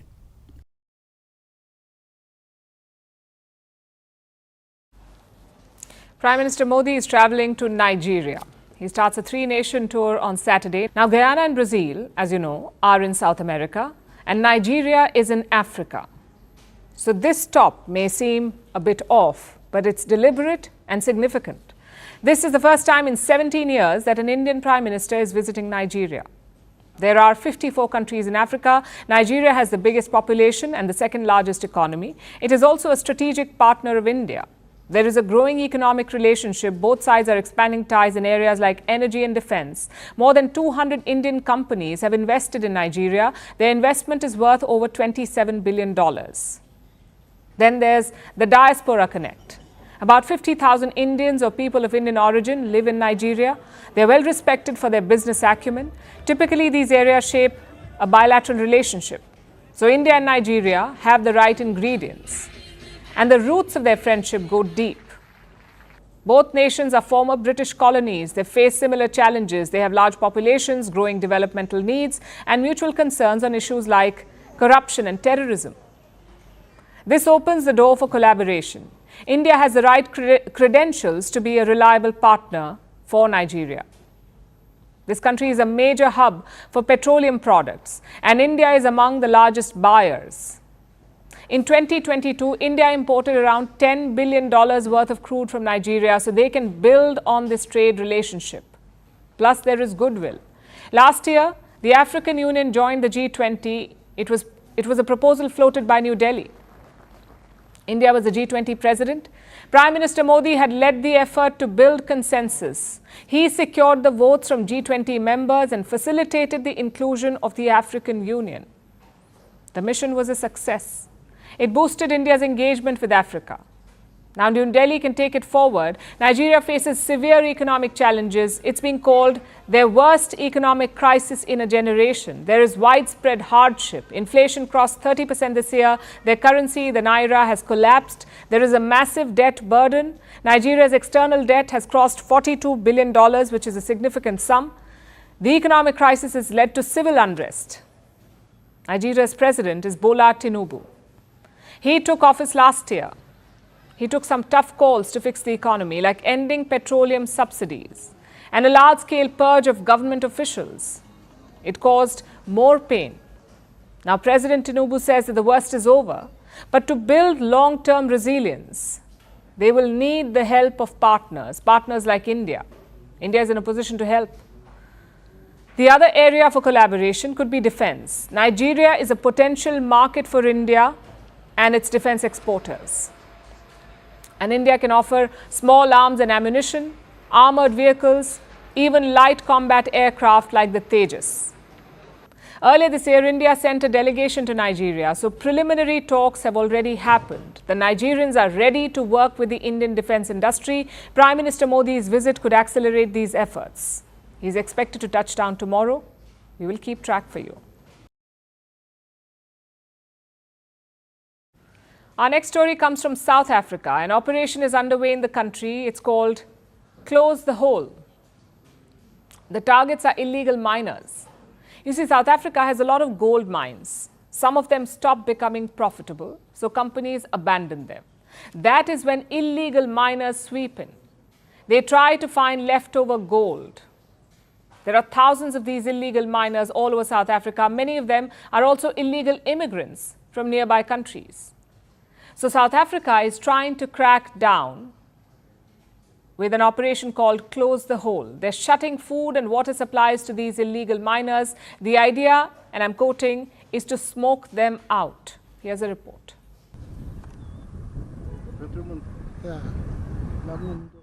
South Africa is conducting a crackdown. It's going after illegal miners, colloquially known as Zama Zamas, after a phrase in the Zulu language which means taking a chance. These illegal miners take a chance to find gold, leftover gold in abandoned mines. South Africa is a resource-rich country. It was once the world's largest producer of gold, but now a lot of its mines are depleted. Some mines have been shut down by the companies that own them, because it's no longer profitable to commercially extract gold there. So the mines are boarded up and abandoned. That is where the Zama-Zamas come in. They go into the shuttered mines, often for months on end, hoping to find gold that the companies left behind. They usually don't find a lot. Sometimes it's just gold dust. Imagine staying underground for months in an abandoned mine, often filled with dangerous gases, just to find gold dust and eke out an existence. But the South African government is not sympathetic to their plight.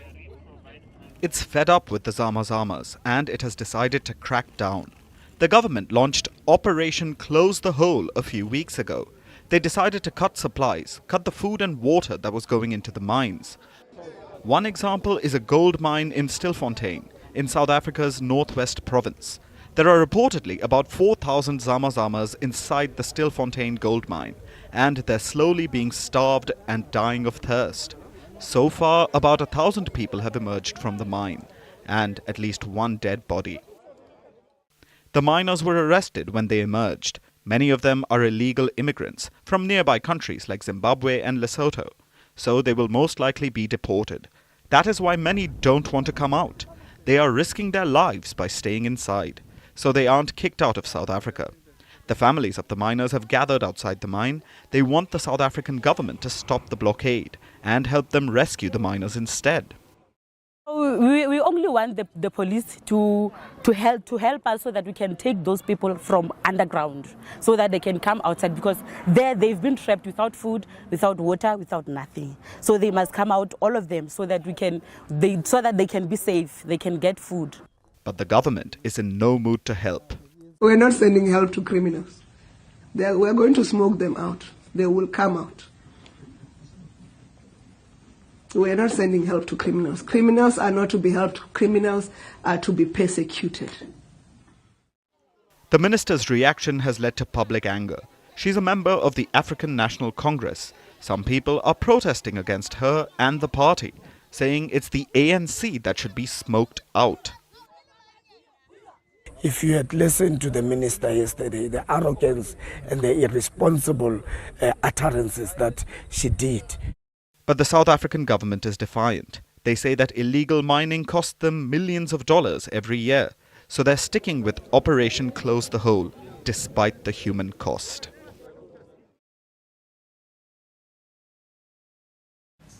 Now let's talk about drones. They're changing modern warfare. Earlier you needed men on the ground, now drones are replacing them. And North Korea wants to ride this trend. They're building suicide drones. A test was conducted on Friday. It was overseen by Kim Jong-un himself. Apparently he liked what he saw, because this is what he said afterwards. Make more of them. Make more suicide drones. Set up a serial production system. Basically, Kim wants to mass produce such drones as early as possible. The suicide drones of North Korea made headlines in August too. That's when Pyongyang first unveiled them. They're also known as loitering munitions. They are unmanned. They can hit both land and sea targets. So basically, they act like guided missiles. And right now they are in demand because of the two big wars, Ukraine and West Asia. Drones play an important role in both these conflicts and many others too. These are low-cost weapons. They can take out enemy targets like tanks, and they save human resources. No wonder they're fast becoming the world's weapon of choice. Kim Jong-un understands this. He said the use of drones is accelerating, so he wants to mass produce them. And it is in line with the global trend. The global military drone market is worth $15 billion as of now, and it's growing. So by 2030, it could be worth $40 billion. That's more than double. And which countries are leading this race? Number one is the United States. It has over 13,000 military drones. The US is also a top seller. Then we have China, another big player, especially when it comes to the export of armed drones. Like most things Chinese, their drones are also cheap, so more countries buy them. Turkey is also up there. It has shaped itself as a major drone power. A Turkish company called Bekar has exported drones to 32 countries. Their best seller is the Bayraktar TB2 drone. 31 countries are using it. Israel is another major player. In fact, it's the world's top supplier of suicide drones. So long story short, drones are in demand across the board. In 2020, Armenia fought a war with Azerbaijan. It was over a region called Nagorno-Karabakh. And Baku used drones in this conflict. In 2022 came the Ukraine war. Drones found recognition here. They tracked enemy forces, they surveilled front lines and took down military equipment. In Gaza and Lebanon, drones were used for military operations in civilian areas. What does all of this tell you? The era of drones is just getting started and Kim Jong-un wants to make the most of it. He's just sealed a military pact with Russia. Moscow is now sharing defense technology with North Korea. Pyongyang is sending weapons to Russia. It is also deploying troops. So suicide drones looks like the obvious next step. And why just Russia? You see, the West does not dominate the drone market. The US may be a key player, but there are many others like China and Turkey who command a big share. All of them can manufacture drones. All of them provide access to drone technology. North Korea hopes to join their ranks and sell weapons to more conflict zones. There's little that the West can do to stop this. It's as if drones have become the ultimate equalizers, weapons that do not discriminate between military superpowers and isolated regimes. Kim's ambitions highlight this new reality, making the world an even more unpredictable battlefield.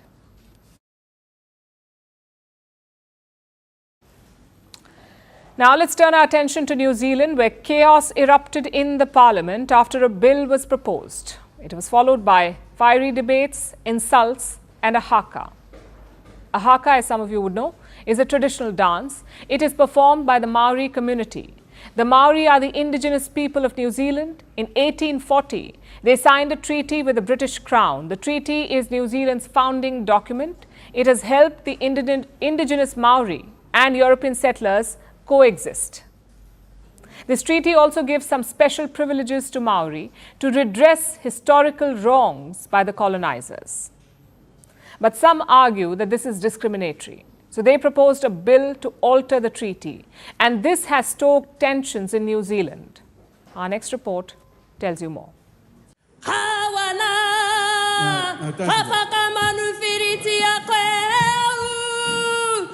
New Zealand's parliament was temporarily suspended yesterday after Maori lawmaker Hana Rafiti Maipi Clark stood up, tore her copy of a proposed legislation and started performing the haka.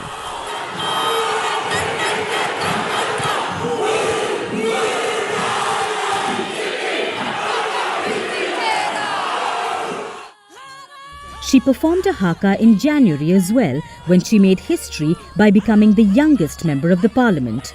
But this time, she was also joined by other opposition members.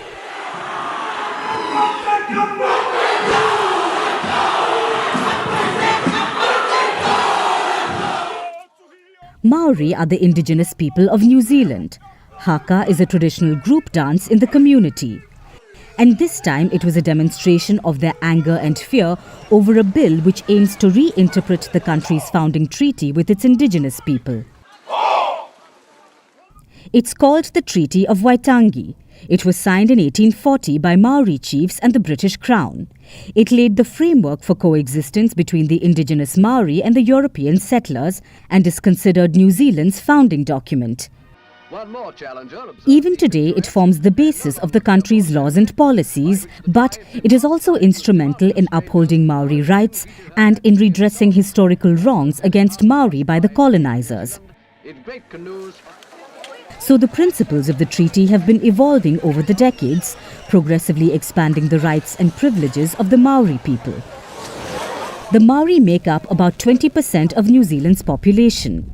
They remain disadvantaged compared to the general population. They experience more material hardship. They have worse health and education indicators. There is a 7-year gap in life expectancy, and they are incarcerated at much higher rates than the population at large. Objection. Yet, some argue that the treaty discriminates against non-Indigenous citizens.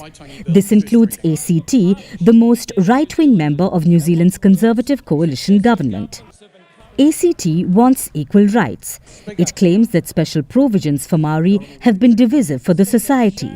So this month it introduced a bill. Shame on you, David Seymour. The division that you are seeing was not caused by this bill. It's been built up over decades during which New Zealanders have come to regard themselves as based on ancestry or one side of a partnership instead of New Zealanders. And what's worse, successive governments have encouraged that division. The division is there whether this bill is here to reveal it or not. But the bill has already stoked tensions in the country. And I denounce this foul attempt to rewrite the constitutional framework of this nation simply because the Prime Minister is too weak to stop the dangerous extremism of the ACT Party. The National Party, which is the main centre-right party in the governing coalition, has distanced itself from the bill. Our position and why we don't support it is very clear. Treaty issues are complex. They've been negotiated, debated, discussed over 184 years. It's simplistic to assume that you can, through the stroke of a pen, resolve all of that.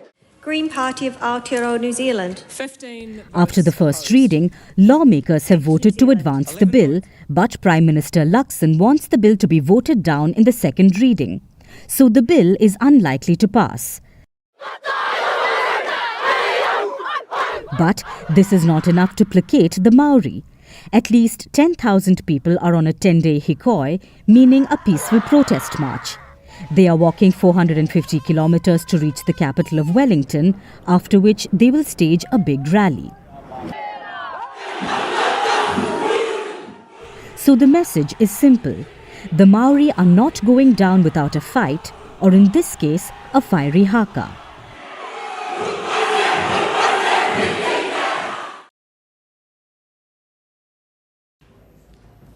Our last story tonight is about something that sounds absolutely bananas. I'm talking about banana phobia. This is exactly what it sounds like. Banana phobia is the fear of bananas.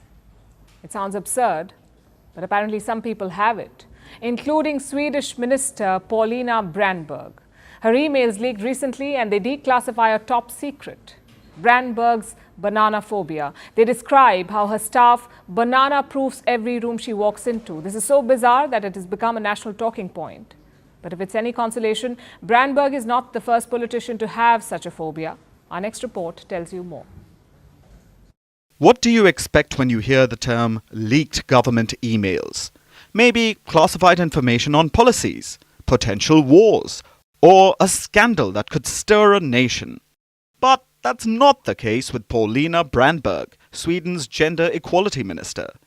When her emails leaked, it was only Brandberg's deep, dark fear that was uncovered, the fear of bananas. It's called banana phobia. It can be triggered by seeing or smelling a banana. While it is uncommon, it can have serious symptoms like anxiety and nausea, and apparently Brandberg suffers from this. According to the leaked emails, her staff aggressively banana-proofs every room she enters. They go to great measures to make sure that she doesn't come in contact with the food. Reportedly, they send emails to venues in advance, asking for bananas to be removed from the premises before she makes an official visit. But this phobia is so absurd that it has become a national talking point. A fellow Swedish minister came forward in solidarity, claiming that she too suffers from banana phobia.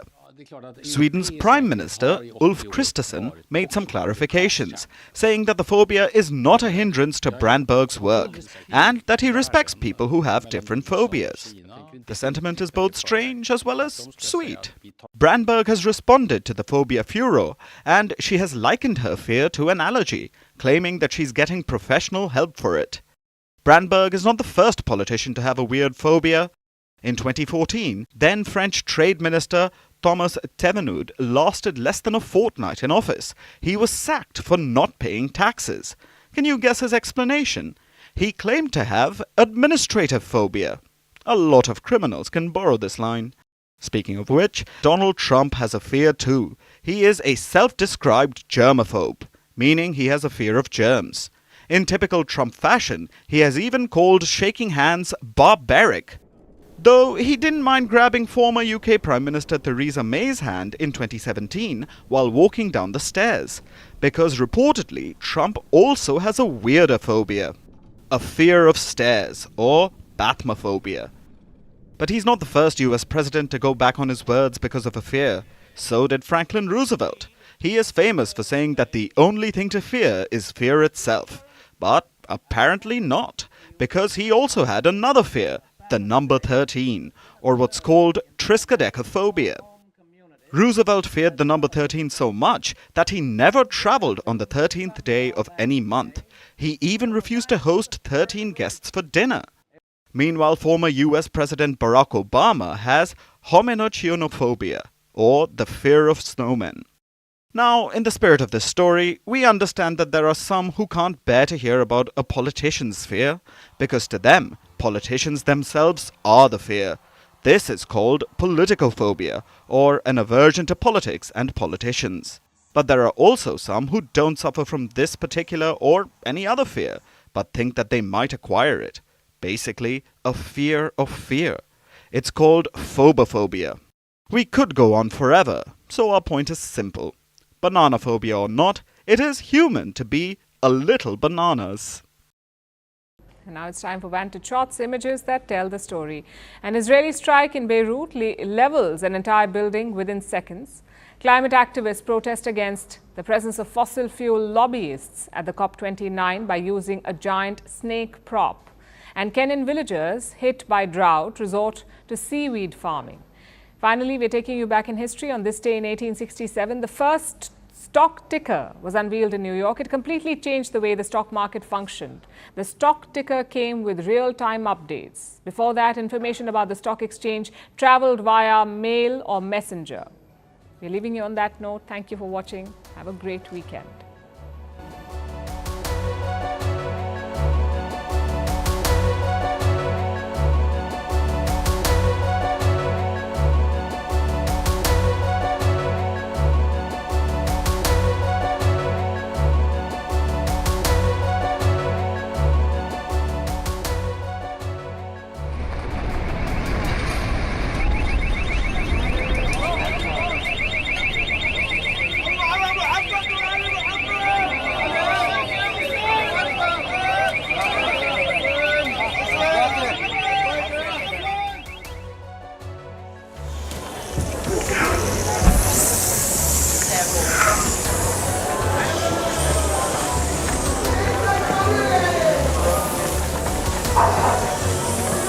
Weed out the sticks!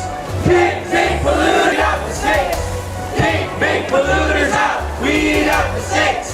Can't make polluters out!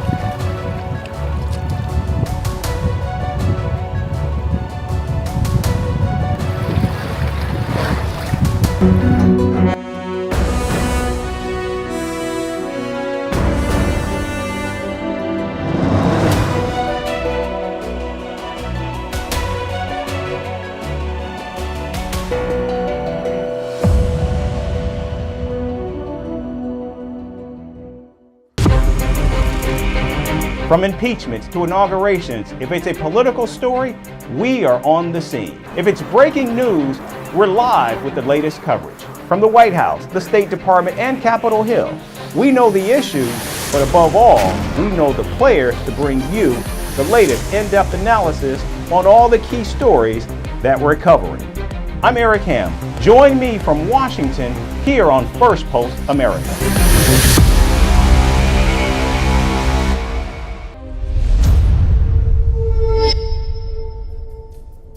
We begin in the United States, where Trump appointees Elon Musk and Vivek Ramaswamy are recruiting new hires for the Department of Government Efficiency, or DOGE, via social media platform X.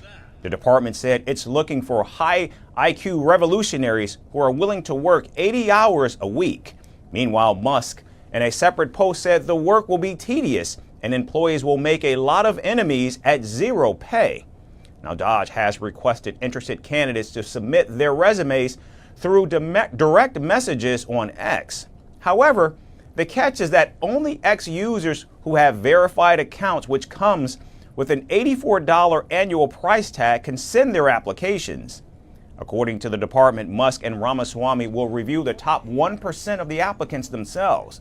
Now it's unclear how and on what basis will the candidates will actually be ranked. What also is unclear, given that Congress and not the presidency controls the powers of the purse, any recommendations requiring massive cost cutting will have to be included in legislation passed by lawmakers. Now, of course, that just got a whole lot easier with Republicans controlling both chambers, but with a very slim majority in the House of Representatives and Mitch McConnell's, not Trump's, hand-picked successor serving as majority leader in the Senate, Musk and Ramaswamy's work could prove more challenging than expected. The Tesla CEO proposed to cut $2 trillion of government spending under the Trump administration, a plan that observers say is almost impossible. All right, I've only got one question for you, and then I'm getting out of here because this is your stage. But we set up Doge. Yes. How much do you think we can rip out of this wasted $6.5 trillion Harris-Biden budget? Well, I think we could do at least $2 trillion. Yeah! Yes. $2 trillion. I mean, at the end of the day, you're being taxed. You're being taxed. All government spending is taxation.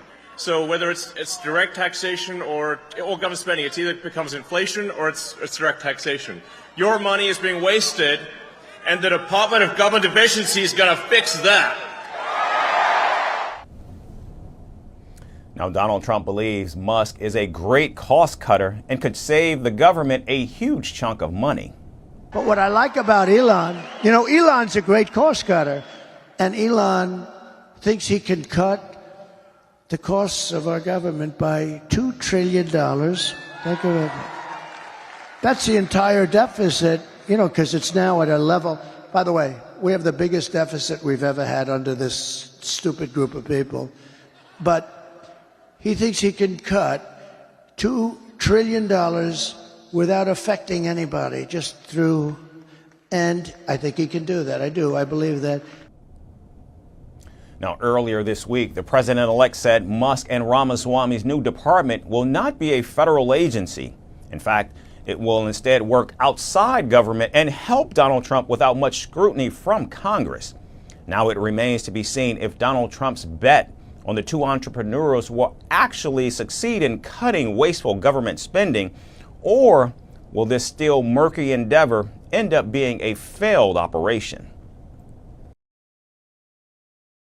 And staying with President-elect Donald Trump's incoming administration, the incoming commander-in-chief has picked former presidential candidate Robert F. Kennedy Jr. to lead the Department of Health and Human Services. In a social media post, Donald Trump said that Americans have been crushed by deception and misinformation when it comes to public health, and RFK will work to make America healthy once again. Ironically, the 70-year-old has a history of spreading conspiracy theories about the safety and efficacy of vaccines, which scientists say are false.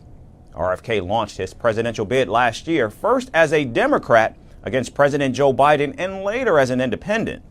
During his campaign, he proposed policies to promote holistic medicines, overhaul food safety and environmental guidelines, and restructure funding for vaccine research.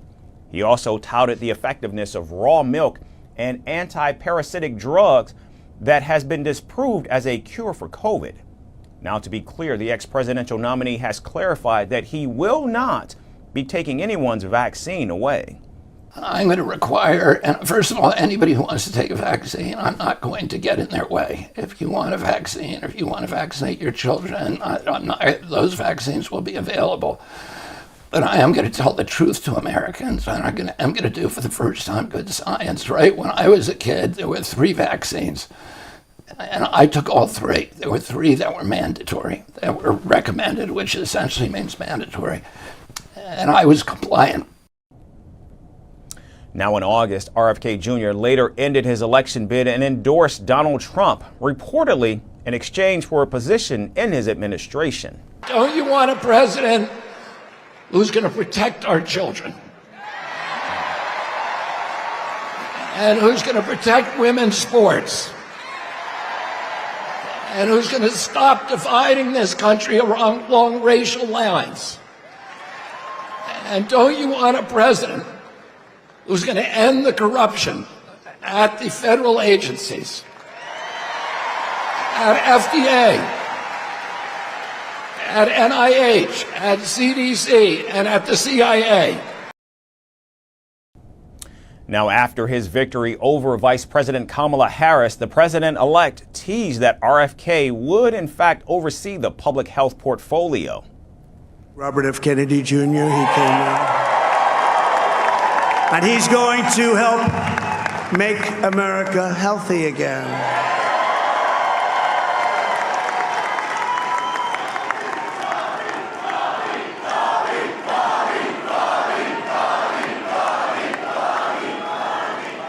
And now he's a great guy, and he really means it. He wants to do some things, and we're going to let him go to it. I just said, but, Bobby, leave the oil to me. Now, following his appointment, Kennedy thanked Donald Trump, adding that he will work toward putting an end to the chronic disease epidemic while making Americans the healthiest people on earth. However, his selection has not sat well with prominent vaccine makers whose stocks plunged right after the announcement. Meanwhile, pro-vaccine advocates say RFK Jr. poses a clear and present danger to the nation's health, and his appointment to America's top health post is like courting a policy-driven public health catastrophe.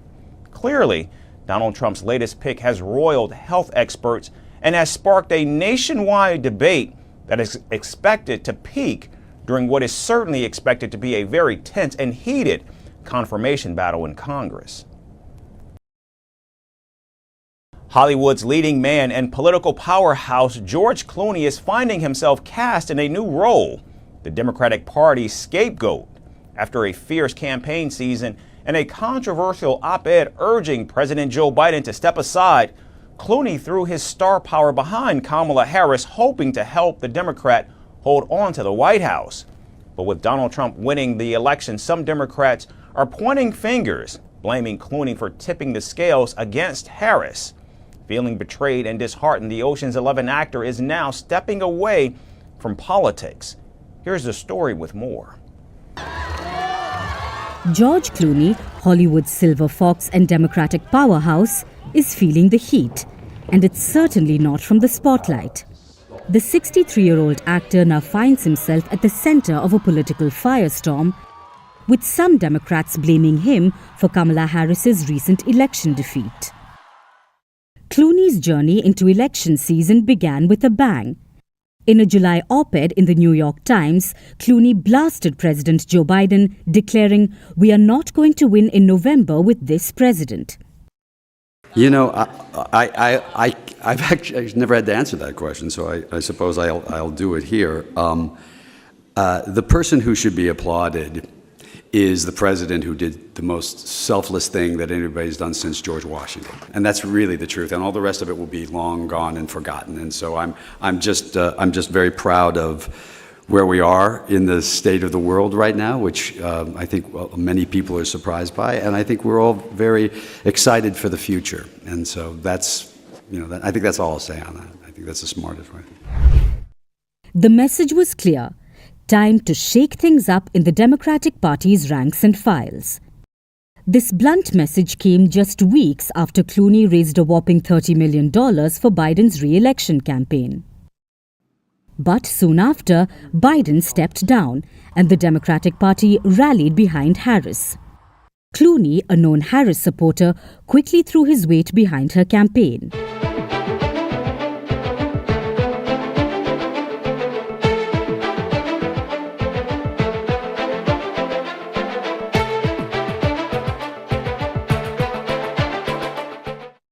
Clooney's powerful words, "Think about how it will impact the people you care about the most," struck a chord with voters, hoping it might tip the scales. The stakes were high, and Harris, backed by other stars like Julia Roberts, Taylor Swift, and even Beyoncé, was ready for the challenge. But Trump made a stunning comeback, capturing 312 electoral votes and secured a return to the White House. Now, since Trump's sweeping victory, the backlash has hit Clooney hard. Some Democrats, eager for answers, have found a convenient target in the actor. Sources close to him say he's feeling disheartened and like a scapegoat. Clooney now believes that the party should have considered their options more carefully before zeroing in on Harris. Social media too exploded with reactions. The political group Alt Noah, whose tweet now stands removed, went as far as to tweet, "Someone bring me George Clooney, we need to have a talk." Journalist Joshua Hartley also shared Clooney's op-ed with a sarcastic, "Thank you, George Clooney," while another user joked that Trump should thank Hollywood stars for their support. Clooney has invested years of loyalty, time and money into the Democratic Party. But now he's decided to step back. With his love for the party undimmed and his heart heavy, the Oscar-winning star seems ready to take a break from politics, at least for now. And now moving to Europe, Greece is in talks with Israel to purchase an air defense system similar to that of Israel's Iron Dome system. Athens is willing to dish out more than $2.5 billion to safeguard its skies. Greece says Israel's Iron Dome system has shown operational effectiveness by intercepting thousands of rockets and missiles fired by Hamas and Hezbollah into Israel since October of last year. Officials from the Greek Defense Ministry say the Iron Dome air defense system would even provide air cover to the nearly 6,000 Greek islands in the Mediterranean Sea. In addition to the Israeli Iron Dome system, Greece is going to acquire 40 F-35 stealth fighter jets from the United States. Athens intends on spending more than $15 billion by the year 2035 to boost its military capabilities, as tensions with NATO rival Turkey persist. Despite being NATO members, Athens and Ankara have a rocky relationship over Cyprus, as well as ongoing territorial disputes over almost 2,000 islands. Our positions regarding the range of the discussion differ. Our position being that there is only one issue the two countries need to discuss. However, invested in an honest effort to make progress through dialogue, we will discuss this matter in a meeting in the near future. It is a fact that we have differences in views on the Aegean. We were discussing these in the exploratory talks too in the past. We need to act realistically and make correct diagnoses about our problems. There are many issues linked to each other in the Aegean that we need to work on and seek solutions for. We cannot reduce them all solely to the issues of maritime delimitation or exclusive economic zones. Now, both Turkey and Greece have reached out to the United States to mediate the conflict between the two NATO allies. However, at the same time, both Athens and Ankara are buying American-made weapons. Turkey is buying 40 F-16 fighter jets to match the Greek order of F-35s. However, Greece is also buying artillery ammo, small weapons, and attack drones from the United States. In fact, the Greek Prime Minister was one of the first European leaders to congratulate President-elect Donald Trump after the election. I want to start by congratulating President Trump on his emphatic victory, confident that Greek-American relations will continue to be strong and productive. Their character, after all, as I have said many times, is strategic and their context is national and not party-specific. I expect, therefore, an even closer cooperation between both governments, but also the two peoples. I remind you that the cooperation between Athens and Washington has been perfect also during the new president's first term. Now, as the tensions increase, one can't help but wonder if these massive weapons purchases are in fact fueling the crisis, and perhaps maybe, just maybe, the U.S. and Israel could alleviate the growing strain by pausing the sale of weapons to the NATO allies. And finally to New Zealand, where the youngest MP, Hannah Rahati Mai-P-Clark, is making headlines with a bold stand that's stirring the nation. At just 22, she is back in the spotlight, ripping up a controversial bill against the indigenous Maori community by launching into a powerful ceremonial dance haka on the parliament floor. Her defiance has ignited a wave of solidarity, with thousands now marching towards the capital. Our final report has more. In New Zealand, a bold new fight for indigenous rights is blazing. Hana Rahiti Mepi Clark, the youngest MP at just 22, has stunned the nation yet again. In January this year, she broke through with a fierce haka in Parliament. And now she's back, making headlines with a defiant gesture, tearing up a contentious bill that threatens the heart of Maori rights and launching into the traditional Maori haka, backed by a roaring crowd in the public gallery. This bold protest is over the Treaty of Waitangi, the founding document of New Zealand, signed in 1840 between the British Crown and over 500 Maori chiefs. The treaty promised Maori people protection of their land, culture and rights. For nearly 200 years, it has been the moral and legal compass of the nation. But now, a new bill seeks to alter its principles, claiming they create division. David Seymour, leader of the ACT Party and author of the bill, argues that treaty principles should serve all New Zealanders equally. But many say this bill erases Maori protections and the hard-won rights that address decades of inequality and dispossession. The division is there whether this bill is here to reveal it or not, and we cannot afford to ignore it any longer. In summary, Mr. Speaker, the principles of the Treaty of Waitangi Bill fills a silence this Parliament has left for 5 decades. In so doing, it affirms the basis of our country. It is not division. Treaties are supposed to unite people, not divide them. Prime Minister Christopher Luxon, facing the political tightrope of coalition obligations, reluctantly agreed to support the bill's first reading. But even this compromise has ignited widespread outrage. Opposition leaders and Maori advocates denounced the bill as a betrayal, with Maori Party leader Rairi Waititi condemning it as a weapon of division. Mepi Clark's protest was electric, a clear signal to those who would challenge Maori rights. Her powerful haka resonated through the chamber and beyond, stirring supporters across the country. Even though the speaker promptly suspended her, the movement had already gained momentum. Thousands are now marching in solidarity with her message. The 9-day Hikoi March, which started in New Zealand's north, is surging south toward the capital, Wellington. Just today, an estimated 10,000 protesters moved through Rotorua, adorned in traditional dress, waving the Maori flag and chanting powerful waiata, Maori songs of strength and unity. New Zealand now stands at a tense crossroads. Mepi Clark's haka, the Hikoi, and the unified voice of thousands are a battle cry. They are sending a powerful message. The Treaty of Waitangi is a promise that won't be rewritten without resistance. This fight has only begun, and the flames of Maori protest are burning bright as they march towards Wellington. That's all we have time for today. We certainly thank you for tuning in, not just today, but every day this week. We hope you have a great weekend, and we look forward to seeing you right back here on Monday.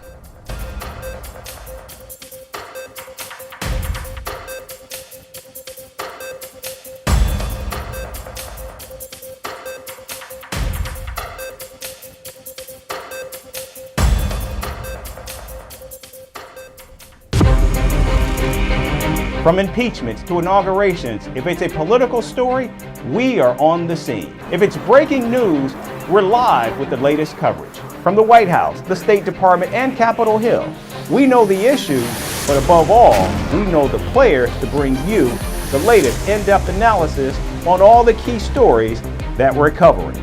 I'm Eric Ham. Join me from Washington here on Firstpost America.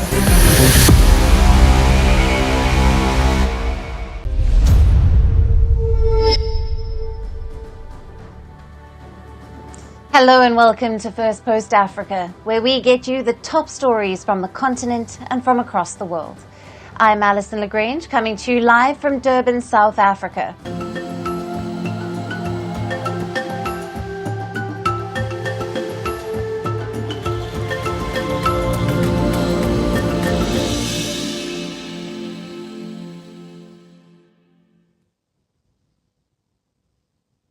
Hello and welcome. Our top focus for today is Nigeria, where the West African country is looking to strengthen its diplomatic ties with India. On the invitation of the Nigerian President Bola Tinubu, Indian Prime Minister Narendra Modi is set to hold his first bilateral visit to the West African region on the 16th and 17th of November.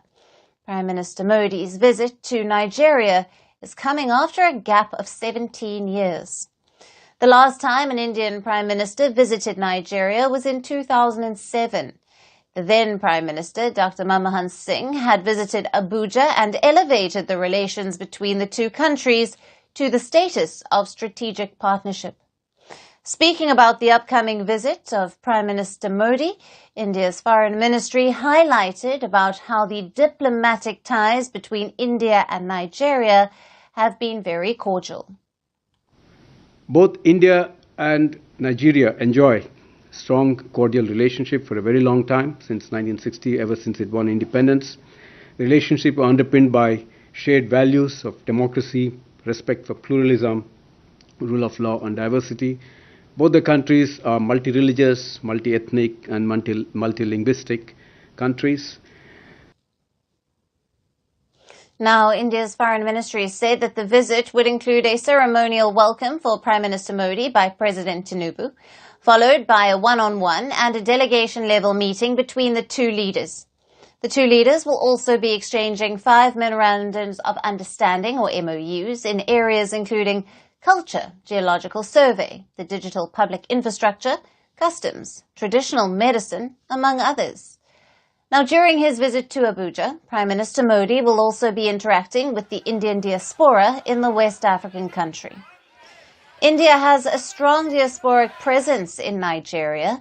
There are about 60,000 people of Indian origin living in the country, with Hinduism being a largely common religion among the Indian community. But it is not just the government that is looking forward to hosting Prime Minister Modi. The West African country's citizens are also extending a hearty welcome ahead of the visit. In a video shared by the Indian Embassy in Nigeria, Hindi language lovers have extended a special welcome to the Prime Minister of the world's largest democracy.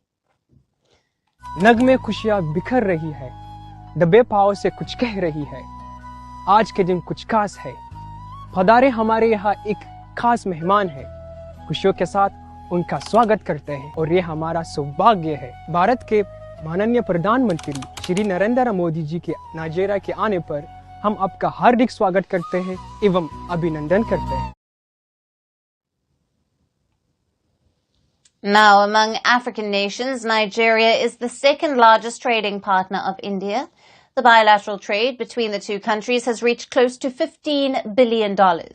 And a significant part of this trade is coming from oil imports from Nigeria into India. Indian companies also have a strong presence in West African country. Now, these companies, which are about 200 in number, have cumulatively invested $27 billion in Nigeria, and they are the second largest employment provider in the country. Additionally, India has also offered close to $400 million of assistance to Nigeria, some of which has been used in developing the power sector in the West African country.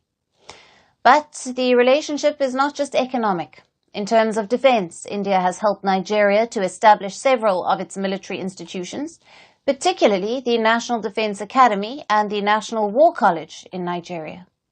The two countries also hold a strategic and counterterrorism dialogue to identify areas of cooperation to fight terrorism. Nigeria has also shown its interest in procuring India's light combat aircraft and helicopter.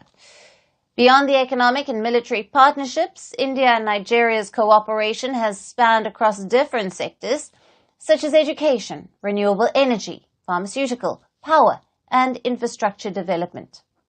Now, Prime Minister Modi's visit is coming amid a personal crisis for President Tinubu at home. Tinubu has been criticized for his economic policies that has created a cost of living crisis for Nigerians. In such a scenario, laying a red carpet for Indian Prime Minister Narendra Modi and strengthening cooperation between the two democratic countries might just boost President Bola Tinubu's image in the country. Now, to discuss more on this, we have with us Dr. Ambrose Igboke, an international affairs analyst from Enugu in Nigeria. Thank you for being with us. Good afternoon, Alison. It's good to be here. Great to speak with you, Doctor. Now, what are the key areas of cooperation and the agreements that are expected to be the focus of discussions between Prime Minister Modi and President Tinubu, given the significance of this visit after 17 long years? It's very worrisome that for 17 years, an Indian Prime Minister has not visited Nigeria. Because India and Nigeria have a very strong relationship, as you have said earlier. As far back as 1958, India already have a diplomatic missions with Nigeria. Remember that India has a common history with Nigeria, being the colonial masters were the same Britain, the same period of time we got our independence. We are members of the Commonwealth. And I remember that India has always cooperated with Nigeria in terms of manpower development. In the 70s and 80s, I remember as a child growing up in the Delta Steel Company in Alaja in Warri, I had a lot of Indian neighbors, Mr. Banerjee, Mr. Sanguta, Mr. Mukherjee. All of them were engineers that came from India for exchange program with my uncle, who I'm living with, who is also an engineer. I remember also that they had what they called MECON, Metallurgical Engineering Consultants of Nigeria, that were exchanging visits with consultants in Nigeria and also consultants in India. So there was a lot of cooperation between them. I remember the Russians, the Indians were the ones that helped to develop the steel plant in Nigeria. So over the years also, there were some times we had a lot of Indian lecturers in Nigerian universities. A lot of them were here teaching all sorts of subjects in the university, and also Nigerians going over there for exchange programs. So relationship has been deep. And I don't know what happened in the last 17 years. It's something that should not have happened. But I'm glad that President Tinubu is bringing back that relationship. We have a lot of Indians here in Nigeria that are doing businesses all over the country, bringing up industries, factories, and all. So we have a very deep connection with India in Nigeria. Right. Absolutely. And how could this visit impact the economic and trade relationship between India and Nigeria, particularly in sectors like energy, technology, and infrastructure? You have touched on some of that. Yeah, India has accelerated more than Nigeria. Nigeria is still in the backwaters of economic development and technological development. We are almost at the same pace with India in the 70s and 80s. Something happened to Nigeria in the 90s, and we went backwards. So while India has been able to come out from a lot of its poverty by developing its human resources, especially in the area of ICT development and digitization, Nigerians are also talented like the Indians, but the Nigerian government over the years have refused to develop the Nigerian manpower. So when it comes to infrastructure like energy, Nigeria has a lot to learn.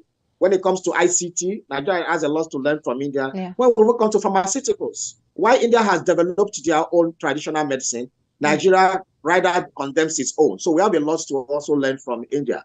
But also, Nigeria should also be careful, because most of the bilateral relationships Nigeria signed in the past have always favored the other country and not Nigeria. So this change should be mutually beneficial for both countries, so that we can grow while India is also trying to support us.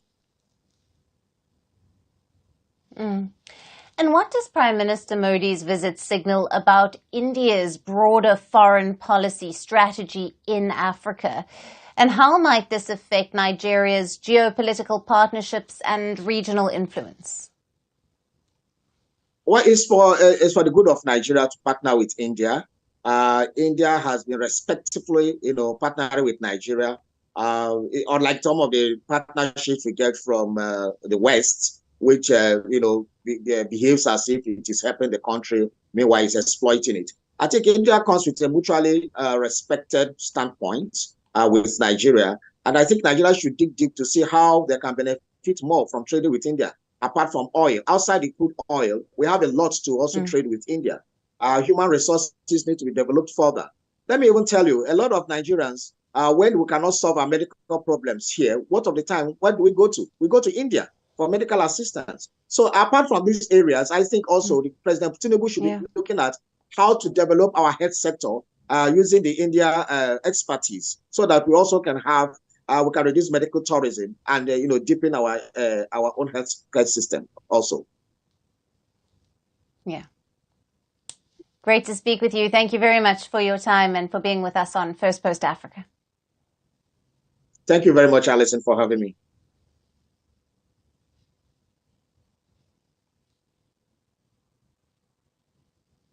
Shifting our attention toward the ongoing election season across the world, the next country that is heading to the polls is the West African country of Senegal.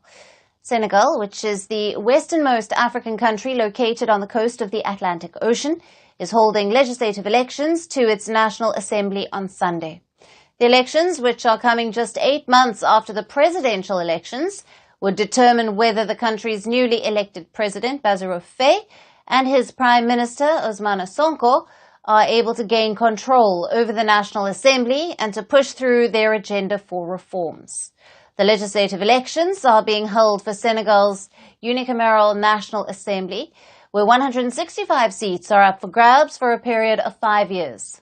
More than 7 million registered voters will have the chance to vote for their preferred candidate. And voters get an opportunity to choose between 41 registered parties or other entities. The projections of the new parliament are expected to be available from Monday morning. These legislative elections are not being held on completion of the term of the National Assembly. They are snap elections, or polls that have been called earlier than scheduled. Now, President Faye and Prime Minister Sonko swept to victory in March on a ticket of economic transformation, social justice, fighting corruption, and promising to diversify political and economic partnerships. But the opposition-controlled National Assembly hampered the government's activities during President Faye's first months, pushing him to dissolve the National Assembly in September. By the powers vested in me by Article 87 of the Constitution, and after consulting the Constitutional Council on the right date, the Prime Minister and the President of the National Assembly on the advisability, I have dissolved the National Assembly. The date of the legislative elections is thus set for Sunday, November 17th, 2024. Now, there are several major parties and key players that are taking part in these legislative elections. First is the highly influential Prime Minister Ousmane Sonko, who is the lead candidate for the ruling PASTEF party. He is known for his fiery rhetoric. Then comes the former President Macky Sall, who led the country from 2012 to 2024, but stepped aside in April of this year after triggering one of the worst crises in decades with a last-minute postponement of the presidential elections. He leads the Taku Walu Senegal coalition. The next candidate contesting elections is Amadou Ba, a former prime minister and a runner-up in March's presidential election. He heads the Jam Ak Njarin coalition. And finally is the fourth candidate, Barthélemy Dias, and he is the former Sonko ally and current mayor of Senegal's capital city of Dakar. He is leading the Samsa Kadu coalition. But some of the top issues that voters are focusing on these elections include the rising cost of living and growing unemployment in the country, in addition to increasing migration, corruption, and gender inequality. Surging inflation has crippled the spending power of the Senegalese, some of whom are also finding it difficult to get work, while scores of people continue to risk their lives every month in a bid to reach Europe by boat. Africa is tough, especially here in Senegal. Young people don't work. The other governments that came before used to do whatever they wanted. If you look, all the young people in the street spend their day drinking tea. Afterwards, in the evening, they go to bed. Over 60% of young people do not work. That's another problem that needs to be solved. I know that the state can't do everything, but the state could still have supported these young people to prevent them from leaving to immigrate. However, campaigns for these snap elections have been marred by clashes between supporters of the governing PASTEF party and the opposition backers. Now, the clashes have taken place in various cities, including the capital of Dakar, the northern city of St. Louis, and the central town of Kong Ful. They had thugs with them, people with guns. When we saw all the weapons they had out, it was as if they were going to war. We can't accept that. I mean, the caravans are a time for joy and celebration. Prime Minister Sonko earlier this week also urged the supporters of his party to take revenge for the alleged violence against them during the campaign process for the elections. Now, reports suggest that the day after campaigning began, the Dakar headquarters of an opposition party was also attacked, with vehicles being targeted and windows being smashed. But it is not just the campaign violence that has been in the limelight across the West African country. Senegal has also suffered severe floods this year that have swept away livelihoods of a population largely dependent on agriculture. Several Senegalese people are expecting the government to support them and not abandon them post the elections. But who has the chances of winning these legislative elections? Now, political experts believe that Senegalese voters have historically confirmed their presidential choice during parliamentary elections. They note that the opposition is scattered, with several choices that the voters have to make. Senegalese people know how to vote. And in general, it is rare that they elect a president of the republic and strip him of the means which allows him to carry out his project. But with stakes getting high in the elections, fears have emerged of fresh violence and unrest after a period of calm. And only time will tell whether President Faye is able to win a majority in the National Assembly or not.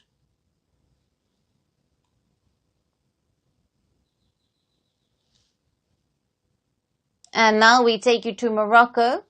For generations, the Amazigh tribeswomen have proudly worn their culture on their faces. Literally. These women have adorned their chins with traditional tattoos, each design as unique as the woman who wears it. But this isn't your average tattoo parlor experience. The process starts with the skin being pricked by a needle until the blood flows, and then a special chewed green herb is applied to seal the deal. Painful? Absolutely. But for these women, it's worth it. However, the ink and tradition of these generational tattoos are now fading. Here are the details. In a world where self-expression is celebrated, tattoos have long been a powerful symbol of personal identity, creativity and emotion. Whether commemorating a personal achievement, marking a loss, or embracing tradition, tattoos offer a unique way to narrate one's life story. But while modern tattoos often carry personal significance, for some cultures, these markings are much more than just skin deep. They are a sacred tradition passed down through generations. One such enduring tradition belongs to the Amazigh tribeswomen of Morocco, who have been adorning their faces with intricate chin tattoos for centuries. These tattoos are not mere decoration. They carry profound meaning. When I was 6, we were told that henna tattoos were pretty adornments, especially when we went to the Ahaitis, a local performance. That's why they tattooed our faces. From a young age, Amazigh women are taught that tattoos enhance their beauty, a form of adornment that makes their faces more captivating. But these designs also carry deeper significance, often representing tribal identity, the wearer's origin, or serving as a form of protection. The process of receiving these tattoos is both painstaking and symbolic. We would use charcoal to draw the designs on our faces. Then a woman would prick the drawing with a needle until blood came out. Then the wound was cleaned daily with a chewed green herb until the tattoo was formed. A ritual that carries its own weight in tradition and endurance. An expert woman came to tattoo our faces with a needle. We little girls couldn't hold back our tears during this painful process. Meanwhile, each mother hugged and kissed her daughter, trying to console her until the tattoo was complete. It remains a tradition that our ancestors passed down to us. These tattoos are not confined to the chin alone. Some women choose to tattoo intimate areas of their bodies as a wedding gift for their partners, a personal expression of love and commitment. Each design, carefully chosen, is imbued with symbolism. A circle might represent the universe and beauty, while suns and moons are tied to local religious beliefs, hence reflecting the spiritual importance of these markings. On the other hand, some tattoo designs reflect the identity of a tribe, like the Berber Hendira worn by women, which is unique to each tribe. Tattoos are distinguished by their symbols and shapes, expressing membership of a specific community and their own identity. Yet, despite their rich history, these tattoos are slowly fading from practice. One of the key reasons for this decline is the changing religious views in the region. For many, tattooing and other forms of body modification are now seen as forbidden by their faith. In fact, some extremists have gone so far as to describe tattoos as the devil's book, claiming that they will be the first part of the body to burn in the afterlife. Fearing spiritual repercussions, some women have gone as far as to remove their tattoos later in life. While the tradition of the Amazigh tattoos is vanishing, its legacy endures in the stories, the symbols, and the faces of the women who wore them with pride. These tattoos were once a testament to beauty, identity, and protection, marking a woman's place in the world. And while the ink may fade, the cultural significance remains, a reminder of a time when these symbols carried the weight of generations.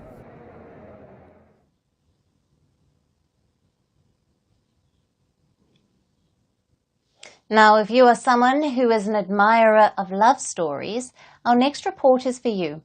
A heartwarming tale from a small town in South Africa is getting worldwide acclaim.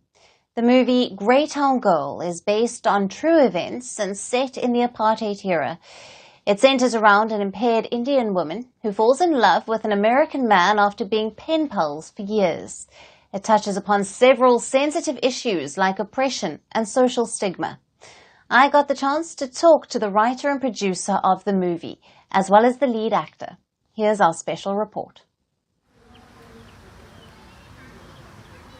Greytown, a picturesque town in South Africa, is known for its scenic beauty, culture, and historical significance. Recently, it's gaining attention for a beautiful story that is being portrayed on the silver screen. It's called Greytown Girl, a movie which was released in September this year. Critics have lauded it as a poetic piece about love, parenting, and heritage. Love will find you.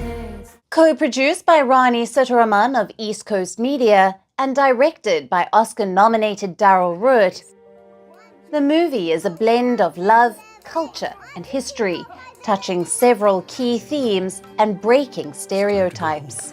If she was white, she would have been diagnosed with this. Set in the apartheid era of the 1960s in South Africa, it's a true story centered around an Indian woman named Meena, who is born with an impairment that affects her walk. As a woman of color, she faces challenges in treatment, reflecting the further marginalization of impaired people within Black and Indian communities during the time. Despite the odds, Meena bravely created her life. She learned how to read from glossy magazines and discovered the concept of pen pals, which gave her the opportunity to write to anyone in the world. Excited, Meena wrote to friends across the globe, but just one of them wrote her back, all the way from the United States of America. Mina's American pen pal, Eddie Gibson, was deeply moved by her words. The two continued romance through letter writing for not days or months, but a whole 25 years. Mina was teased by the society for her choice, but she stood firm against the tides and built her own destiny. Who are you writing to anyway? I'm trying to find a pen pal. Talking to Firstpost, Rani Sitaraman, the writer and producer of the story, highlighted the inspiration and themes touched on in the story. Because it was a time during oppression in South Africa, and we had to reflect that, even though it is the world of the story. The actual story is a romance. It's a beautiful romance of pure, unconditional love that transcends borders, that transcends the political system, and that transcends the physical. A major appealing fact behind the story is that the couple that inspired the story is real and still alive. Playing the real-life characters in such an emotive story was not easy. The protagonist, played by Sanam Sitaraman, who is also the daughter of the film producer, shared her experience of portraying the character. So incredible about this story is that she is, a real person, a real woman. And as much as, this is a story, about the strong woman overcoming obstacles, she really has a gentle, quiet strength about her. And so I wanted to really capture that. While the film touches upon some of the most sensitive themes like disability, oppression, love, and societal stigma, producer Sitaraman has also mingled the cultural representation beautifully. I made those on Timori. Close your mouth and eat. There was a special scene in the movie that was actually shot here, and this was one of the most glorious places to shoot. It's got such a beautiful energy because the energy of the people of the region are resonant here. You can feel the love, you can feel the spirituality here. Greytown Girl is an effort to address social, ethical, and political issues through the art of cinema. For the filmmakers, it is an opportunity for South Asians who have been stereotyped for too long on the world cinema. Greytown Girl is a story with local context, but is resonating with people across the world. Taking us back to history, it is breathing fresh life into modern cinema. And that's it on the show for today. We will see you again at the same time on Monday. Thank you for watching. Have a great weekend, and goodbye.